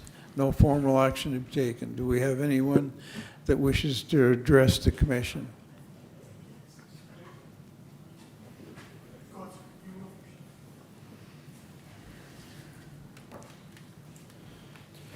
Good afternoon, Mr. Chairman, Commissioners. It is now 12:32. I think this is the first time that I've addressed you both in the morning and the afternoon. My name is Joe West. I reside at 5043 West Berindo Road, Roswell, New Mexico, Chaves County. That is a county address. It is not inside the city limits. I just want to be clear that obviously I am an employee of Chaves County, and my personal opinions often bleed over into my career, my profession. It's hard to keep them separate. So if I say anything, I'm representing myself and my residents and my family. My wife, not my daughter. She speaks for herself. Believe me. So the shortage in the sheriff, and the sheriff has not asked me to speak. I do live in the county. Half of you sitting up there live in the county. There's people at these white tables that live in the county. If we have a violent crime that happens in our home and we pick up that phone and dial 911, I want help now. I don't want help because somebody's coming from an hour from now from Lake Arthur because they had a breaking and entering on their car or something. A lot can happen in 30 minutes, 20 minutes, 10 minutes. We all know that. I am an avid supporter of our Second Amendment rights. We are armed in my home, and I don't want to ever have to do that. You know, I'd rather these guys that wear the guns do that. That's their job, not mine. I'm just blown away, in a good way, happy to see the passion that our elected officials have in your respective roles as a resident of the county. A lot of people don't get to witness that. I see the different counties on the news all the time. There's one in there of the northern counties right now that is not in the news for good thing, for misappropriation of funds, from FEMA funds. That's not us. We do what we do at Chaves County. You guys do. So that is super commendable. I know January 1st, we're going to have a new sheriff, and it's not going to be that gentleman sitting right there no matter what. So it's not a political thing. Probably January 1st, we're going to be shorthanded in the sheriff's department.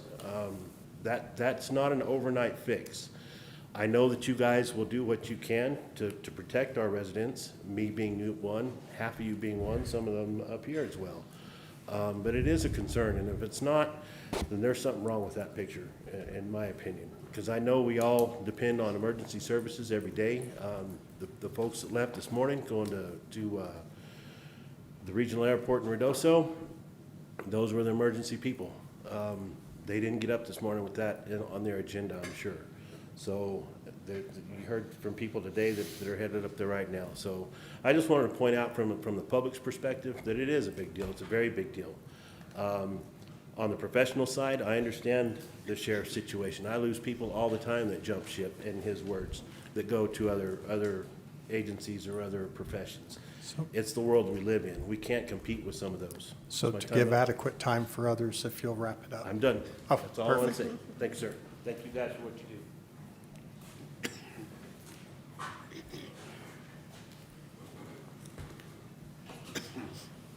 Good afternoon.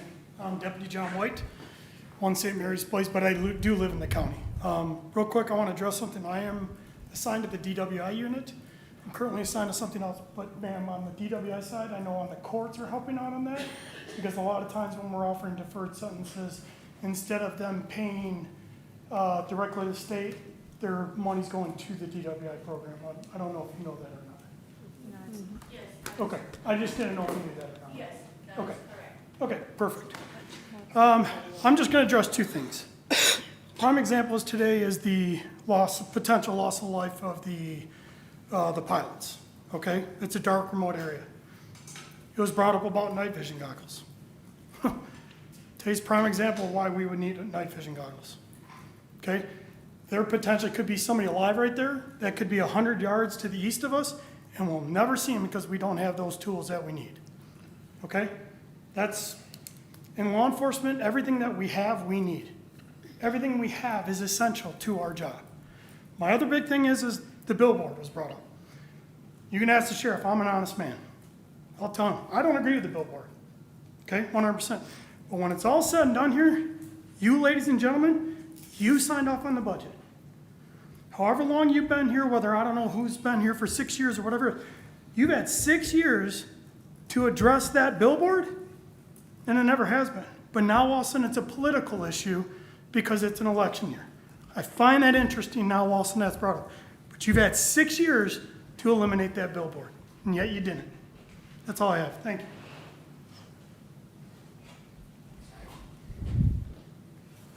Before you continue, I just want to make a quick correction on what Deputy White said regarding the donations.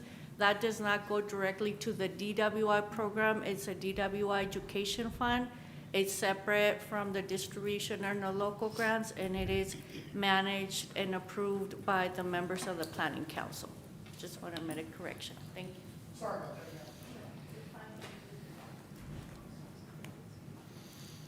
Chairman, Commissioners, Sergeant Nava, Isaac Nava, with the Chaves County Sheriff's Office, number 1 St. Mary's Place here in Chaves County. I want to thank you guys for your continued support and everything that you do for us and what you've done in the past years and your continued support throughout these next several years. I plan to be here, hopefully, within 20 years from now. I have a long career ahead of me. The biggest words that resonated with me and the rest of the deputies, and that's why you don't probably see him here now, is we can't. Okay? There was a domestic disturbance outside in the parking lot right now. That's why you saw us go out. We didn't say we can't.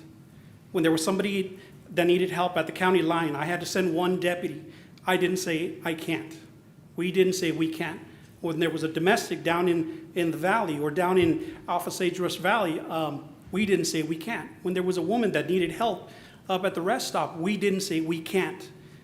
Yet when it came to the 25% raise that we are asking for, biggest words that resonated here was we can't. At the sheriff's office, we don't say we can't. Okay? My guys go out there and I worry about them. I want my guys to be paid, just like I want myself to be paid as well. When we answer a call, we don't say we can't. There's something that I taught my 4-year-old, who's now 6. I taught him how to deal with issues. When he's got a 4-year-old problem, I tell him, and I told him this, you'll ask him. He will tell you if he's got a problem, aut invidium viam aut factum. You know what language that is? That's Latin. I told him every time that he has a problem, he's now 6. And if you ask him, when you have a problem, what do you do? He says, if I have a problem, aut invidium viam aut factum. I will find a way or make one. He is 6 years old, having 6-year-old problems. We are adults. Chairman, commissioners, you guys are entrusted with this county. Aut invidium viam aut factum. Find a way or make one. We need that raise. We don't want that raise. Yes, we do. But we need that raise. We also need deputies to come in. Deputies that want to be here because of that competitive pay. Thank you for your continued support. And have a great day.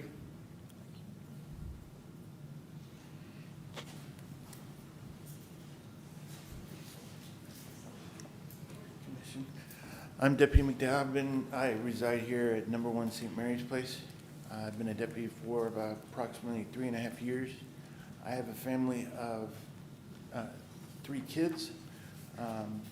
We need this raise. When you have to go, me personally have to go without lunch or breakfast, just so my wife and my kids can have something else to eat, because I don't have the funds to supply myself for lunch or dinner or whatever. We just, plain and simple, we need this raise. Thank you.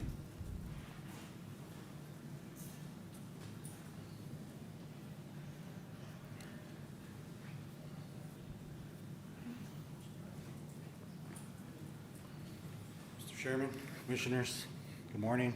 Ladies and gentlemen, everybody here, thank you so much for your time. I just want to thank you for everything y'all do for us. Honestly, all the equipment you have given us, we put it to good use. From the grappler down to the asp to the pepper spray we get, we need it and we use it. Also, the deputies, I hate losing deputies that I train personally, and that other departments get to benefit from what we show them. And the heart they give it to another department when they could be giving it to Chaves County. And it's all for a few dollars more. I understand a few dollars more here and there, it's a lot. It adds up. And I just want to thank you for everything y'all do. Y'all's job is more difficult, I think, than mine right now. Having to decide on that money. But anyways, I just want to thank you for your time and thank you for taking our request into consideration. Thank you.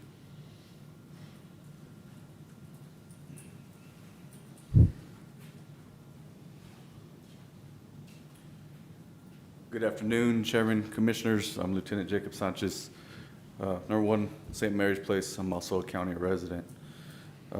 Something just to think on our side, especially when y'all guys haven't been in law enforcement, you're speaking from the outside, not the inside. I would highly suggest that maybe one day y'all guys come and take a ride along with us. Because, we hear, why do you need this? Well, you already have this many.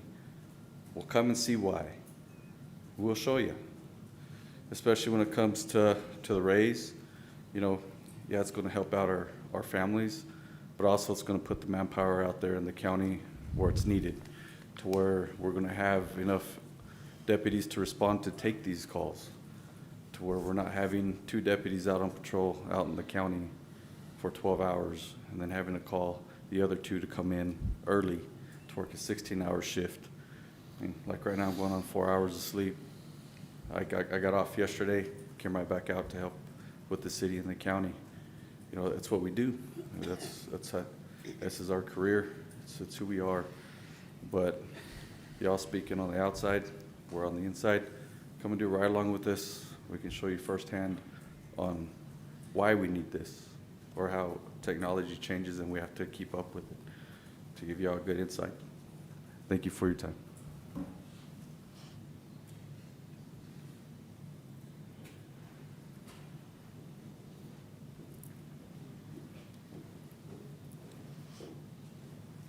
The faces cringe, because I'm not a politician. Charles B. Eastless, number 1 St. Mary's Place. I represent and I serve the people, not the politicians. And that is what you all swore to do for your constituents.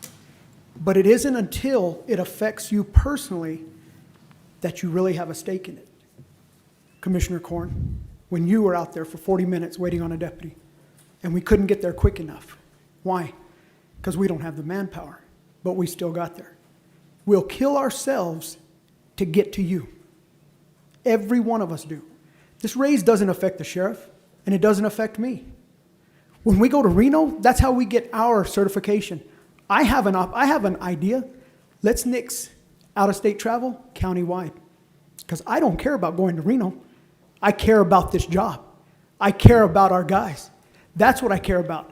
But I know at the end of the day, the county gets $1,500 for me going out there to make sure that I'm certified. Every single one of these guys. So it's not without giving something back. So at the end of the day, you have an obligation to your constituents. Not to me, not to the sheriff, to your constituents.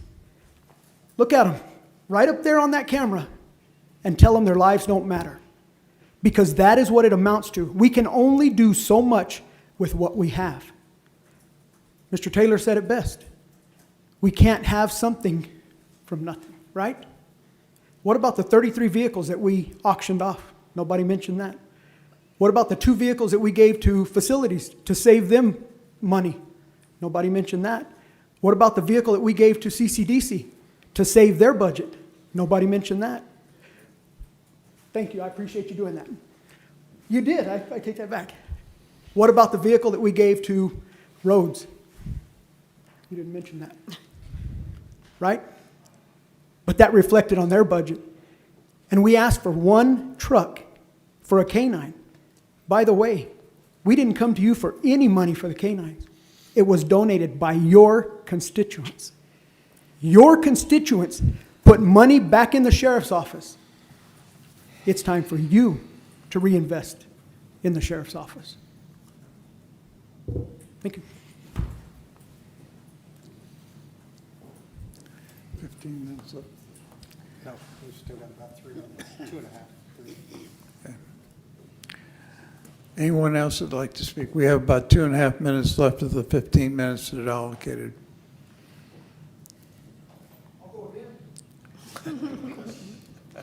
If no one else, we'll then proceed to county manager's comments. Thank you, Mr. Chairman, Commissioners. I, too, do not envy the job that you have to do. I'm thankful that I sit over here and not over there. First thing I'd like to say is RPD lost a member of their family last night, and of course our prayers are with them and the family of the person who was lost. I thought it was really good today to see all the deputies included in this public process. I believe I counted 18, including the sheriff and the undersheriff, and a couple of them came and went. So to have them here is kind of an unusual event, and I'm really thankful that they were able to come and partake in this and see kind of the stuff that you guys have to deal with and put up with. I want to say real quick, training and tort claims, SO, CCDC, both the plaintiffs' attorneys and the legislature have made it very costly to be a county, very costly to be a municipality, very costly to do their jobs. And it's not their fault. Every time we get a claim, a tort claim filed against us, I take it very, very personally because I know damn good and well that they didn't do the things that they're being accused of. So I think we need to work with the legislature to correct that, because it's just a way for plaintiffs' attorneys to reach into the taxpayer's pocket and take things that don't belong to them, to use our money for things that we don't agree with. I want to commend the sheriff and all the deputies. They did a good job of expressing themselves and getting their point across. Thank you for that. I also would like to say happy birthday to a few people this week. So Michael Perry was fairly recently, but even more importantly, Kim Perry was just a little before Michael. So we've got those. And then as early as, or as soon as yesterday was Shay Wagner's birthday. So I want to wish him a happy birthday as well. So thank you for all the things that everyone has done to make our county great. Thank you for all the opinions. Thank you for all that stuff that makes it work. And I want to thank the Fair Board, 1,350 Chaves County Fair exhibitors. That's just really awesome. And thank you for what you do for our youth. That's all I have. Thank you, sir. Commissioner Dana. Thank you, Mr. Chairman. I've said this before. Sometimes we have to make the big decisions, and sometimes we have to say yes, and sometimes we have to say no. There's 5 commissioners up here and 5 different opinions on stuff. Some of us would probably like to put money, like I said, the first commitment in my book is roads and public safety and for infrastructure. If you don't have infrastructure, you don't have businesses. If you don't have public safety, you don't have anything. I'm sorry. I always will back our men and women in law enforcement, and also detention. You're part of that too, because you keep us safe. Our hospitals. I have gone over the last few years to places and seen things that, and been a part of things in this county and in this state that frankly was amazing to me, but some of it scared the bejesus out of me because of what our law enforcement, our detention, our health care people have to go through. And sitting on New Mexico County's board, we are working on legislation, hopefully. The main thing is trying to get the makeup of Santa Fe changed, and hopefully with these elections we can do that. Because qualified immunity, when they passed that, when the governor passed that, that screwed all our law enforcement up. That screwed everybody up. Because anybody can sue anybody now, and everybody knows it. I mean, it's almost like they're teaching a class to people on, oh, you can sue government and get a cool $2 million out of it. Don't have to do much because they'll settle with you. So we're going to try and get some legislation through New Mexico counties and others and hopefully get that changed. Our IPRA laws. We've had to hire people in this county. Other counties, Bernalillo, they have 6 people going through IPRA laws. I mean, the assessor's office up there is getting IPRA requests. I mean, it's just ridiculous what the IPRA has done to our county and to our state. So Representative Catherine Brown is working on that, and hopefully in a 60-day session, maybe we can get that taken care of. But that's the problem that we all face, and in a beautiful state like this, in 33 counties, our little bitty counties are really suffering because they're besides themselves. They don't know what to do because they've got deputies, they've got detention. They're quitting right and left because it's out of hand. It's absolutely out of hand. Thank God for the federal government and the Department of Justice suing the state of New Mexico to keep our ICE detention facilities. That's over 1,000 jobs that were going to be whisked away just because people have issues with our president. So there is a little bit of sunshine coming out, but the first thing that everybody has to do is go vote. You know, we got to change the state. We have to. These laws are absolutely killing us as a state and our counties. And so the first line of defense is voting. And the second line is getting involved and making your legislators know how you feel about some of this stuff, because something's got to give. The state's too beautiful. Our people are too wonderful. And we have people walking away. I know several families that have left. They're in Texas right now because they're so fed up. Alcohol sales are going down because people are leaving. Cannabis is going down because the people are leaving. Our economy is going down because people are leaving this beautiful state. So we have a very important election this year. So the first thing I'd say is go vote. Second thing is get involved. I don't want to lose my beautiful state because I love it so much. I'm first generation New Mexico. My mom and dad came from Arkansas because of jobs. And they found jobs and they made a family here. And I'm still here. I don't want to leave my beautiful state. But let me tell you, it's getting really tough to put up with Santa Fe. So please, everybody go out and vote. Thank you, Mr. Chairman. Commissioner Wade.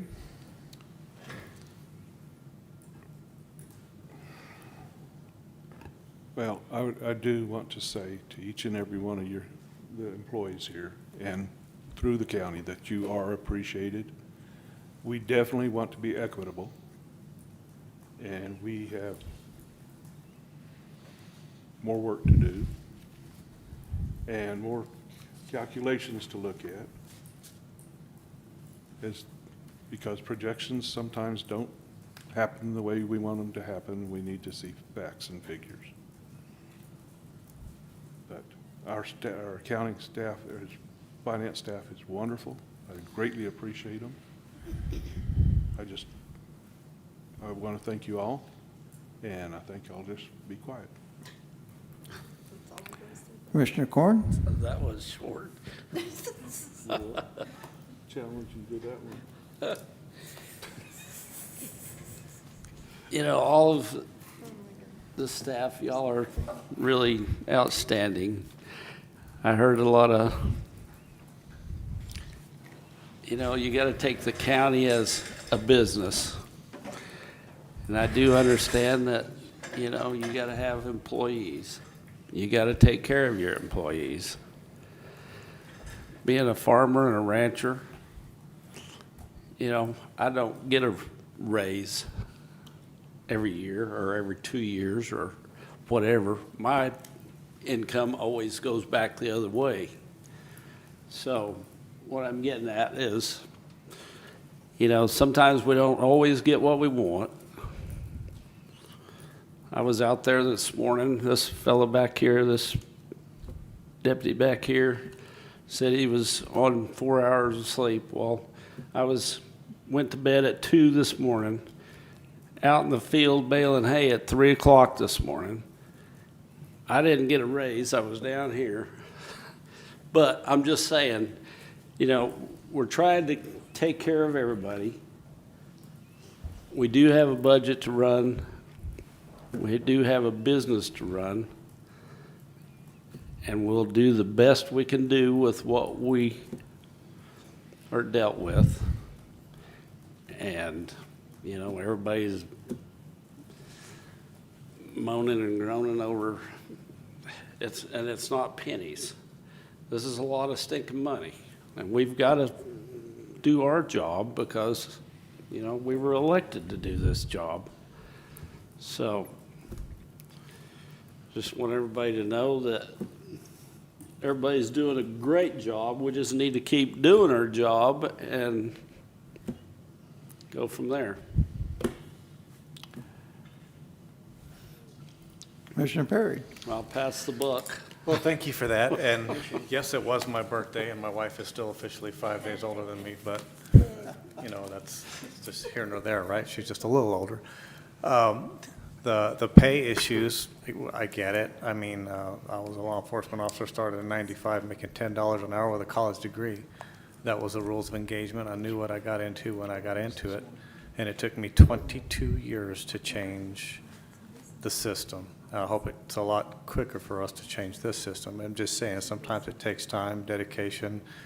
But the first thing is awareness. And I would think everybody is obviously aware now that we're going to have to find the money because we just can't make money. It just doesn't work that way. I think tensions got a little high today, and that typically happens with money, and situations sometimes are cause that to be, and I hope we can all tone it down and realize that we're all in this together. I appreciate all the divisions coming together, all the volunteers, everybody that has come together and that moves the needle in the positive direction, because that's what we got to do as a county, and that's why we're here, and that's why we are in good financial shape. But nobody 2 years ago could have predicted that, you know, the tort stuff goes up 37%, and because of that, our medical increases of costs goes up 92%. That's why I was asking what those numerics are, because that's a lot of money that could have gone to raises. And it goes to what Ms. Dana said on really start paying attention to what you're voting for and who you're voting for. It really doesn't it doesn't matter to me. It really doesn't matter to me. I know I'm crazy because I guess a politician now. I don't really care if you're Democrat or Republican. I don't care. What I care is who you vote for and why you vote for them, because that's what's really going to get us out of what we're in and probably into another lane of traffic that's hopefully a little more fruitful for all of us. Because right now, we got to change a little bit. We got to go a different direction, because the one we're in, it's just not working. And it's not working, and the trickle-down effect has brought us to where we are today. And that trickle-down effect could be changed if we vote for a reason that's a little better than maybe we did last time. So take all this into account, what you're learning, and hopefully we can all move the needle together. I'm not telling you to vote for anybody. I'm just telling you to vote for whoever fits the need of what we need. And that's kind of it. And then pray for rain, right? Yes. Everybody's happier when it rains. I don't know what it is, but everybody's happier. So let's all pray for a little rain. Thank you for the time. First of all, Annabelle, I'd like to thank you and your staff for all the hard work you put into this budget preparation. This is no easy task. I understand what Commissioner Corn is saying about the long hours.